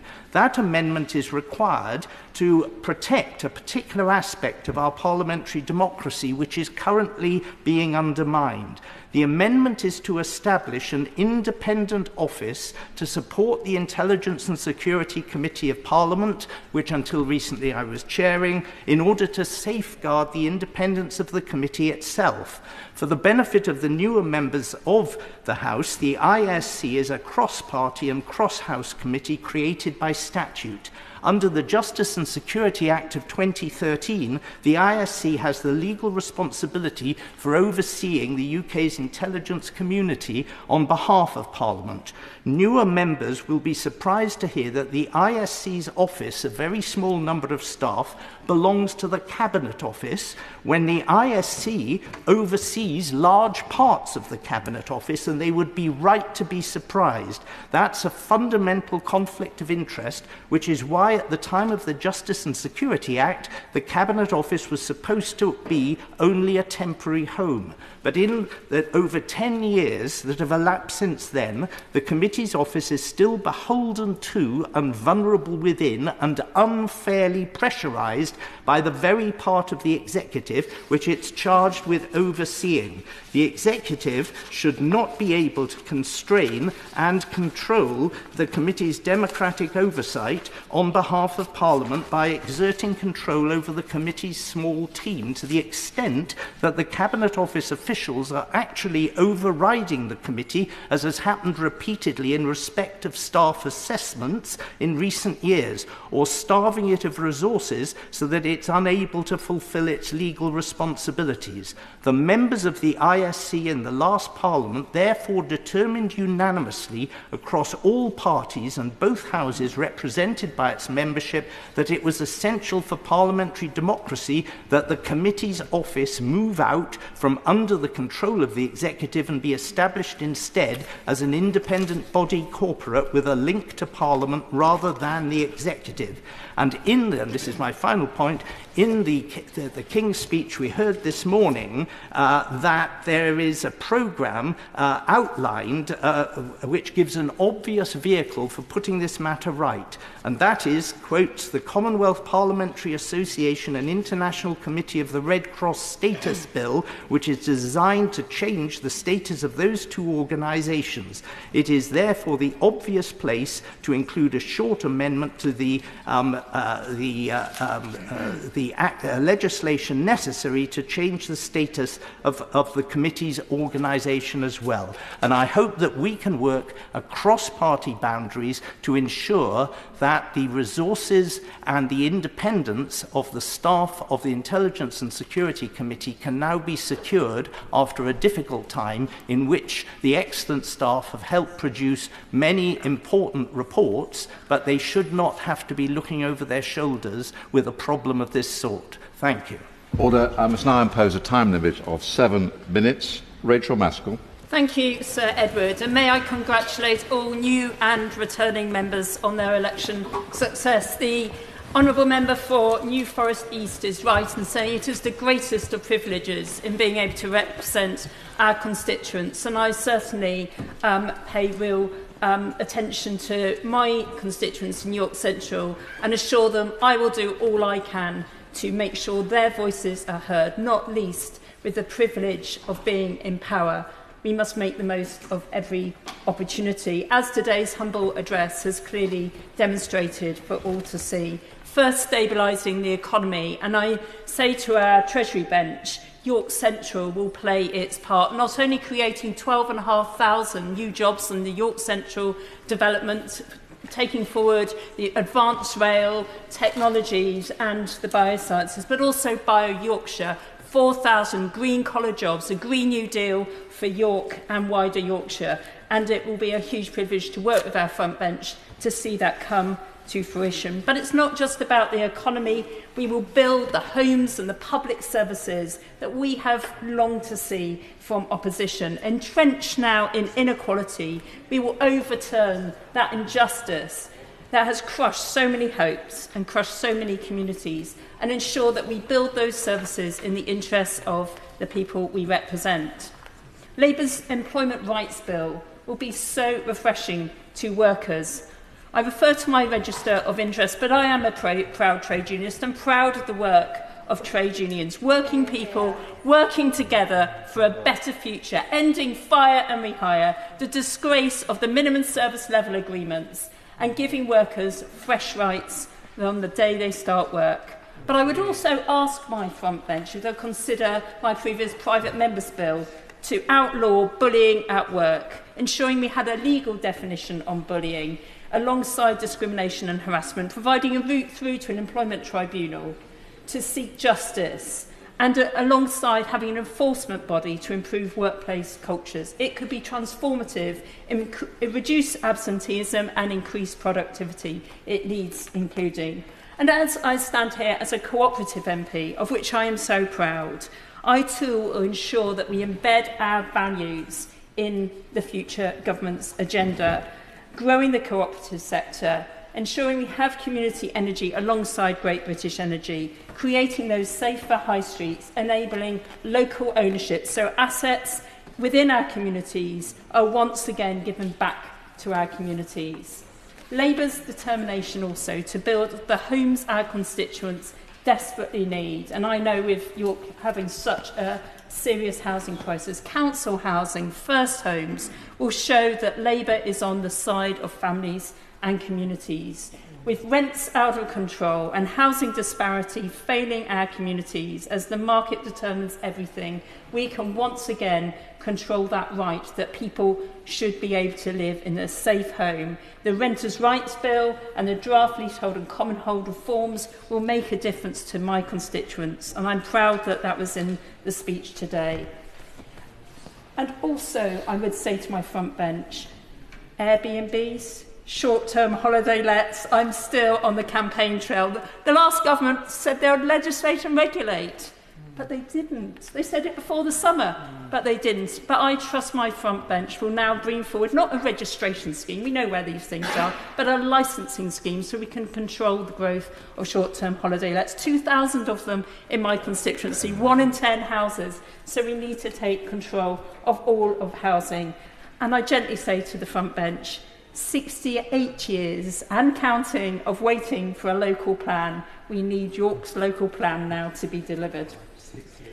On the NHS, it will no longer be like pulling teeth to get action on NHS dentistry. My right honourable friend is already at work delivering for our future. But I would say, look at the Health Select Committee's report from the last Parliament on NHS dentistry. It set out a blueprint of how we can really reform dentistry to ensure access, treatment and better oral health. But as we know, the NHS as a whole is on its knees. And as a former physio, I know the importance of getting it back on its feet again. When we left office, the NHS in 2010 was the most efficient health service in the world, and our ambition in government must be to restore those credentials, but not just health, social care too. This must be the Parliament of social care. So we complete that deal, that people can have the security in later life, that this government will take care of them and they do not need to fear those latter years. But there's so much we need to do in health. We've heard today the Mental Health Act, Tobacco and Vapes Bill, and so much more is on our agenda. And I will do everything, as I have for over 30 years, in working for a better health service built by that radical reforming 1945 government. And I trust this government will be as radical and as reforming as that, ensuring the NHS is safe in public hands. And finally, I just want to turn to education. I say to our education team, we need a new approach. We need to rip up that behaviourist approach, which is doing so much harm to our young people, and to introduce a nurturing therapeutic approach to education. I'm really heartened by hearing about the Children's Wellbeing Bill, so needed at this time. Reviewing the curriculum, ensuring that young children don't just leave school with good results, but as confident young people where their well-being and their mental health is as important as their exam results. But I further call on the government to take action on academy trusts that have spun out of control. We need accountability, we need funding on education spent on actual education, not on executive salaries and bonuses as it currently is. And we need that education brought back under local authority control so the whole system can hold together and work together. Those changes at Ofsted are necessary, but we need to ensure that all of our children have access to a nurturing education system that will make a difference for them and their future. And I certainly will work with our front bench to ensure that children, no matter what challenges they face, that's home and school, that we are looking after them. Order. Dame Karen Bradley. Thank you very much, Sir Edward. It's an honour to be called in this debate. And can I start by thanking my constituents for putting their faith in me again and returning me to this place for a 5th term. I also want to comment on the previous speeches. There have been some absolutely excellent speeches, particularly the 3 maiden speeches we've heard. This Parliament is unique. Every Parliament is unique because each and every Parliament is made up of the people, the members. And I think what we heard today in those maiden speeches was that we can have faith that this is going to be an excellent Parliament, because those speeches showed us that we have some truly great champions for their local area here in Parliament. I also want to comment on the 2 opening speeches. The speech by the Honourable Member for Bootle was a wonderful speech to open the debate and propose the humble address. He is one of the kindest members of Parliament, and it was lovely that he was chosen to be the proposer. And also the seconder, the Honourable Lady from Vauxhall and Camberwell Green. And I wanted to pick up particularly on her comments to my very good friend Nikki Aitken. We miss Nikki desperately, but we're so pleased she got her pedicabs bill through. It was an achievement for her, and I know something that the Honourable Lady is also benefiting from. Now, I'm struck by the King's speech that there is much in it that feels like it's a process, not an event. I look at many of those bills and I go back to times when I was a minister. I think about the work I did when I was in the Home Office on the Violence Against Women and Girls strategy and the work we did to strengthen our laws on domestic abuse. And I am very pleased to see that there is a bill in the address that we will be working on, because all the while you cannot stand still on this issue. It is an issue we constantly have to keep moving on, because I'm afraid perpetrators get wise and perpetrators work out ways to buck the system. So I'm very pleased to see that that was included. Also pleased to see that there will be a new law on spiking, something that was many of my colleagues were looking to introduce before we had the general election. And I'm also pleased that there will now be a Mental Health Act, something that many of us had pushed for. And again, I want to pay tribute to a previous member, Dame Jackie Doyle-Price, who was such an advocate for this and raised it on numerous occasions. I'm pleased we're going to see Martin's Law introduced. I was the Secretary of State in the Department for Digital Culture, Media and Sport when the Manchester Arena attack happened. And it is good to know that the lessons we've learned from that attack, we can take steps, legislative steps, to make things safer for the future. I will also want to pay tribute to what I see as the progress that's been made from the work of a previous Prime Minister, soon to be in the House of Lords, Theresa May. She introduced the race equality audit, where we looked closely at what was going on in the public sector and other organisations. Without that work, it wouldn't be possible to see a new race equality bill being proposed. And she also was the one who took the issue of Hillsborough seriously. And it was her that made sure we had the full inquiry and that we have found out the truth. And it is quite right that now that Hillsborough law will be brought forward. I had the honour in the previous Parliament of chairing what's called the British Group of the Interparliamentary Union, be heavily involved in Commonwealth Parliamentary Association UK, and also co-chairing the British Irish Parliamentary Assembly. And it's good to see so many friends from all sides who were involved in those organisations. And I would say to any new members, please get yourself involved with these fantastic bodies that really give you an insight into global issues and build up connections and links with our friends in parliaments around the world. So I do welcome that there will be a new bill to look at the issue of legacy in Northern Ireland. That issue can only be tackled if there is cross-party support on the ground in Northern Ireland. It cannot be imposed for here. We all want to see a solution to that issue, but certainly at the British Irish Parliamentary Assembly, this was a matter that was raised time and time again, so I'm glad that this will be looked at. I'm also pleased that there will be a bill to make the constitutional status of the Commonwealth Parliamentary Association settled. We did start that process, we couldn't get it finished, but it is incredibly important. And I would finally just comment on global issues, that the issues in the Middle East, I've seen firsthand through IPU assemblies just how difficult these issues are to address. And there are disruptors in the world who want to do us harm, and they are making sure that the views around the world are the views they want to see. And I feel that we do need to take this incredibly carefully and very seriously, because we need the hostages released, we do need to see a ceasefire, we need the humanitarian aid in, and we need to make sure international law is observed. My final point is a completely constituency point, which is around the status of the Staffordshire Moorlands. So we are a very proud and very unique area. We are part of the Peak District National Park. We have beautiful Churnet Valley, which is desperate for an AONB status, but we do face challenges. We are concerned about what might happen with devolution, as we don't want to be in a unitary authority across North Staffordshire. We want to keep our unique identity. We don't want to see the green field between our villages and the city built on. And we want to make sure that we have the powers locally to make sure that solar farm developments, battery storage developments, pylons and other matters can be dealt with locally, so that it is the people who are elected locally who can make those decisions. So I would urge the government, please no top-down targets, please no imposition from above, listen to the people on the ground, this matters to them. The Staffordshire Moorlands needs to keep its unique identity. Thank you. Ruth Jones. Thank you, President. And it's a real honour to speak in this debate on the King's Speech today, and also to follow the Honourable Lady opposite for Staffordshire and Moorland. And I thank her for her thoughtful and considered speech today. And I'd like to commend the 3 new members on their maiden speeches today.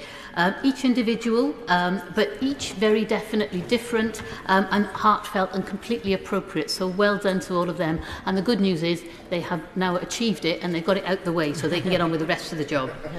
But it's also a real privilege to speak as the first Member of Parliament for the new constituency of Newport West and Islwyn. And as I said in my acceptance speech on the 4th of July, it is an honour to represent the constituents of this new constituency, which includes the former seat of Lord Neil Kinnock, Don Tewig, and of course my immediate predecessor, the late great Paul Flynn.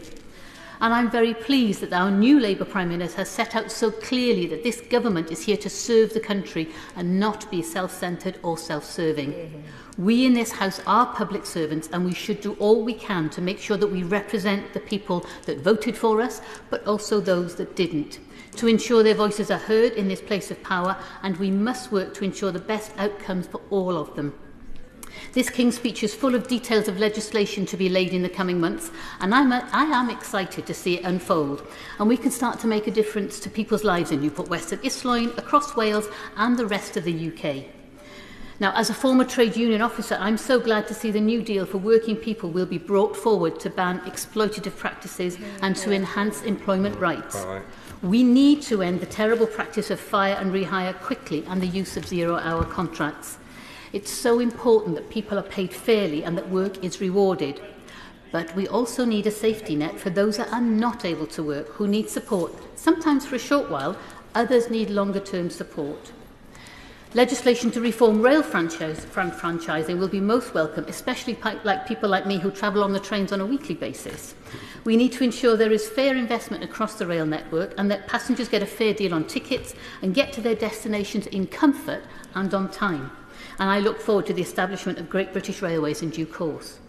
I'm also looking forward to the introduction of Great British Energy, a publicly owned clean power company, which will be based in Scotland. I have to say gently to the government, I'm sure we could have had it based in Wales, but I will leave that debate for another day. I also welcome the measures to strengthen community policing, deal more effectively with antisocial behaviour and improve victim support. And I've worked with a number of women in my constituency who have suffered domestic abuse for many, many years. And I want to make sure the police learn from their stories and make sure any potential victims in the future have their issues addressed and their lives made safer as quickly as possible. Another area I'm pleased to see included in the bill is to progressively increase the age at which people can buy cigarettes and also, most importantly, impose limits on the sale and marketing of vapes. Yeah. As a former physiotherapist, like my colleague from York Central, there are still I'm extremely concerned that people across the UK are still dying from cigarette-related conditions. And I have treated patients who had irreversible changes to their lungs and other conditions directly due to smoking. The evidence between nicotine and poor health and premature death has been very clear for many years now. But we also know that the longitudinal evidence on vaping has not been undertaken fully yet, and we need to be cautious about the use of vapes, in particular the easy way children and young people are able to obtain them. The addictive nature of vapes is well known, and I've spoken to local school teachers who are finding pupils are having to leave lessons or even exams to vape. This is so disruptive to the individual pupil and the whole class, and it would be good to ensure safety and limit the access to vapes. This legislation can't come soon enough. I must also mention the plans to reform the House of Lords, as my predecessor Paul Flynn spent many years calling for this, and he would be delighted to hear this news and would immediately start asking when. He would be gratified, though, to hear the abolition of hereditary peers will be achieved within the first term of this Parliament. I look forward to learning more about these constitutional reforms and how the other place will continue to be a chamber to scrutinise the work of this chamber, because it's very important. This role has been so vital in recent months and years, as we witnessed in the last Parliament. But it would be remiss of me not to mention some areas that were not mentioned in His Majesty's speech, as the Honourable Member for Herne Bay and Sandwich, who's no longer in his place... Oh, no, sorry, he is in his place. I do apologise. Many members of this House are very well aware of the importance of animal welfare. I have hundreds of emails on this vital topic every month, and I must admit I was disappointed not to read of any animal welfare legislation, such as the banning of hunting trophies or puppy smuggling, the introduction of a kept animals bill, and the tightening up of the rules around trail hunting in the King's speech this morning. I do need to gently ask my colleagues on the front bench to make sure that these important pieces of legislation are brought forward in this Parliament. And I'm happy to be reassured that not everything makes the final cut of His Majesty's speech. But, Sir Edward, you can rely on me to speak out on animal welfare because the animals can't. Sir Edward, there are so many aspects of this King's speech that I would like to commend, but I'm very conscious of others wanting to speak.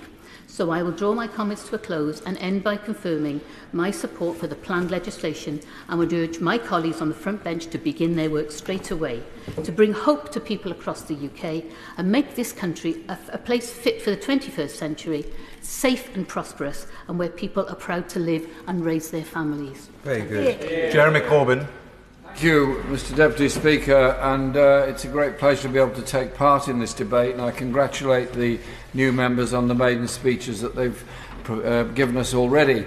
I also want to put on record my deep thanks to all the people of Islington North constituency for voting for me to be an independent MP in the election that's just passed, which was an interesting experience after fighting 10 elections as a Labour candidate, then fighting as an independent. It's a very different experience. You have to have a deep and very honest conversation with everybody on every doorstep as to why you're doing it.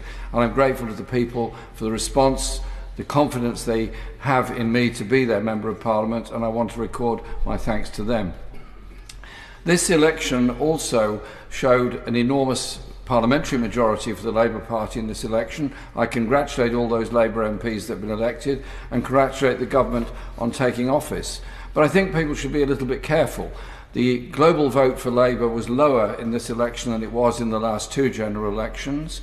There were a number of independents like me elected to this House. There was an increase in Green MPs and an increase in Plaid and an increase in Sinn Féin from Northern Ireland. There are levels of discontent within our society that were reflected in this election result, and I think that we ought to reflect on that. People in this election were totally fed up with falling living standards, increasing levels of poverty, increasing levels of homelessness, higher levels of mental health stress, and deep unease amongst many people in all our communities.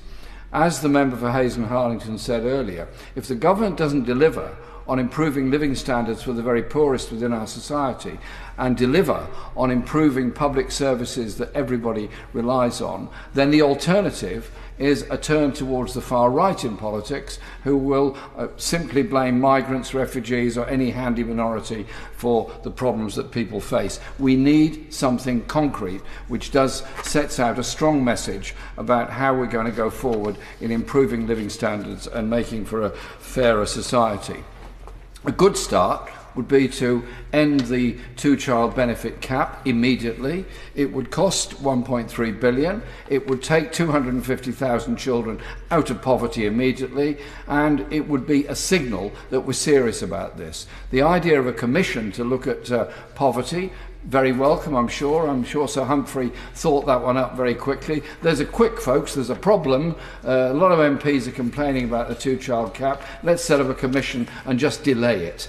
Why not do it now and just say quite simply, we're going to end the cap? It's simply cruel and nasty to say that the third, fourth or fifth child in a family is less valuable than the first two. And I just hope that the government will listen to that, and if there is a vote next week on it, that a substantial number will vote on this in exactly the same way as happened in 1997 when the incoming government decided to cut the lone parent benefit and forever was marked by that decision. Why not make the decision now? My constituency, like many others, suffers very serious housing problems. It has levels of homelessness that are increasing all the time, not just rough sleeping, but overcrowding, and it has a totally unaffordable private rented sector. I was very interested in the King's speech in the section on regulation of the private rented sector. Everything in there was fine.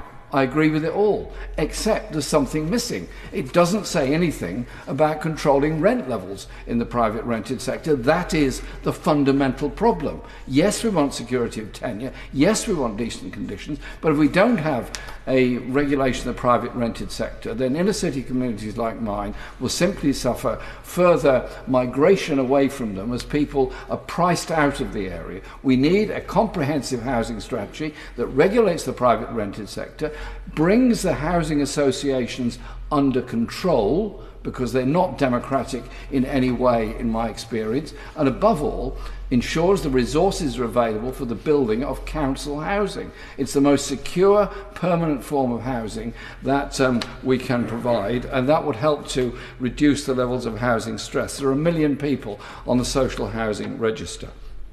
Two other points I want to make in the short time we've got available.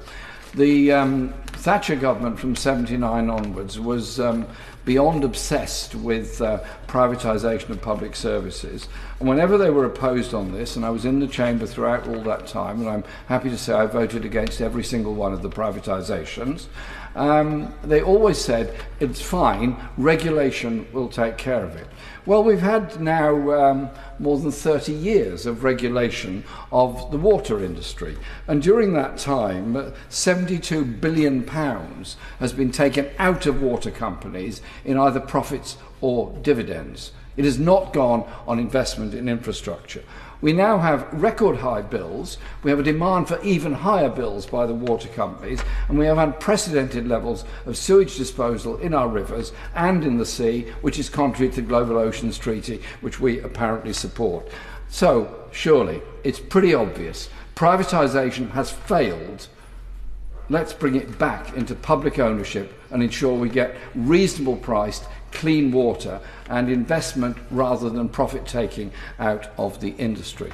The last point I want to make is on the global issue, and I'll say this very quickly because there's only a minute left. The war in Gaza has already cost 40,000 lives. Surely now is the time to do a number of things. One, demand a ceasefire with all the vigour we can bring to it. Secondly, end arms supplies to Israel. It's our bombs, in part, that are being used to bomb Gaza and have taken the lives of 40,000 people.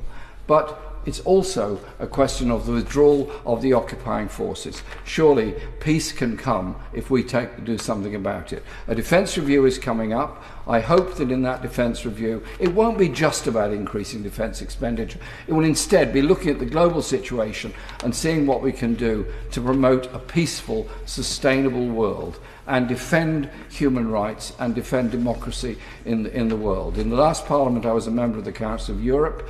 I enjoyed that activity there in defending the principles of the European Convention of Human Rights and the Universal Declaration of Human Rights. We can make a contribution for a peaceful, sustainable world if we want. Mary Rimmer. Thank you, Mr Deputy Speaker. It is a pleasure to follow the member from Islington North. May I congratulate all members who have returned to the House of Commons, and particular welcome and congratulations for all new members, and I wish you every success and happiness in your time in this chamber. The humble address given to us by the member from Bootle, a great friend of mine, and the member from Vauxhall and Camberwell who seconded it. Very warm, kind people, probably the two kindest I know in the chamber. Very warm, very humorous and very interesting speeches. Highlight of the day, I think. A particular thank you to the public in St Helens South and Western, my constituency, for returning me once again to this chamber. It is indeed a great honour for me to represent the town I was born in, the town I hope to die in as well. Very much thank you. It's a great honour to represent those great people who worked so hard during their lives. Mr Speaker, Deputy Speaker, for too long social care and the needs of elderly and vulnerable patients have not been adequately considered. For it is just as important as our National Health Service. Indeed, the National Health Service suffers much from the lack of this appropriate and necessary recognition and consideration by government of social care. We have heard time and time again of record waiting lists, patients being treated in hospital corridors, and ambulance with patients in having to queue up for hours outside the A&E. I even had communication from the North West ambulance employers about the 30-odd ambulances blocked in the car park of Western Hospital. They'd already turned a corridor into a ward and do everything they can. You can't get ambulances because they're stuck on the car parks of the hospital. Simply because the hospitals are above capacity. My local one in Whiston has been well over 100% capacity many, many times. It's a very popular hospital and it's a very good hospital, but it simply is overstretched. Elderly and chronically sick people are not being given the dignity they deserve. At times, there have been unsafe discharges occurring in different hospitals, and this needs to change. Unsafe discharges because they're not there for mental health. There's a new title now. It's not bed blocking. It's not clinically needed accommodation. Social care must be fixed and financed properly and be truly affordable for the people to use. The pressure that the NHS is under will only be fixed if social care is fixed as well. With the modern wonders of modern medicine, people are living longer, yet often this brings with it multiple complex needs. For our care system has not kept up with the changes. Families care and also need support. Care staff cannot leave a sick person alone waiting for an ambulance. Often they are waiting hours, and that has a knock-on effect on the working shift patterns and ultimately other patients waiting for the care and support they need. Elderly and vulnerable patients cannot be left without food, waiting for food, medicine and personal care. The NHS and care sectors need to be better integrated to stop situations like this happening. Care homes and nursing homes are also closing, so there's a lack of capacity there. And this is why there becomes unsafe discharges. The sector is in crisis and patients are suffering. When it comes to adult social care reform, priority must be given to treat patients at home where they feel comfortable, where they've got their family around them, the neighbours can bob in and that. This is both essential to protect the hospital bed capacity and to give elderly and disabled people the dignity they deserve and to stay in the homes they love in familiar surroundings. Most of the care and even some of the medical and clinical treatments can be given at home. I've witnessed this. This would free up the NHS bed capacity for those that need the beds to get the treatment they can't receive at home. Even the current system of relying on local authorities that have had their budgets cut for over a decade is just not good enough. Even with the additional social care levy, local authorities are struggling to cope. The levy is based on the council tax levels and base, and so the areas with the lowest returns will receive pittance, and it's in those areas that we have more of these people who need the care and support. According to Local Government Association, 57% of council tax already goes on social care. It's not sustainable. There's less and less money and more people. We live longer now and will continue to live longer in the long term, and the problem will only continue to get worse. Social care should be financed nationally and it should follow the needs of patients. You can't give a quota of money when you've got hundreds of people in one borough and you've got perhaps 100 in another borough needing support. It needs to follow the needs of the patient. One of the major problems the sector has is hiring and returning care workers. It is an incredibly difficult job. They are absolute angels, looking after our elderly relatives and loved ones with love and compassion. Social care should be promoted as a valued service. Professionals in the sector deserve recognition and respect, yet the pay, terms and conditions need to match the duties we are asking of them. The whole sector needs a rework to make sure that it pays fairly and offers progression so that staff can afford to stay in the job that they love and they want to do. And then they should be valued as well. Labour has rightly promised to set up a national care service, finally putting care on par with the NHS, as it needs to be a modern healthcare system. It should be social and healthcare profession. There needs to be a sector of social and healthcare professions. These reforms need to look at the funding model, the at-home treatment and staffing issues, and crucially, the integration with the NHS. Sammy Wilson. Thank you, Mr. Speaker. First of all, can I make a correction for the member for Islington North? There's not an increase in Sinn Féin representation after this election, though you might be forgiven, given the way the BBC reported the Northern Ireland election, for thinking so. Secondly, can I congratulate the government on its success in the elections, and like other people said, we wish them every success, because of course a successful government means a successful country. And thirdly, can I just say to all of those who have made their maiden speeches today, it's a very nervous experience. I can remember my first time, and my party leader then, Ian Paisley, took me aside and he said, "Sammy, there's 3 things you've got to do. First of all, you've got to speak nicely about your constituency." Now, I've listened over the years to people speaking about their constituency in this House in their maiden speeches, and I always thought when I think of the area they were representing, they'd make great estate agents, given the descriptions that we had for some of the areas.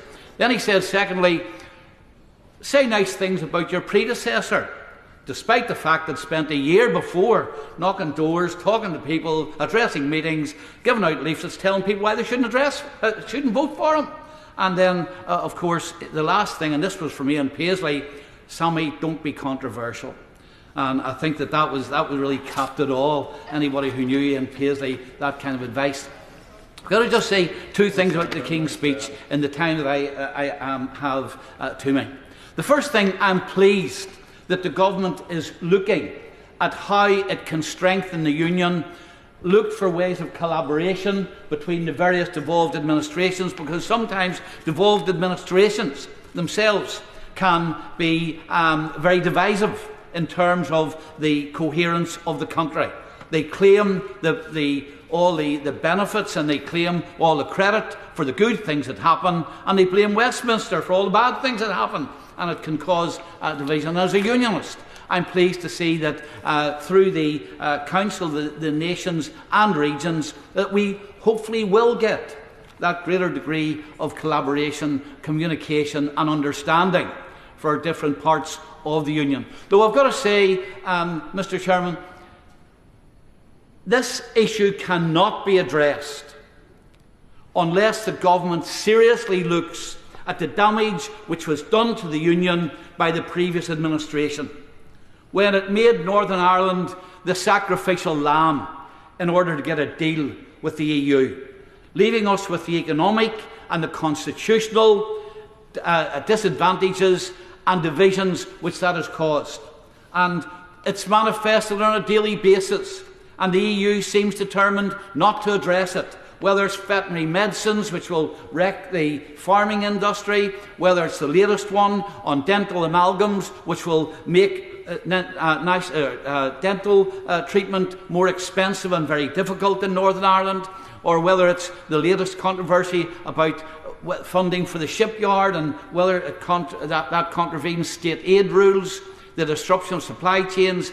That issue has to be addressed, and we cannot have the economic division between Northern Ireland and the rest of the United Kingdom. And for a government that professes that it wants to strengthen the Union, it cannot ignore that elephant in the room. And equally, for many of the new members who have been elected, you came here because you want to have an influence on the laws that govern the United Kingdom. There are 300 areas of law in Northern Ireland which are not determined by this Parliament, not determined by people elected in Northern Ireland, but are determined in Europe without any input from anyone in the United Kingdom. And that's not democracy, and that has to be addressed. The second issue I want to just make quick mention of is the government's commitment to economic growth. Economic growth in any country depends upon cheap energy. And I am fearful that some of the policies which we've already seen implemented by the Minister and the promises made in this Queen's speech are going to make it difficult to achieve economic growth. In the previous Parliament, we lamented almost on a monthly basis the loss of energy-intensive industries. And it didn't matter if it was Port Talbot, Corby, Grangemouth, representatives from all over the United Kingdom saw the impact on their local communities and employment of jobs, thousands of jobs, being lost because of the energy policies and the costs of implementing net zero. And we cannot, if we are aiming for economic growth, we cannot allow the obsession with net zero to stand in the way of jobs in this country. And I notice in the Queen's speech on the commitment about net zero, we'll get lower energy bills over time. Initially, of course, we're going to have higher energy bills. We want to remove an infrastructure which we've got in place and put a totally new infrastructure in place. Windmills, new lines, all of the other infrastructure which is required to bring energy from places where we don't currently produce it to where we do need it. Strengthen the grid because we're going to use more electricity. All of that costs, and it will put up consumers' bills. And of course, at the same time, we make ourselves more dependent upon the country which supplies all of the vital metals which are required for that. And we don't even gain the environmental benefits. The member for Herne Bay and Sandwich talked about the impact on his community. I see the Antrim Hills in my constituency being stripped of peat to 3 metres deep to build wind farms. And this is supposed to be environmental improvement. And I look forward over the period of this government to examining just what the government does in this issue and making sure that we don't have contradictory policies of aiming for net zero but yet dipping our hands into people's pockets to pay for it. Deputy Speaker. This is the first time I've ever got to speak from the government side of this House, having first been elected in 2015, some 6 Prime Ministers ago.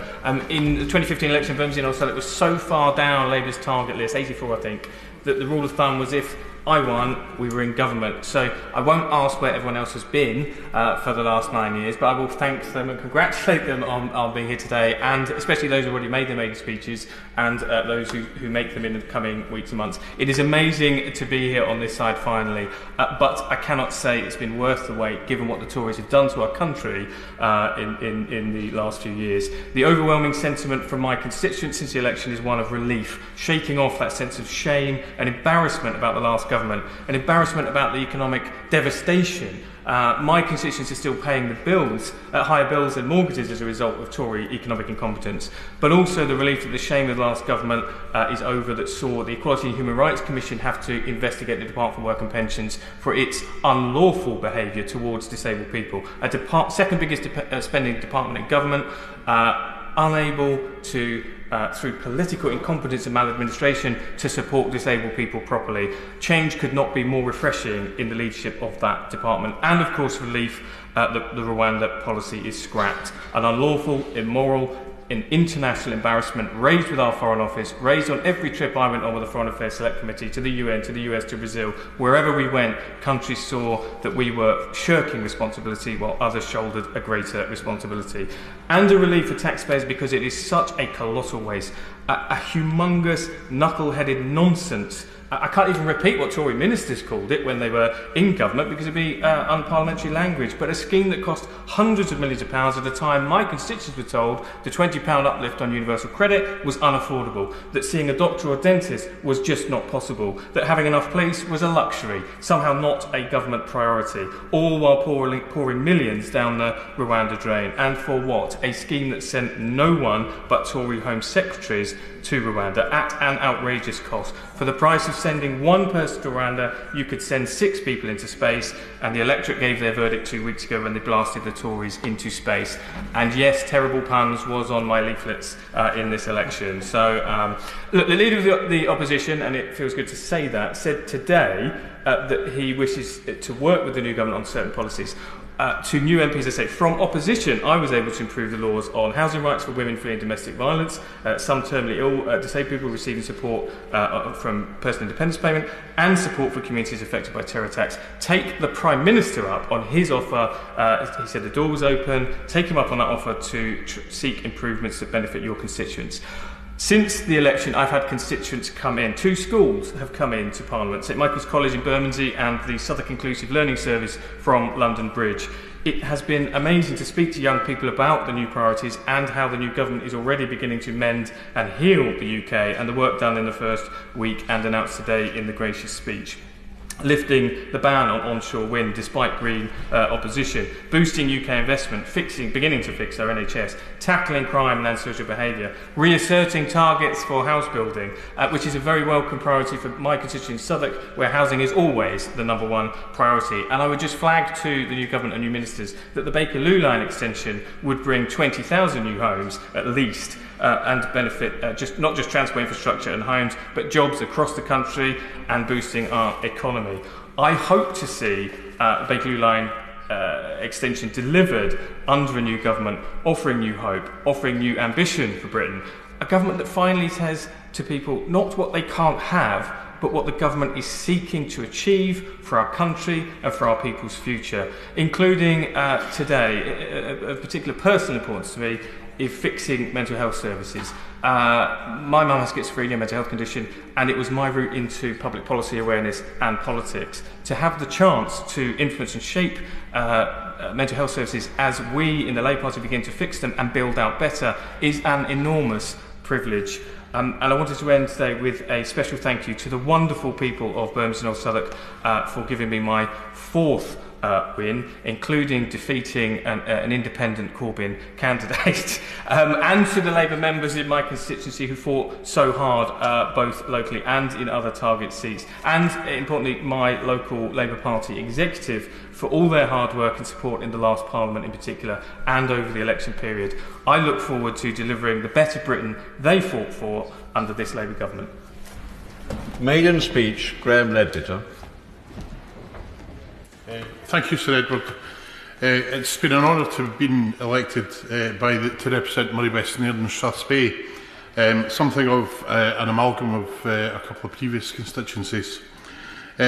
Firstly, as others have done before me, I'd like to thank the electorate of the constituency for sending me to this place to represent them and putting their trust in me for the years to come.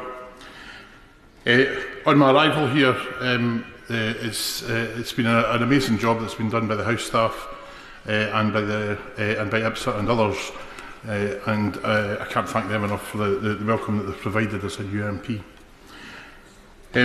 I have a number of predecessors that I need to thank, not least because it's nearly 2 constituencies rolled into one.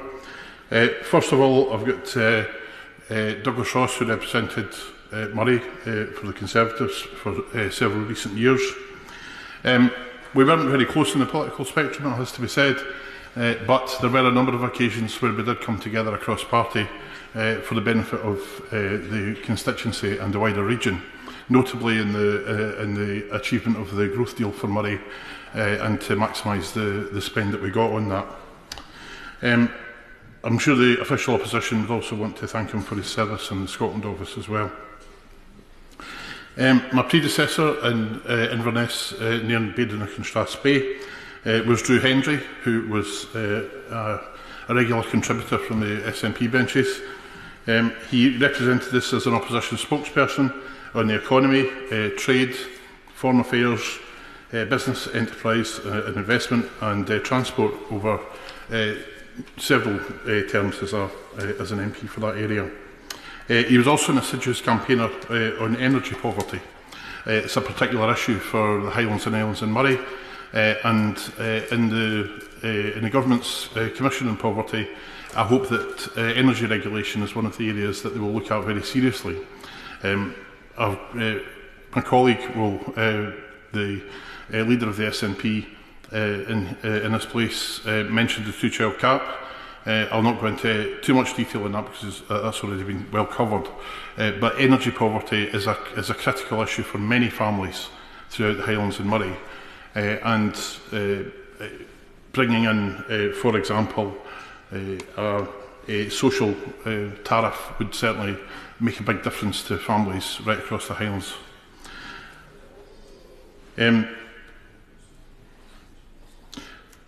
On other predecessors, several well-known parliamentarians, members opposite I'm sure will be pleased to know that my constituency is the birthplace of Ramsay MacDonald. It has also been represented very ably by several very notable SNP MPs over the years, one of the most famous being Winnie Ewing, who reconvened the Scottish Parliament in 1999 and also represented the area in both the Scottish Parliament, in this place and in Europe.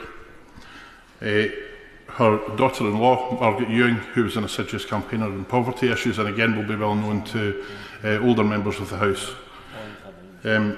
or long-served members of the House is perhaps more parliamentary. And more recently, Angus Robertson, who led the party in this place for a good number of years as well and is now Cabinet Secretary in the Scottish Government. If we can take a quick stroll through Moray West, Nairn and Strathspey, it goes from the White Sands of Lossiemouth, Birkhead and Nairn right up to the Cairngorms peaks.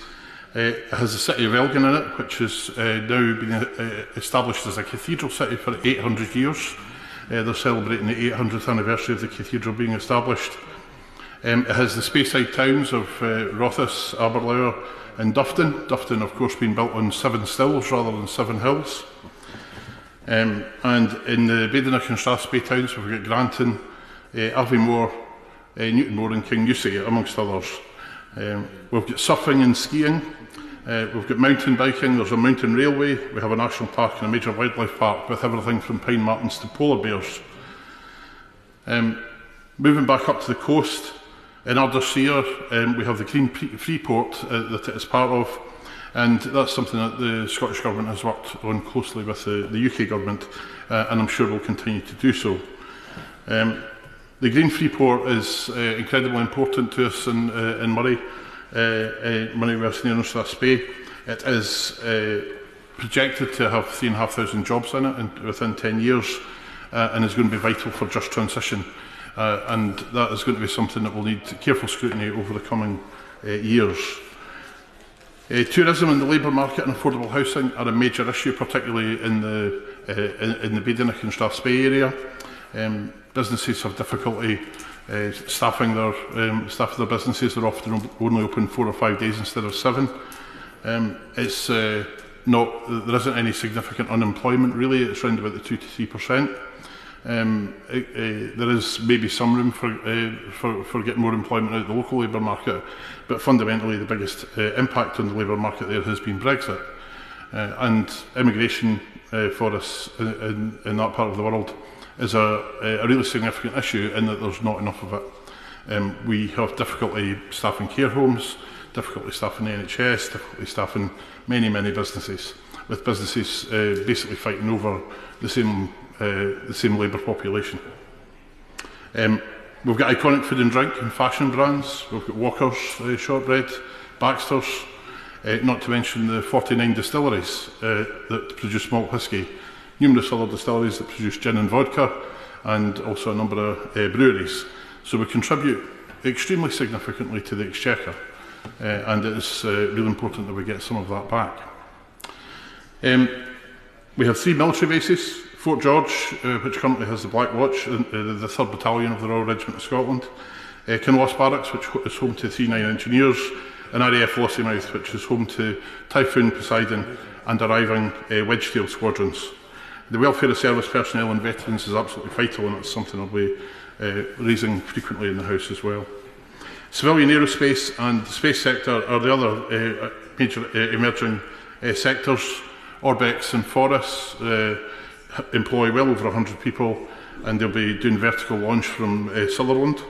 And the Saxe-Ford Spaceport, apologies to the Right Honourable Member for Orkney and Shetland, who may have to forgive me, but their headquarters are in fact in Moray West, Nairn and Strathspey. And finally, agriculture.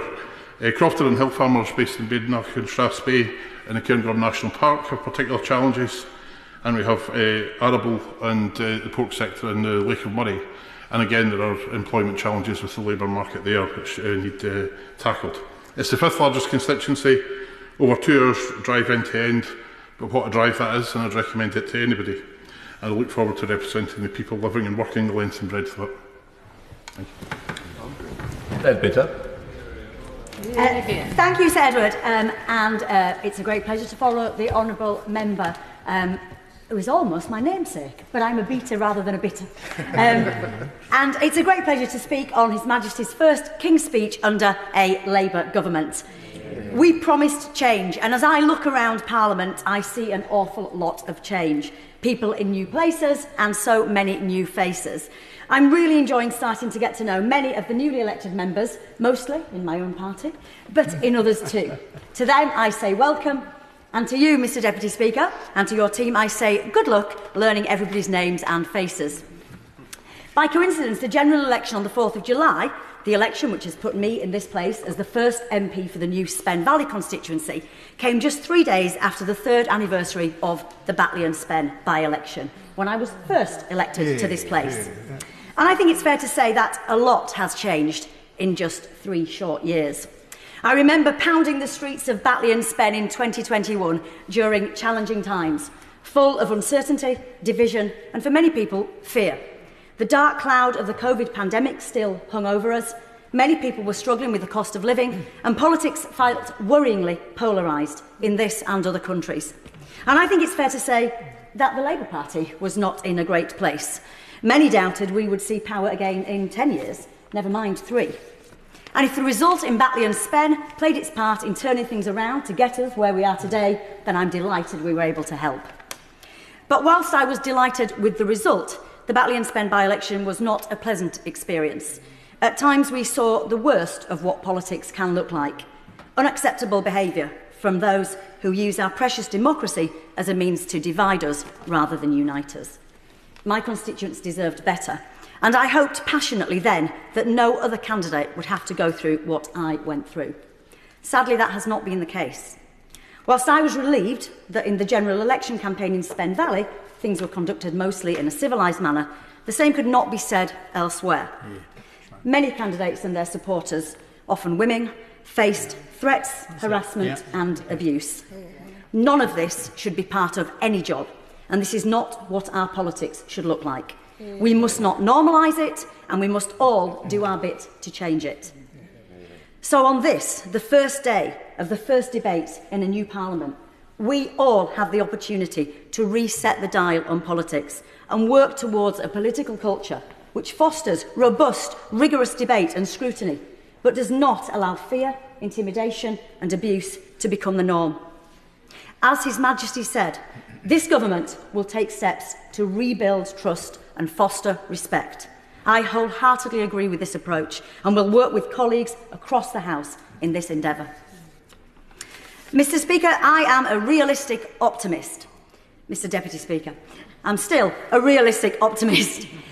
But I know that it's not going to be easy to bring the change that our country needs. But this new Parliament fills me with hope. I see around me people who are determined to be part of the change for a better kind of politics. What the Prime Minister quite rightly described as the return of politics to public service, and which he correctly said can only be achieved through actions, not words. With so many new faces, so much new energy and commitment, I believe we have a once-in-a-generation opportunity in this place to change not just the government, although that is certainly welcome, but the whole culture of politics, to restore the business we are all in to one that people can look at with respect. And that starts with how we behave in here. Because whether we like it or not, this chamber is the window into our national politics. If we treat each other in here with courtesy, if we listen to the arguments of those we disagree with as politely as those who we support, and if we show that we can air our differences passionately but with genuine respect, then people at home will notice. It would be the right thing to do even if they didn't, but I believe they will. My constituents in Spen Valley want to see change. They sent me here to deliver it, and I will not let them down. It's a wonderful part of West Yorkshire, where people have a real sense of pride in where they're from, whether that's the towns of Heckmondwike, Mirfield, Birstall or Cleckheaton, or the many beautiful surrounding villages. Too many to list, but I'll certainly be making sure they all get a mention over the next 5 years. And I understand that pride, because I share it. It's where I was born and have lived all my life. In Spen Valley, we tell it like it is. We're not easily fooled, and we take no nonsense.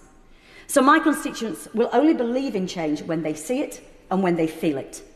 This King's Speech sets out the busy but exciting agenda to make that change happen, and the duty falls on us to make sure it does.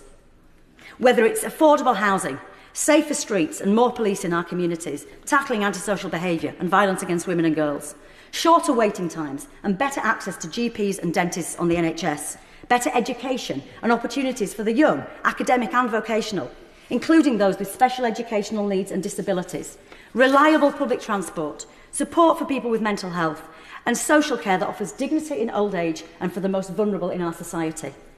And I'm all for giving local people more power to make decisions that affect their lives. So I welcome the Deputy Prime Minister's pledge to kick-start a devolution revolution.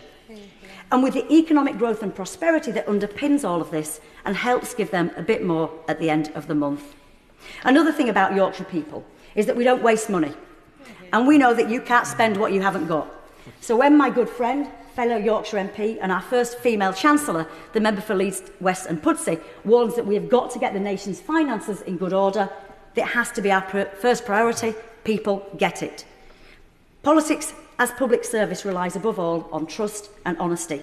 Only if we are straight with people about the challenges we face as a country, and if we have honest conversations with our constituents about what we can and sometimes what we can't do or can't do straight away, will they start to have faith in politics as a force for good in their lives.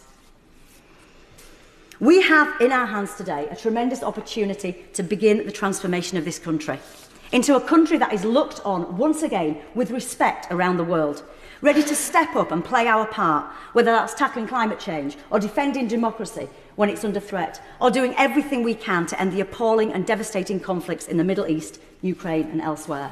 A country, in short, of which we can all be proud. There's a lot of work to do, but the time starts now. Maiden speech, Sian Berry. Well, thank you, Mr Deputy Speaker, for calling me, and congratulations to the Honourable Member for Moray West, Nairn and Strathspey, as well as the Honourable Members for Bolton North East, Wolverhampton West and Southport who spoke earlier, all for giving excellent maiden speeches before me today. I'm so honoured to be here in this historic chamber today as part of a brand new group of Green colleagues who I must now call my honourable friends. We are very pleased today to hear a wide range of new bills being proposed, with some measures we welcome, some we will seek to improve, and some we will seek to change or add to. Listening to people in my constituency in the election, it was hard not to be affected by the strength of public feeling and distress about the climate emergency, the degradation of our natural environment, and the huge desire to defend social justice and public services. This Parliament must seek to deliver for them. This is my maiden speech, and I stand here thanks to the votes and values of the fantastic people of Brighton Pavilion. They put their trust in me and the Green Party, and for that I extend my heartfelt thanks and appreciation.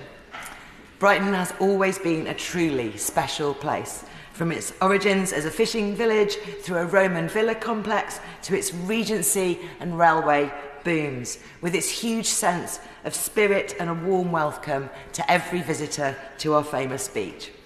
But Brighton has always been so much more than a seaside resort. The richness and variety of our culture and entertainment is also legendary. From Victorian innovation through the 60s of my parents, my own decade of youth in the faraway 1990s, to the present day, our music, theatre, comedy and literary traditions have always blended with cutting-edge, creative and exciting counterculture movements to reflect and enrich the modern world. Our cultural richness has survived, strived, struggled and then thrived through many turbulent times, not least the current pandemic, and I am confident it will continue to do so for many centuries to come. I am also proud that the latest census confirms that nowadays my city is home to one of the UK's largest populations of LGBT+ people, and that we host the biggest and best Pride celebrations, including Europe's largest trans Pride this coming weekend. Brighton and Hove is a welcoming city in so many ways, so I'm also very proud we are a city of sanctuary, committed to a culture of hospitality and welcome for those seeking refuge from war and persecution. Brighton Pavilion also has a history of dedicated, long-serving MPs. From its first election as a single-member constituency in 1950, it was represented until 1969 by Sir William Burke Teeling, an Irish writer and self-described amateur tramp who walked from London to Newcastle to explore how councils were tackling unemployment. Our MP was then Julian Amory for 23 years, Derek Spencer for 5, and then David Lepper served in this House as a highly respected and hard-working MP for 13 years. And, of course, I have one of the easiest and most pleasurable jobs amongst new MPs this year in paying tribute to my immediate predecessor. Brighton is also a special place because it has been at the heart of the Green movement in England and Wales, and this continued when our own beloved Caroline Lucas won the seat for the Green Party in 2010. Caroline held the seat through 3 further elections, leaving a 14-year legacy that I look up to as a shining mountain to climb as I take my very first steps here today. As well as being an excellent constituency MP, of the many ways in which Caroline influenced policy, I think I was most charmed by her success in working with the nature writer Mary Colwell to win a new GCSE in natural history. Helping to inspire and train up a generation of new David Attenboroughs is a real national service. And then, most impressive, I think, has been Caroline's steadfast and long-standing opposition to threats to the public's right to protest. Caroline lived that principle and through it played a key role in ending fracking in the UK. I know that all of us sitting here today are humbly aiming to live up to the high standards, values and work ethic that I think she represented, and to serve here with the same energy and enthusiasm. Mr. Deputy Speaker, it is these principles that will guide my work as an MP, as well as some of my own values and enthusiasms. And people who know my work in other places will be aware that listening to and supporting young people is something I feel very strongly about. So it is today with huge pleasure that I commend to the House the incredible work of Brighton and Hove citizens who have just won a huge campaigning victory with a beautiful example of young people and their voices being raised up and empowered to make change happen. With schools across Brighton and Hove working with colleges, religious groups, workers, universities and the charity sector, Brighton and Hove citizens have this year won a big new commitment from the Council. After a long and engaging campaign, sixth formers Fee Abu-Chanad and Tally Wilcox presented a 2,000-strong petition and won a pledge for hundreds of young people in Brighton schools to benefit from investment in mental health support and counselling. And this is just one group of young people among many inspiring organisations across our country that I can't wait to hear more of in this job. They include Green New Deal Rising, the Youth Climate Coalition, Young Minds, People and Planet, the National Society of Apprentices, the NUS, and many, many more. Young people should have a louder voice wherever decisions are being made, not just when they organise. I'm therefore disappointed to see no specific bill in today's list removing barriers to voting for young people, including voter ID and age limits for elections to this House and English local councils that do not apply in Wales and Scotland. Our 16 and 17-year-olds and our young people need a real voice and need those measures in this Parliament. I hope that in the course of hearing the bills put forward in today's speech, the voices of young people are sought out, listened to, and many changes and additions made where they are needed most, including removing the 2-child benefit cap. And I'm grateful now for your patience in listening to me, and I greatly look forward to seeing the impact of having the young voices I plan to raise up in this chamber being granted the same attention and respect. Thank you. Maiden speech, Luke Charters. Thank you, Mr. Deputy Speaker, for giving me the opportunity to speak. I want to pay tribute to the many honourable members that have given their wonderful maiden speeches today. It's an immense privilege to represent York Outer, but I would not be here were it not for the wonderful education I had at Huntington School. The education gave me the confidence and skills to go on and change lives. But it was one standout teacher, Robin Parmiter, my wise and compassionate religious studies teacher. I went on to name my son Robin after him, and so my son is a continued reminder of the power of a good state education. But also he's a constant reminder that despite humanity's vast medical and technological progress, we still don't have a cure for toddlers teething. But moving on from religious studies to history, I want to go all the way back to 71 AD, where the Romans are believed to have made York a military base. And I appreciate that a lot has changed over the many millennia since. However, York's role as a military base has not. And Queen Elizabeth Barracks is in Strensall, in my constituency, and I'm very proud to be the first Labour Member of Parliament to represent there. I'm incredibly proud of this government's unwavering commitment to our armed forces and to our veteran community as well. It's important to note that my predecessor, Julian Sturdy, played an important role in protecting and saving those barracks. He also was a forceful advocate for our rural communities, and I want to continue that work. I wish him all the very best for the future after 14 years of service.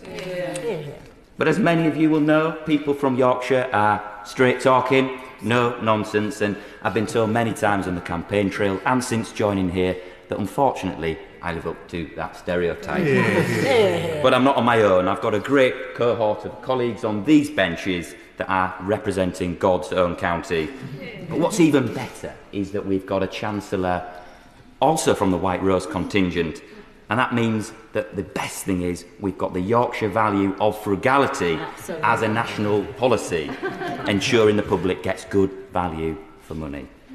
And how welcome that is after 14 long years of managed decline, as our country finds itself at a critical juncture.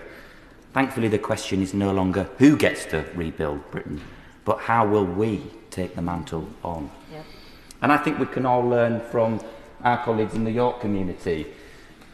Just 40 years ago, on the 9th of July 1984, lightning struck the roof of York Minster and the south transept was destroyed by flames. I'm proud that my dad, an outspoken Yorkshireman, if ever there was one of the Minster apprentices joiners that went on to rebuild it after the Great Fire.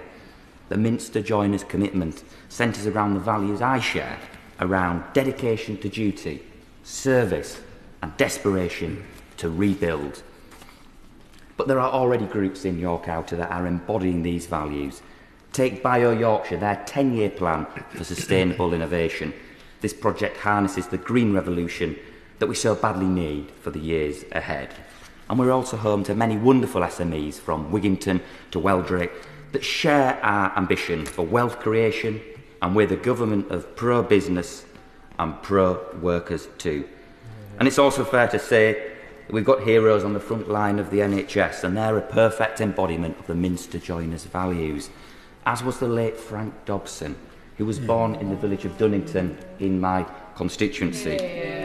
Now, my family have had close encounters with our health service in York, and I come to this place with enormous gratitude to them.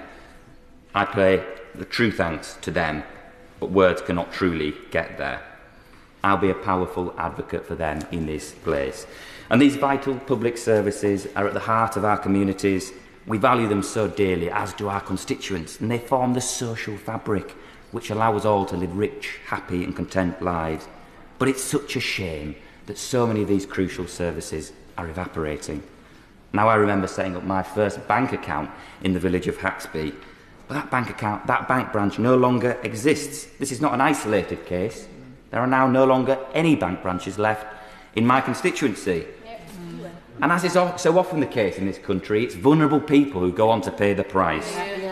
So the closure of these branches does pose a risk to our vibrant communities. And that's exactly why I'm proud that this government is going to bring forward bank hubs, 350 of them, to maintain valuable access to cash. And that's going to be one of my priorities to campaign for them for York Outer.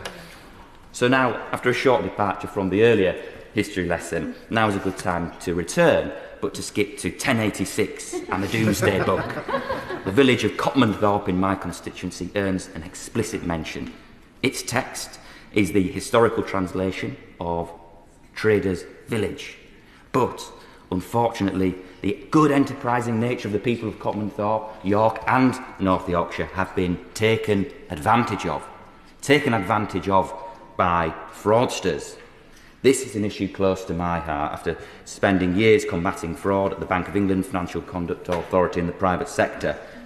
One of the biggest ever interventions by North Yorkshire Police conducted this April found that scammers had targeted £30 million of victims' pensions and life savings, leaving many with nothing.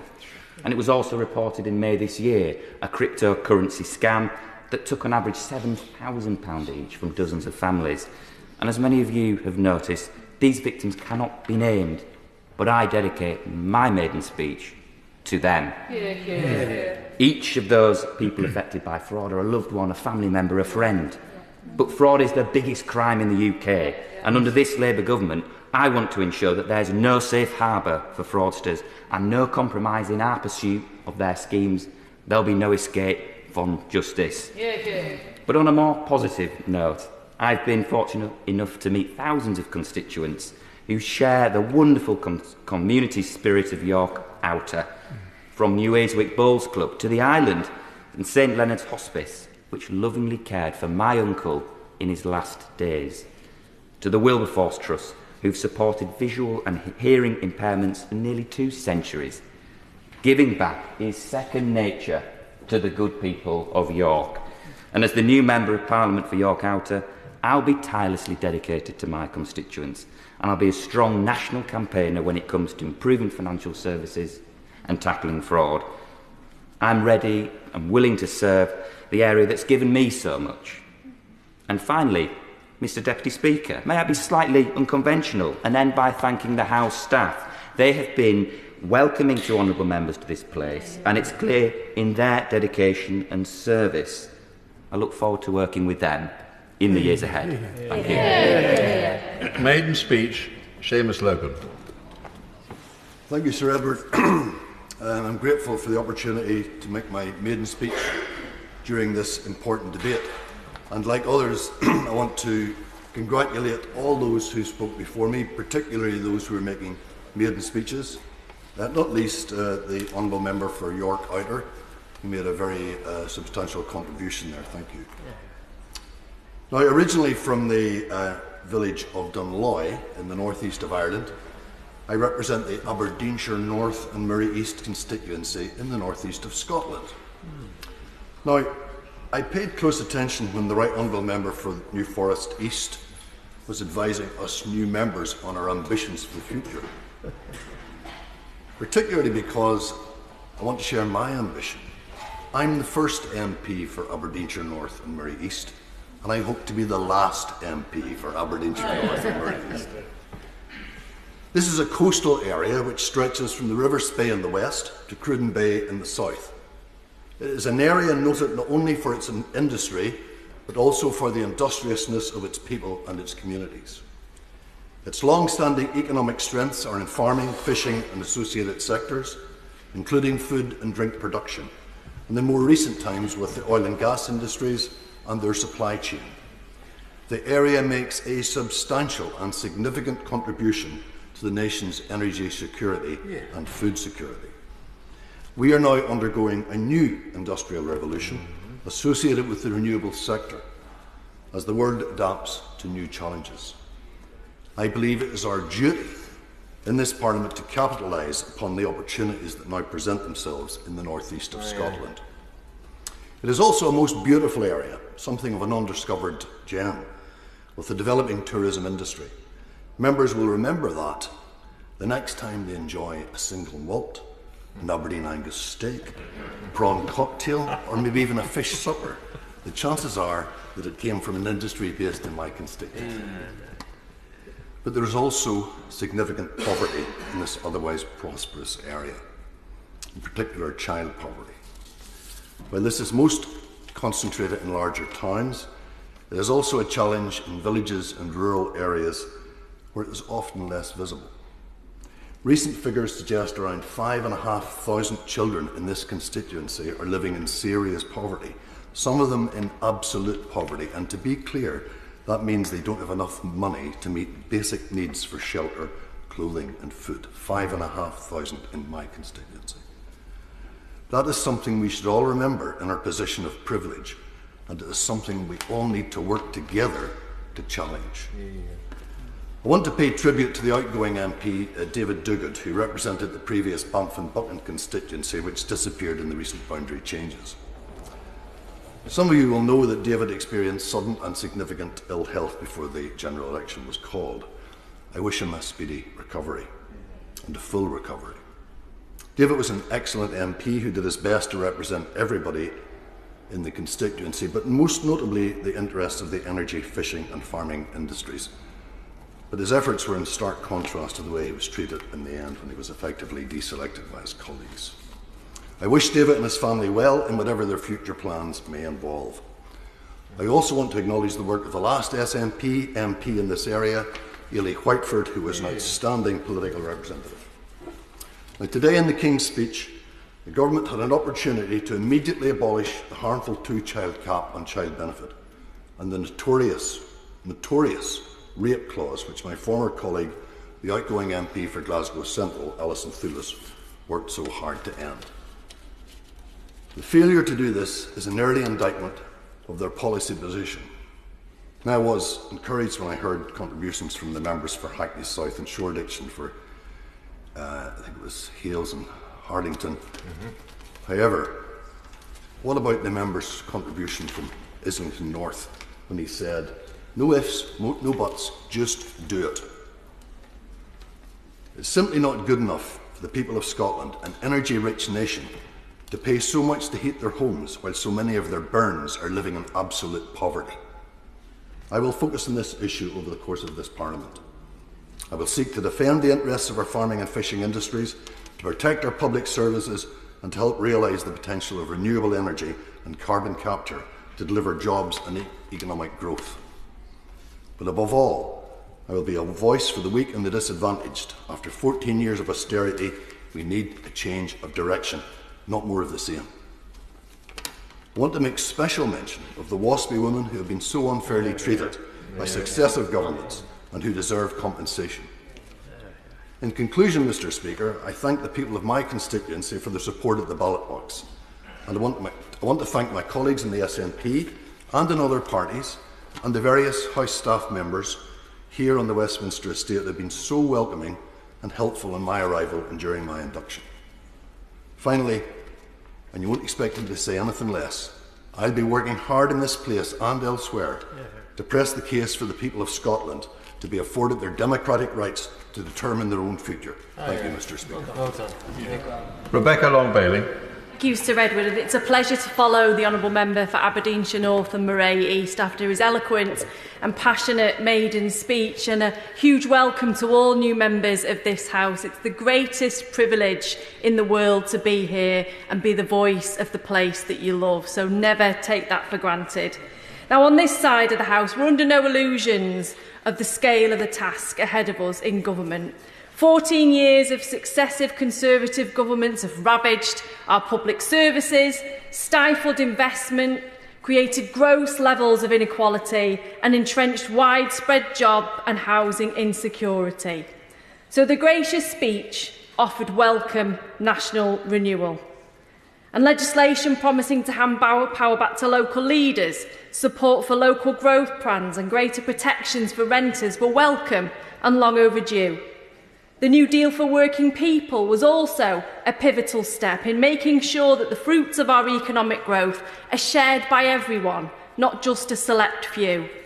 And on child poverty, the government has pledged to roll out breakfast clubs and to develop a strategy to reduce child poverty. Again, also very welcome. But such extensive plans will take some considerable time to pass through into legislation, and in the meantime, there are immediate measures the government must take now to alleviate the financial strain that so many in my constituency face.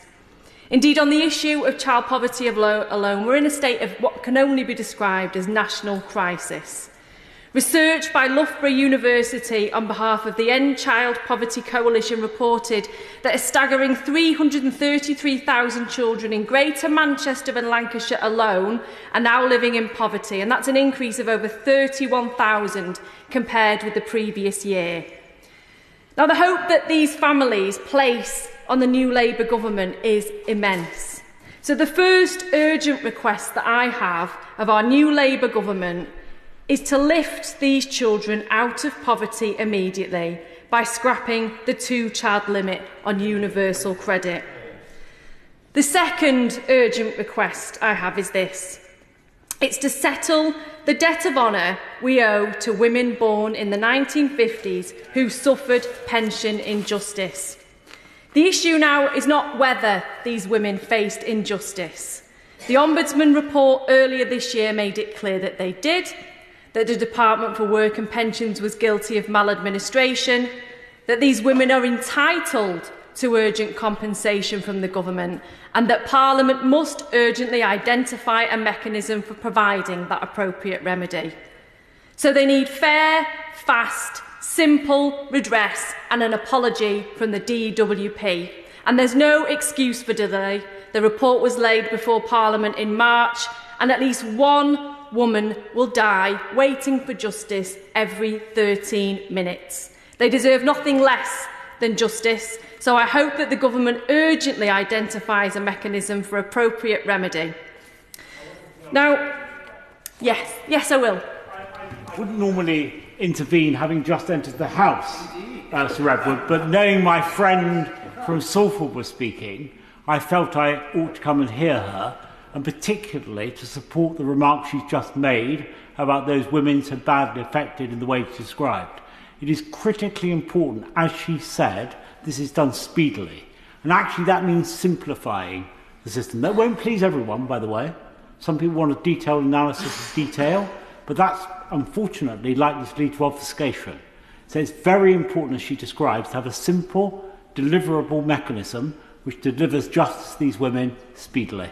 And I agree with the Right Honourable Member wholeheartedly, and it's an example, the work that myself and himself have carried out throughout the last Parliament, of how we can work cooperatively with members of opposite parties and how we find those issues that we can serve our constituents well on. And he joins us at an opportune moment, because I'm about to talk about an issue that's very close to his heart, because my final urgent request of the government is one of moral duty. And that's the moral duty to recognise, support and compensate our nuclear testing veterans and their families. These are the men who put their lives at risk in dangerous atomic weapons tests to ensure our long-term security. And for decades, campaigners, lab rats, veterans and their families and the indefatigable Susie Boniface have been fighting for recognition for these heroes.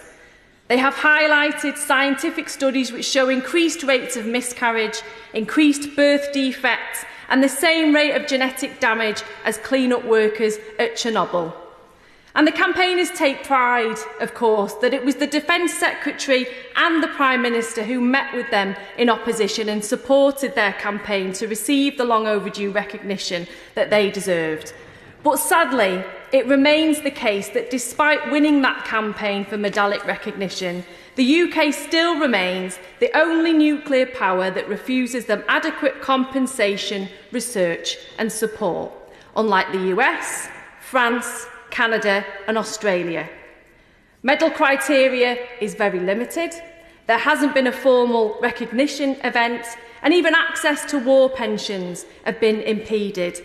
Veterans, and sometimes their wives, widows and descendants, have reported making repeated requests to gain access to their blood or urine testing records from samples the veterans recall being taken during the nuclear testing programme. And sadly, many confirm that their service medical records frequently don't include the test results, and they just don't understand why. This data is currently vital for their war pension applications and an understanding of the conditions that they suffer. But sadly, the absence of such records means that the war pension applications of many veterans are refused. Now, I want to place on record my thanks to honourable members right across this House who've continued to support these veterans, and particularly the Right Honourable Member for South Holland and the Deepings, who's worked closely with myself and campaigners in recent years.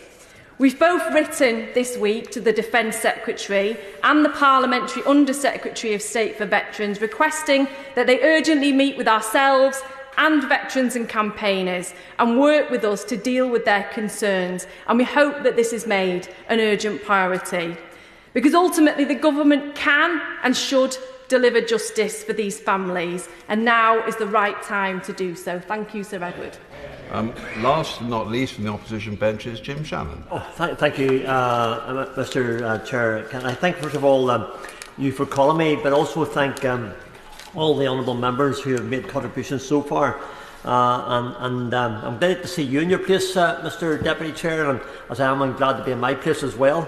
And I want to put on record my thanks to the good people of Strangford for voting for me at the last election. I wish all right honourable members every blessing, God's richest blessing in this House for this term and indeed for the years ahead.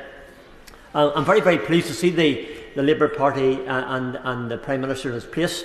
I believe the wishes of us all across this House and out in the nation that we represent are for things to go good and go well. There's goodwill, there's a wish to see things in a better way. And I was delighted to hear within the King's speech the goal of the Prime Minister in taking the brakes off Britain as a goal that every party can get behind, and yet the Unionists and me would gently remind the Prime Minister and the Labour Party that this responsibility applies equally to the rest of the United Kingdom and not simply to the mainland Britain. We need to remove the brakes wherever it may be within the United Kingdom of Great Britain and Northern Ireland. And there's one brake at this moment in time my honourable friend, the member for East Belfast, referred to. That's one holding Harland and Wolff from providing jobs and financial stability by not fulfilling the contract promised by the last government. Security in this loan is critically important for the removal of to prevent the removal of economic growth, and I do hope this will be released urgently. I also welcome the indication that the creation of wealth, which is also a Labour Party priority, is to be, as this is foundational for any nation. I welcome this and look forward to working with the Labour Government to ensure this is spread across all of the United Kingdom, with Northern Ireland being an integral part of that as well.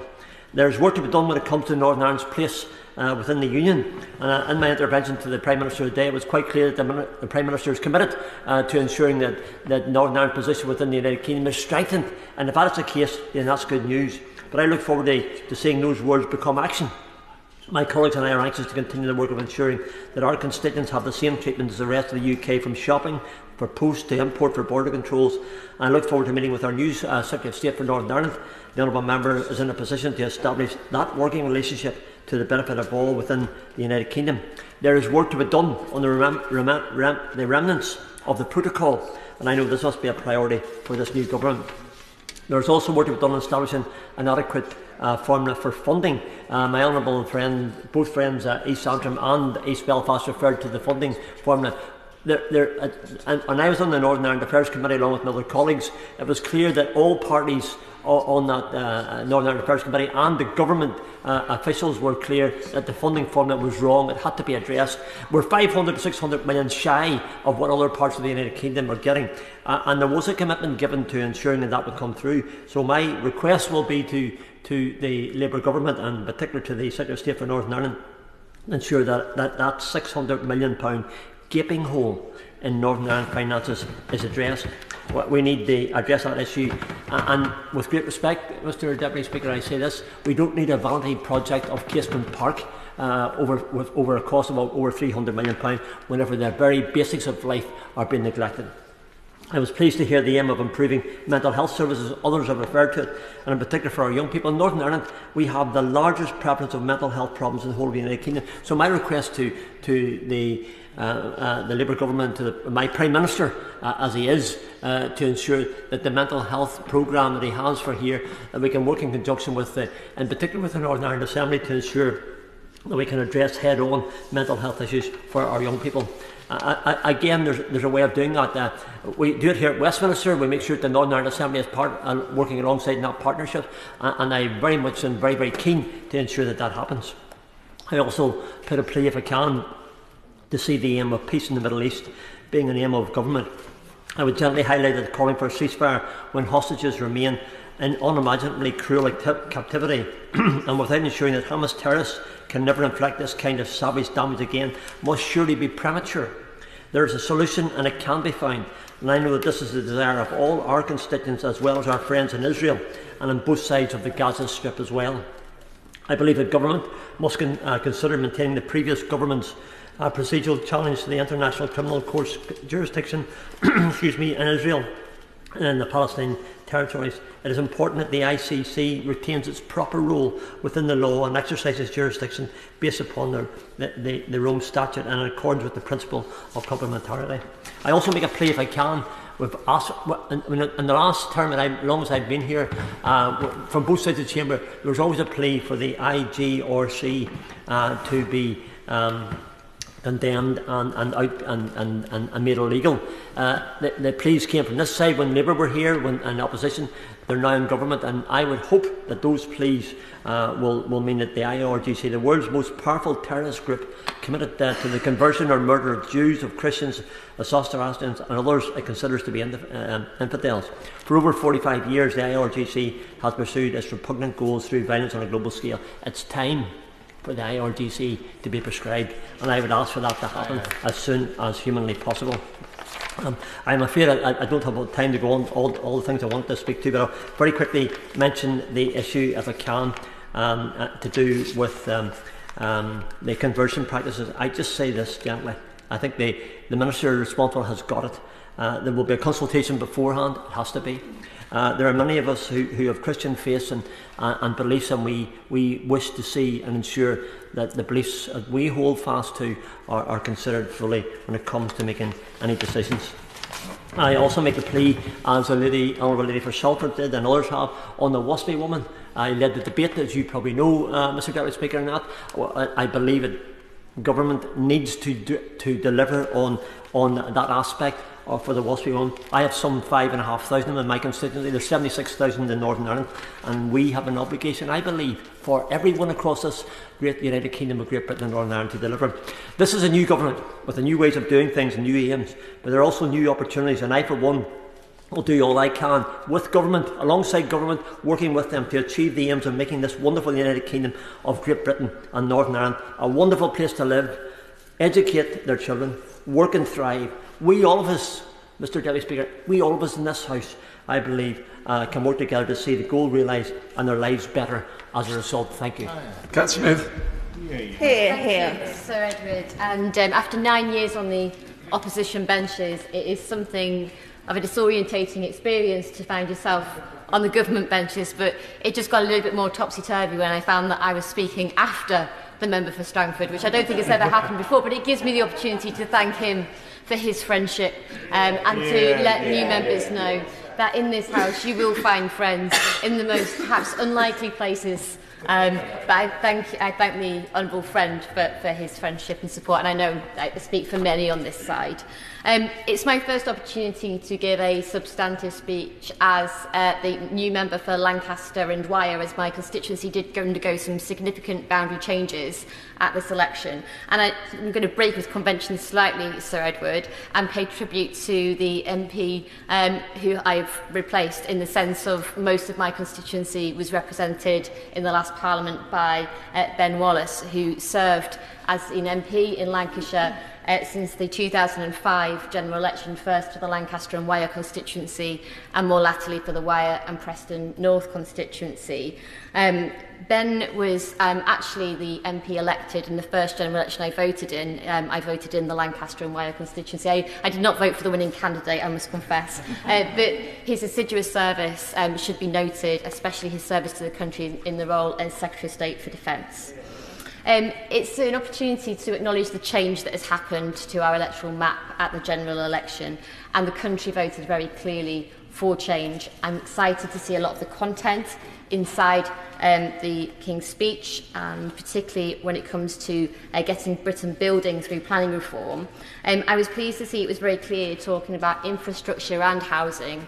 It's clear to me that when we build housing, it has to go with infrastructure. It's loud and clear from my constituents along the A6 corridor, particularly around the Garstang area, that by building new houses without infrastructure puts more pressure on our public services, on GP surgeries and on school places.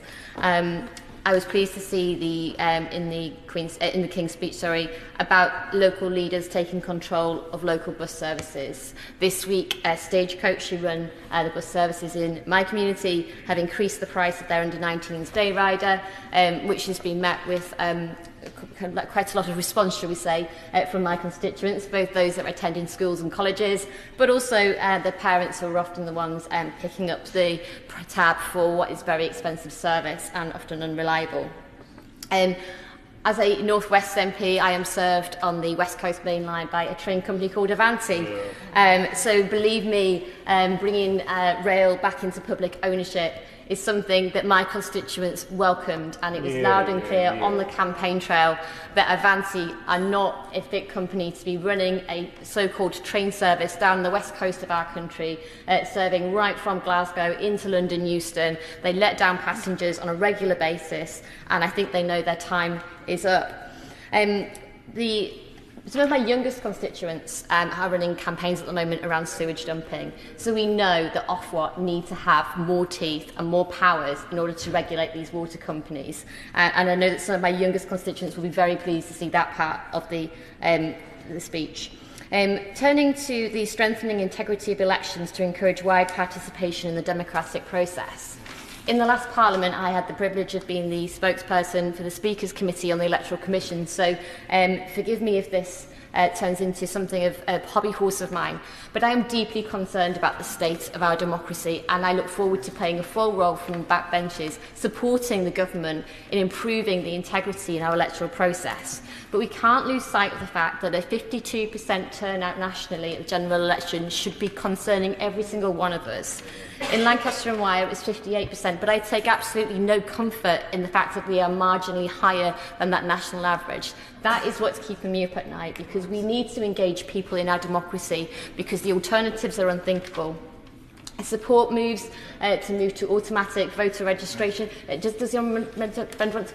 Yeah, I think at that very point, I thank my honourable friend for giving way. As she's aware, the Select Committee did a report in the last Parliament proposing exactly that. We went to Canada and looked at their system where they get near to about 97-98% accuracy of registration. 8 million people couldn't vote in this election because they're not on the electoral register. That's something we do need to address. Thank you. I pay tribute to my humble friend for the work that his Select Committee did in the last Parliament, and urge the government front bench to take heed of that report, because there are millions of people missing from our electoral roll. So if you are concerned, if the House is concerned, about the 52% turnout at a general election, then you should be more concerned to know that it's probably much lower than that because of the lack of accuracy of our electoral roll.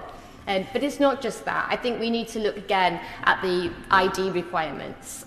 We have all got cases that we came across in our constituencies in that general election where people thought they couldn't vote because they didn't have the ID, they weren't aware of the voter authority certificate. And one conversation stands out to me was a conversation I had in Skirton in my constituency with a gentleman who had voted in every general election since the 1970s, and he wasn't voting. He said, because I don't have ID, so I can't vote now. Totally unaware that the voter authority certificate had been an option, but far too late to apply for one a few days out from polling day.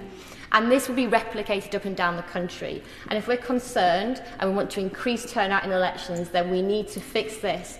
And personally, I think that should be about scrapping the entire scheme. It was always a solution to fix a problem that didn't exist. However, if we can move at least to add more forms of ID or potentially polling cards to it, it would make it so much easier for people to take part in our democracy. I've heard a lot from constituents who have also looked at the results of the general election and raised questions of proportional representation. In the last Parliament, we had a government that changed the electoral system through an SI committee, who changed the voting system on police and crime commissioners away from an alternative vote system to a first-past-the-post system. I do not think that is an appropriate way to go about changing our voting systems. I do think that the public should be involved in that conversation. But what I would say is that I think has led to a lot of conversations in Lancashire where people felt that that first-past-the-post system was a regression and that we can find more progressive ways of improving our voting systems. And when it comes to the Electoral Commission, the strategy and policy statement makes the electorate question the independence of the Electoral Commission. So if we want to build trust and faith in our democracy, then the public needs to believe that the Electoral Commission is independent and empowered to hold political parties, candidates to account for our conduct in these things, but also to take on some of the new challenges around intimidation of candidates at elections, which has already been mentioned, and I want to associate my comments with my honourable friend who is no longer in her place. And finally, if I may, just squeeze in and ask to the government front bench on sodium valproate. There are many victims of that scandal who are awaiting a compensation scheme. It should have happened under the last government, but the chaos that we had for the last 14 years meant it didn't happen. I hope that those who have campaigned long and hard for many years for justice on this absolute scandal will see it under a Labour government. But I recognise that this government has hit the ground running. The King's Speech is full of legislation and bills that I look forward to supporting and bringing about the change that the country voted for. Thank you. Thank you, Sir Edward. I rise to speak in response to the gracious speech, and today I will focus on just a couple of issues. I would like to welcome all new honourable members to this place. It can be a lonely place at times, but there is always someone on hand to help, so please reach out. And remember, it's a marathon, not a sprint. Since I was elected in 2019, I have called for far-reaching measures to address the housing crisis and the worsening homelessness emergency. It will be reassuring for the communities I represent that they now have a government that understands the scale of this endemic problem and, crucially, a government willing to take action to remedy it. So I wholeheartedly applaud the commitment to planning reform that will get Britain building again. Building the homes we need now and the homes future generations will rely on to get on in life. It is right that any serious government will be ambitious in this regard. I welcome the Chancellor in her first speech committing to setting up a task force to tackle stalled housing schemes across the country, beginning in Liverpool, which will be focused on the Liverpool Central Docks, a positive sign of things to come. Solving the housing crisis demands us to be bold. Over 14,000 people are on the housing waiting list in Liverpool. Therefore, it is imperative that we push the agenda for social housing and council housing. Homes for social rent must be front and centre of our plans to give every household, every family, the dignity of a home that they can call their own. This would provide a long-term vision to address the burgeoning numbers of households languishing in temporary accommodation, which at the last count shamefully included over 145,000 children. I would ask the Ministry for Housing, Communities and Local Government to work with our councils to better regulate the proliferation of HMOs in concentrated areas across our cities and towns, particularly in the north of England, where it is commonplace for whole communities to be disrupted. In my own constituency of Liverpool Wavertree, some streets have over 50% of HMOs. With that comes environmental issues such as rubbish and noise, and it has literally ripped the heart out of communities, whilst landlords, the majority of which are not from the city, make massive profits. Year after year, during the last Parliament, we heard repeated promises from the previous government to bring in their Renters Reform Bill. However, the last Conservative administration shamelessly caved into the landlord lobby on their own benches. So it falls to this Labour government to make it happen. The private rented sector has lost all sense of proportion. Section 21 evictions must be ended. They pile greater pressure on local councils, and I know through the casework of my office, no-fault evictions are worsening the homelessness emergency. I will be urging my colleagues on the front bench to make our Renters Reform Bill as comprehensive a package as possible for a beleaguered generation of renters who have lived the consequences of the cost of living as much as any. The report, led by Councillor Cowan, the leader of Hammersmith and Fulham Council, should provide the basis of our plans: a national landlords register to enforce standards, rent stabilisation measures, and a holistic approach that prevents landlords moving to short-term holiday lets or making a mint from the provision of temporary accommodation. All of this will not be easy. The Prime Minister has long talked of smashing the class ceiling, and I very much look forward to supporting him and the Deputy Prime Minister in ensuring we deliver the bold measures required to address the housing and homelessness crisis and so much more beyond. Finally, Dame Siobhan, as someone who was privileged to be a trade union official before entering this place, and still a very proud trade union member, and I do refer to my register of interests, I am delighted with our plans for workers' rights and a new deal for working people, which is long overdue. As a proud Liverpool MP, I wanted to say how delighted I am that a Labour government will deliver the long-awaited Hillsborough Law. And I pay tribute to the resilience of the families who lost loved ones, the survivors, and my city as a whole, who have never given up their fight for truth, justice and accountability. And of course, my neighbour, the Right Honourable Member for Liverpool Garston, who has spent decades in this place fighting to get it on the statute books. And this shows what tenacity can deliver. We have heard much this evening about cross-party work. And it would be remiss of me if I didn't place on record my thanks also to the Right Honourable Member who will go to the other place, Theresa May, the Right Honourable Member for Maidenhead, who was pivotal as well in the Hillsborough inquiry. And for that, I'd like to place my thanks on record. So like so many Scousers, I had family and friends at Hillsborough on that fateful day in April 1989. Fortunately, they all came home, but 97 innocent men, women and children didn't. This law is a valuable step in obtaining justice for the 97. Olivia Blake. Thank you, Madam Deputy Speaker, and I'd just like to associate myself with the comments that the member for Liverpool Wavertree has just made about Hillsborough, an incredibly important piece of legislation that I'm pleased to be seeing brought forward by this government and a long journey for justice. I'd also like to congratulate everyone who made their maiden speeches today. I think they've been absolutely fantastic, and I think they show the calibre of the people who have been elected to this place, and also to welcome back my fellow returning MPs, some with a larger break than others, but it's great to see people back in this place with all their depth of experience.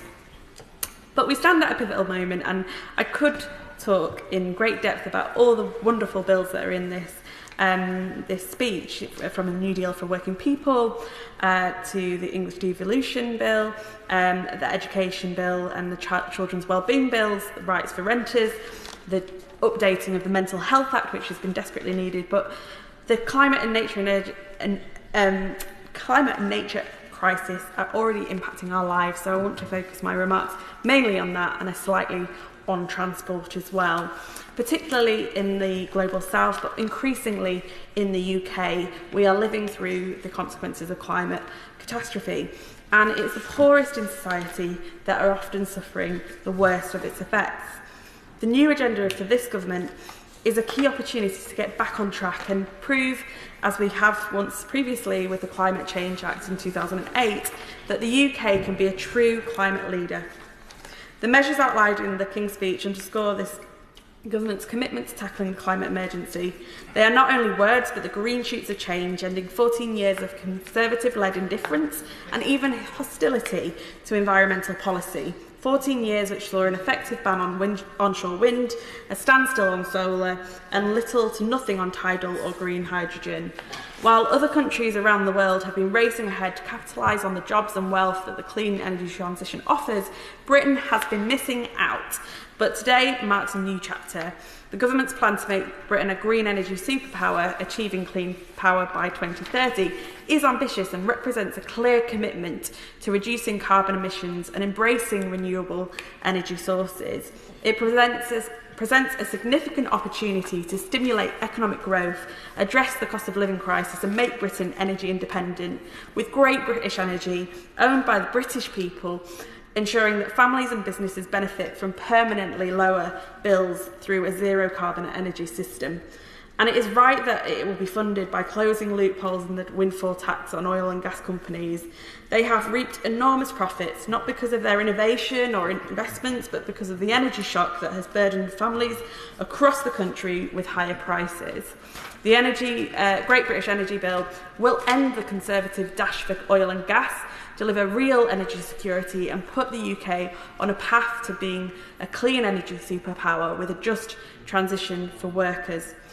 But we also need to look beyond our energy system. After 30 years of privatisation, Britain's railways are in crisis, with passengers facing late, overcrowded and cancelled services, pushing many commuters onto our roads instead. And for many communities, the buses are no better. And in Sheffield Hallam, this is one of the issues that gets raised with me in almost all the canvassing sessions that I have done. The buses are often seeing reductions in services. They're either cancelled because the bus fleet isn't fit for purpose, or the routes are closed and there's no alternatives. It could not get any worse, really. And that's why the government's passenger railway service bill and Better Buses bill are vital, and ones that I'll be pleased to champion from the backbenches. The plan to tackle train operating companies, take train operating companies back into public ownership, will end a decade of Conservative chaos, developing the infrastructure we need to green our society and make the transition to net zero, and giving people a real alternative to getting into their cars.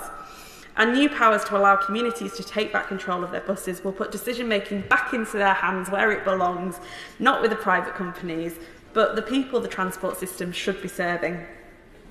Greening our transport and energy infrastructure are central to meeting our climate ambitions, but we cannot effectively combat the climate crisis without simultaneously protecting our vital ecosystems, restoring habitats and safeguarding our species. The climate crisis has accelerated the nature crisis. With the UK now one of the most nature-depleted countries in the world, we must and can do better. Protecting nature must take equal priority to cutting emissions. For too long, Britain's coasts, rivers and lakes have been polluted by illegal sewage dumping, and it is therefore right that this government is committing to placing failing water companies under special measures, withholding bonuses from executives who pollute our waterways, and bringing criminal charges against persistent lawbreakers.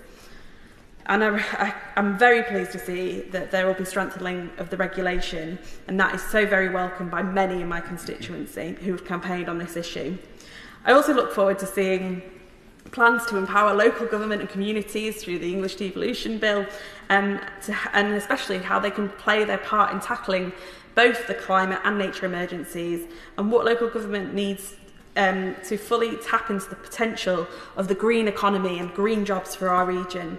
Tackling the climate and nature emergency is not an issue for the future. We are already facing its effects in the here and now. Our role is to act immediately to prevent its most damaging effects, and I welcome the measures set out in this King's Speech. They must be the springboard for a wider debate on greening our communities, revitalising our ecology, and building a greener, cleaner and nature-positive economy that works for everyone. And one final plea on an unrelated topic to the front benches around the care for people who have undergone miscarriage, something I campaigned very hard on in the last Parliament, and I will continue to raise in this place to make sure that there is proper provisions for women's health going forward, and that everyone gets the support they need. Hear, hear. Chris MacDonald, maiden speech. Thank you, Dame Siobhan. And speaking as a new member, I would like to add my congratulations to those honourable members who've made their first speech today for the confidence and clarity in which they were delivered. They've really set a very worryingly high standard, I think. The gracious speech today contained many fine bills, but for me it was much more about a new way of governing, a government of service, of change and of action. And I know that this will be warmly welcomed by my constituents in Stockton North. And the reason for this could be seen quite clearly Saturday last, when I was in Durham playing my cornet with the Durham Miners' Gala. The village banners at the gala display the pride and hopes of the community, and behind me was an image of the great miners' leader, Peter Lee, and emblazoned on the banner was the slogan, "The past we inherit, the future we build." This belief in a positive future, one that we can determine ourselves, has instilled in me the tenacity and determination to stand here. It is also characteristic of the people that I represent in Stockton North. Stockton North is an industrial place, and the people are industrious people. Stockton was home to the world's first passenger railway, opened in 1825, with one of Britain's most famous engineers, George Stephenson, driving the engine. The line which he built is now used by the nearby Hitachi rail factory to transport new locomotives onto the national network. Stockton thrived on industries such as steel and shipbuilding, and whenever I hear the chimes of Big Ben ring out across Westminster, I'm reminded that the first bell for the Elizabeth Tower was cast in Stockton North in Norton. John Walker, a pioneer of chemical engineering, invented the friction match on Stockton's famous High Street in 1827, but it was in the 20th century, with the dawn of the chemicals industry, that the neighbouring town of Billingham began to boom with the manufacture of ammonia for explosives and fertiliser. This industrial progress continues, with Billingham and Stockton home to catalyst technologies and life sciences, with new investments planned in sustainable aviation fuel, which also featured in the gracious speech. Small modular reactors, carbon capture and hydrogen projects are all planned. During the COVID pandemic, vaccines were developed in Oxford but manufactured in Billingham.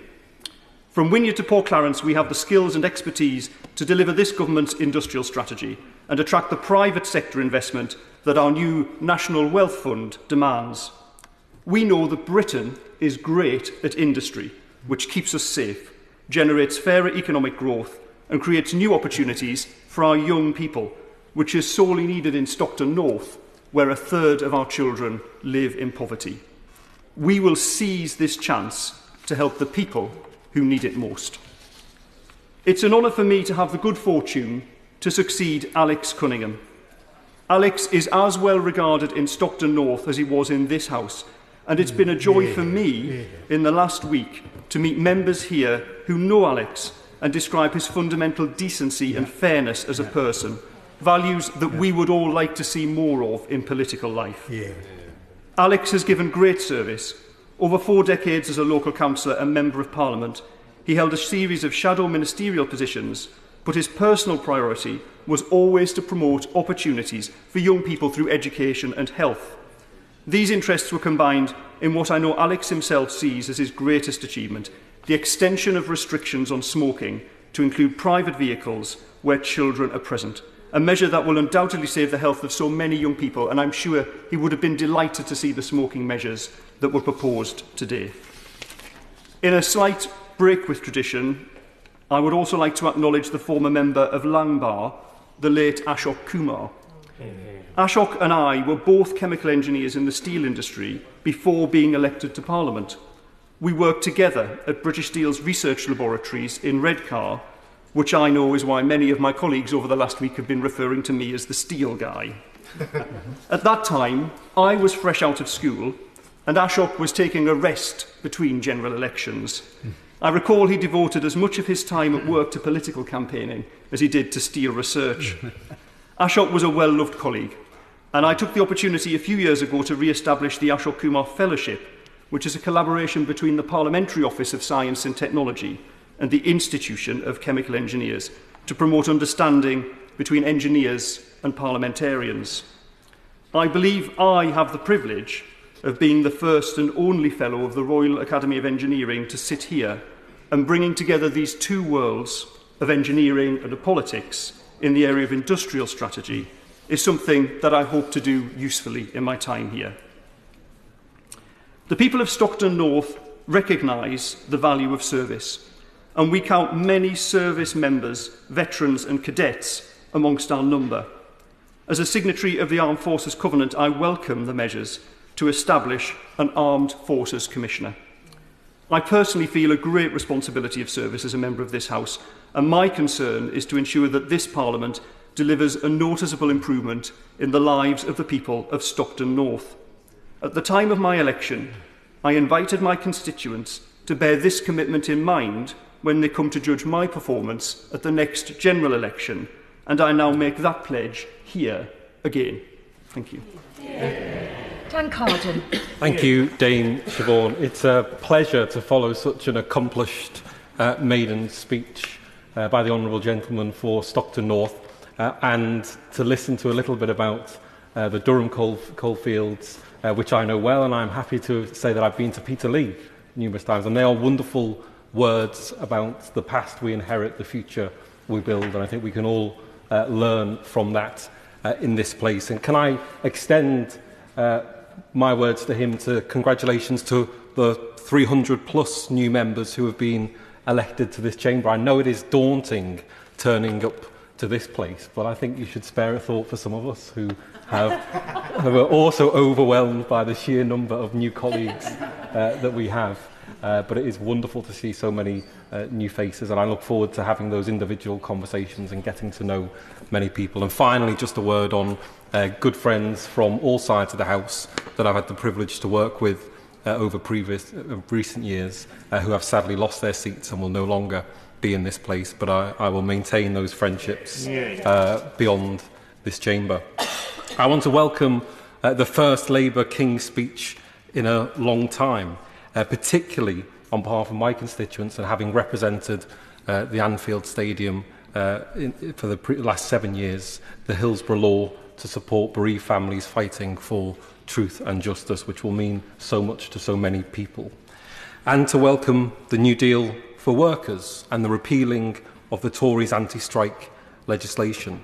The return to some collective bargaining, which I think will be a good thing in the social care sector, and I hope to see that go further in future years.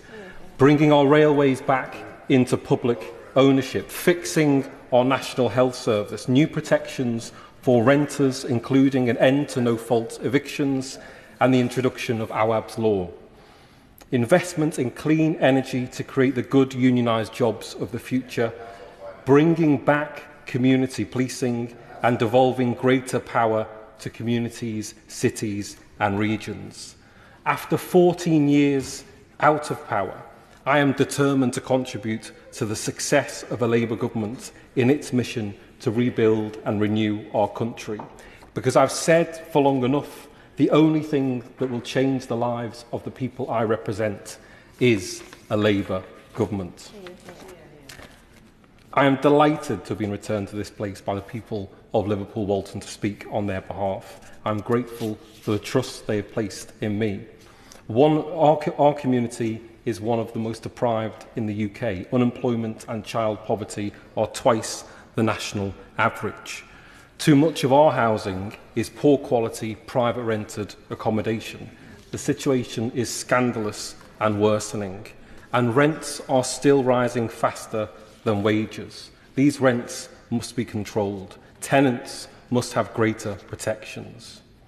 Streets are blighted by the conversion of homes into multi-occupancy housing and short-term rentals, and landlords can hike up rents on a whim and cast entire families onto the street.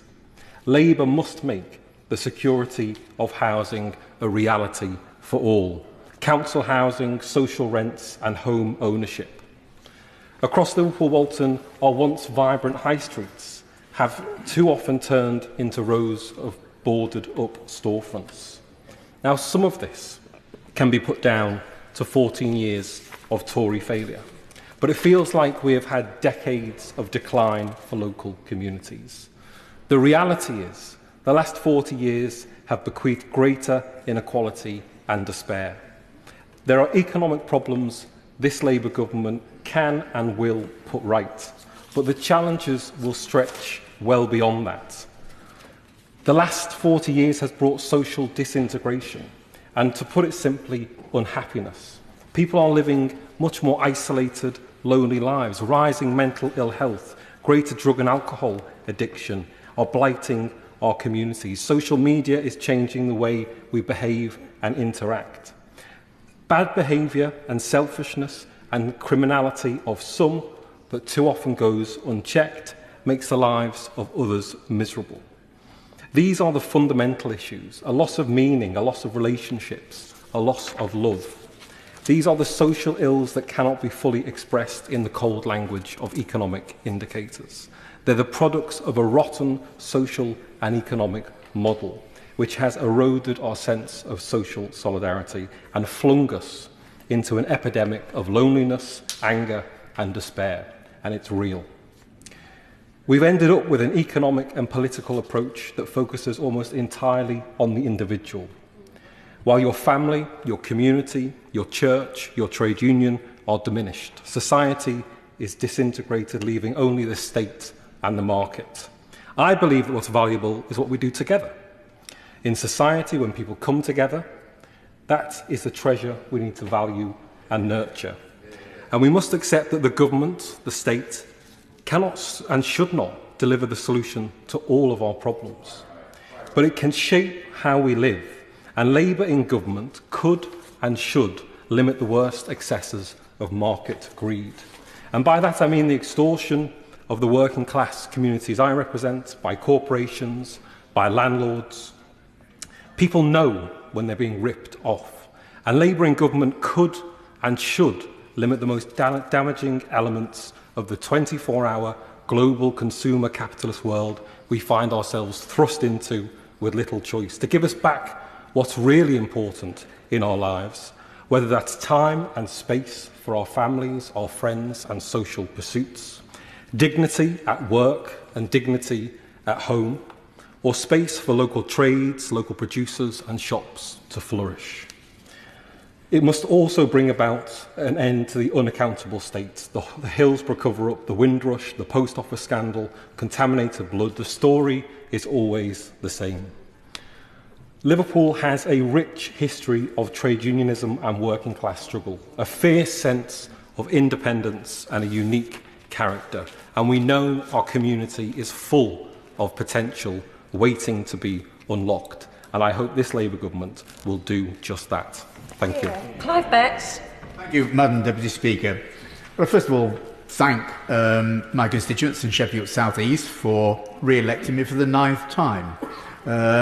I sort of remember when I made my maiden speech many years ago, and the challenges that posed and the nervousness. So really great credit to all colleagues on both sides of the House who've done that today so ably and so well.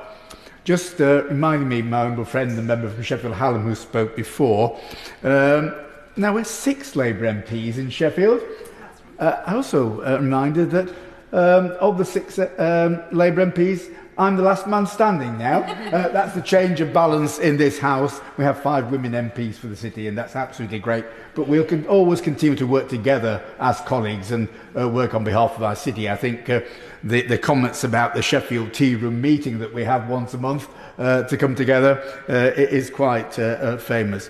I want, Madam Deputy Speaker, to draw particular attention to issues that were raised when I was chair of the Deluxe Select Committee in the last Parliament.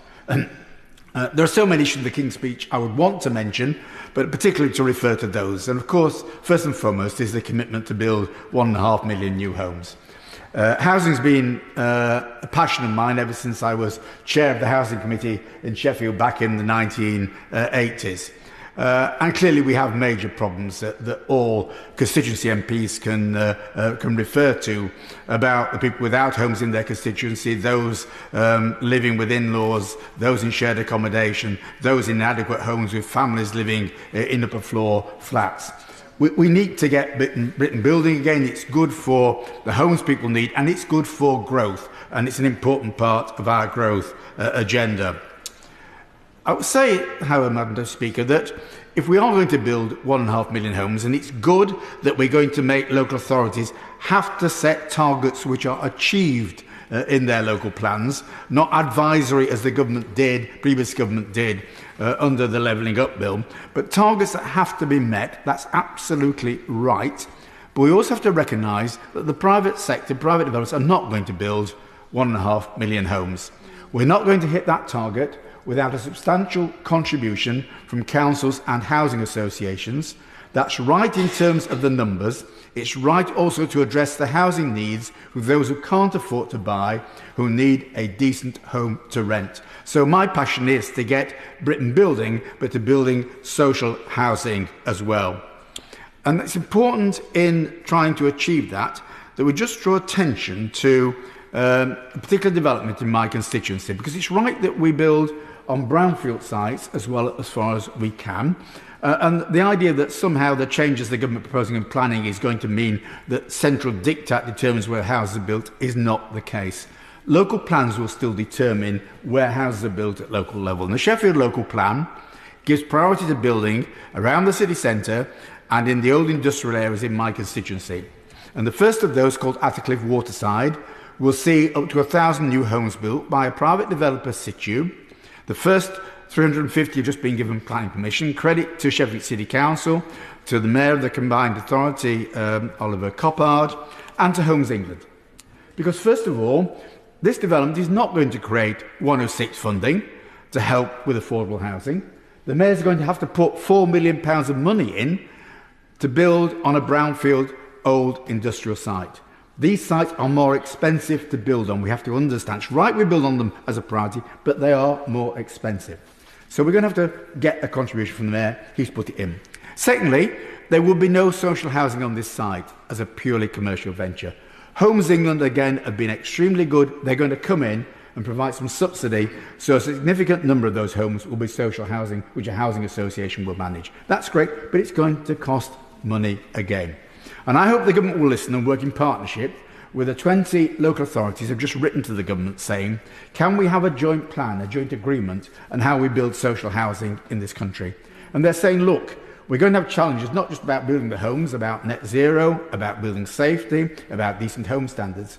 And we give government commitment that the funds will be available to deliver on those homes. Otherwise, as the Select Committee report said a few months ago, all the money that should be going to building new homes will go on those other priorities, because the first duty of landlords in the social housing sector is to look after their existing homes and their existing tenants. So absolutely important that the government listens to that.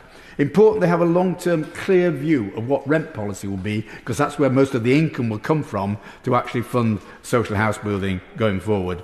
And it's right the government revisit the unfair decision about debt in social housing that was put on councils in the 2010 settlement by the coalition government. It's right that be revisited, because that burden actually stops councils from going ahead and doing what many of them want to do. So issues there that I hope the government responds positively to. Just one of which I must mention, of course, is local authorities. Again, my passion for local government, for devolution. I welcome what the Prime Minister has said about devolution, not just to mayors, but to local councils as well. I welcome his recognition of the challenges of financing local councils, which they currently face. 8 councils with 114 decisions in the last year, 19 of them giving permission to borrow capital in order to fund revenue. That is not sustainable in the long term. So yes, a recognition there, but can we really carry on with local government finance based on a council tax system which looks at 1991 valuations and actually, according to the last Secretary of State, Michael Gove, is regressive? I'm not sure Labour government can sustain that going forward. So I hope for some proper discussions with local councils about a new system going forward. Finally, just in terms of my own constituency, going for growth, I want to see early decisions about small modular reactors. We can build those in Sheffield. Sheffield Forge Masters is in my constituency. Hydrogen should be supported. It's in the legislation. ITM Power, a major hydrogen company in my constituency. I welcome the work being done by University of Sheffield on sustainable aviation fuels with Boeing, and Boeing now developing research into light-bodied frames for aircraft going forward. Again, a contribution to jobs, help equalise the wages and living standards in my constituency, and to net zero as well. I hope to see those measures come forward as a matter of urgency. Sarah Edwards. Thank you, Madam Deputy Speaker. It is wonderful to be here following the first King's Speech under a Labour government since 1950. When Labour was elected to form this country's next government, it was on the promise of change, and today's King's Speech wastes no time in doing just that. The package of legislation announced today places growth at its heart, with an ambitious plan to raise living standards for working people. I welcome the announcement of a crime and policing bill. I know how important it is to my constituents in Tamworth that they feel safe, but under the Conservatives, Tamworth's police front desk was shut down. The very notion of community policing was developed by former Tamworth MP and Prime Minister Sir Robert Peel. So it is with great irony that local residents are currently without a public police station. I've written to the Home Secretary since her appointment and look forward to working with her to make this a reality. I visited the Central England Co-op in my constituency recently and spoke to staff and Usdaw officials about the abuse that they face on a daily basis and the consistent threat of violence from shoplifting, and that as a business the Co-op has lost more than £70 million due to shoplifting last year. And I am therefore pleased that the Prime Minister has wasted no time in delivering a bill that will establish a new criminal offence of assaulting shop workers. In Tamworth, the Holiday Inn has been used for asylum purposes for years, and the simple reality is that residents want their hotel back. Tamworth benefits from local tourism, and as I have said before in this chamber, the Holiday Inn should be for holidays. I therefore welcome today's announcement that the Border Security, Asylum and Immigration Bill includes plans to end asylum hotel use.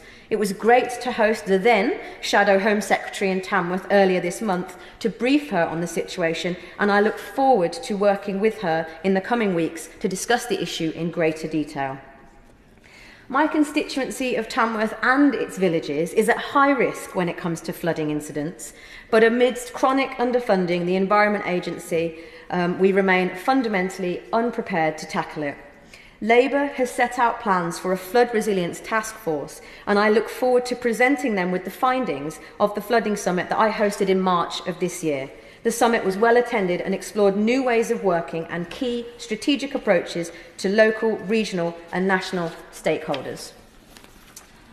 All around us, we can see that the NHS is struggling, and over a decade of austerity and consistent deprioritisation by Conservative governments have seen local people hit hardest. I've had too many conversations with constituents waiting for months for appointments or cancer screenings, or in mental health crises that are unable to get support. In my own constituency of Tamworth, the closure of the George Bryan Centre means that my constituents need to travel many miles in order to access mental health support. And I know many constituents will also welcome the Children's Wellbeing Bill, which promises to raise standards in education and requires schools to cooperate with local authorities on SEND inclusion. It is great to see that on day 13 of a Labour government, we are already addressing this important issue. Many people in Tamworth have had to endure the cost of living crisis that they did not ask for, nor do they deserve. While Tamworth's incredible network of community groups has gone above and beyond to fill the gap of support, the reality is that the Conservative government's mismanagement of the economy hit the most vulnerable people in my constituency the hardest. We must take action to address soaring rent prices, and during the last few weeks my team has still been supporting people who have been made homeless or are being at risk of being made homeless. It is fantastic to see the Prime Minister put forward a renters' rights bill that gives greater rights and protections for millions of people who are renting and unable to afford their own home, and that it includes proposals to abolish the Section 21 no-fault evictions, and this should have been done a long time ago. It was great to open the Business Commission West Midlands event in Parliament last week alongside the Chamber of Commerce, and I will be working alongside businesses just as I have been for the past 8 months to spearhead investment and their strategic priorities to support the town centre economy and local businesses. Tamworth has a strong entrepreneurial spirit and has huge untapped potential. The Prime Minister's new English Devolution Bill will see towns and cities given enhanced powers and duties over strategic planning, local transport, network skills, employment support, and will enable them to create jobs and improve living standards. And because, Madam Deputy Speaker, Tamworth it. I beg to move that this debate be now adjourned. The question is that the debate be now adjourned. As many of that opinion say aye, or the contrary no. I think the ayes have it, the ayes have it. Order, order. Debate to be resumed what day? Tomorrow. Debate to be resumed tomorrow.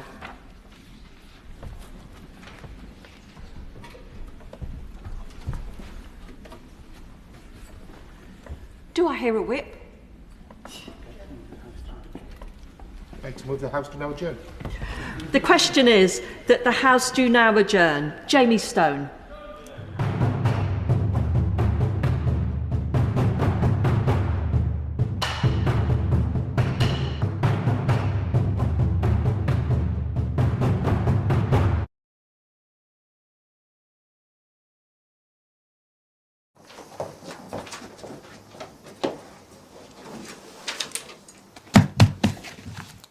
Hello and welcome to Broadcasting Scotland. My name is Lewis McGlynn. Hello and welcome to Broadcasting Scotland. My name is Saoirse Healy.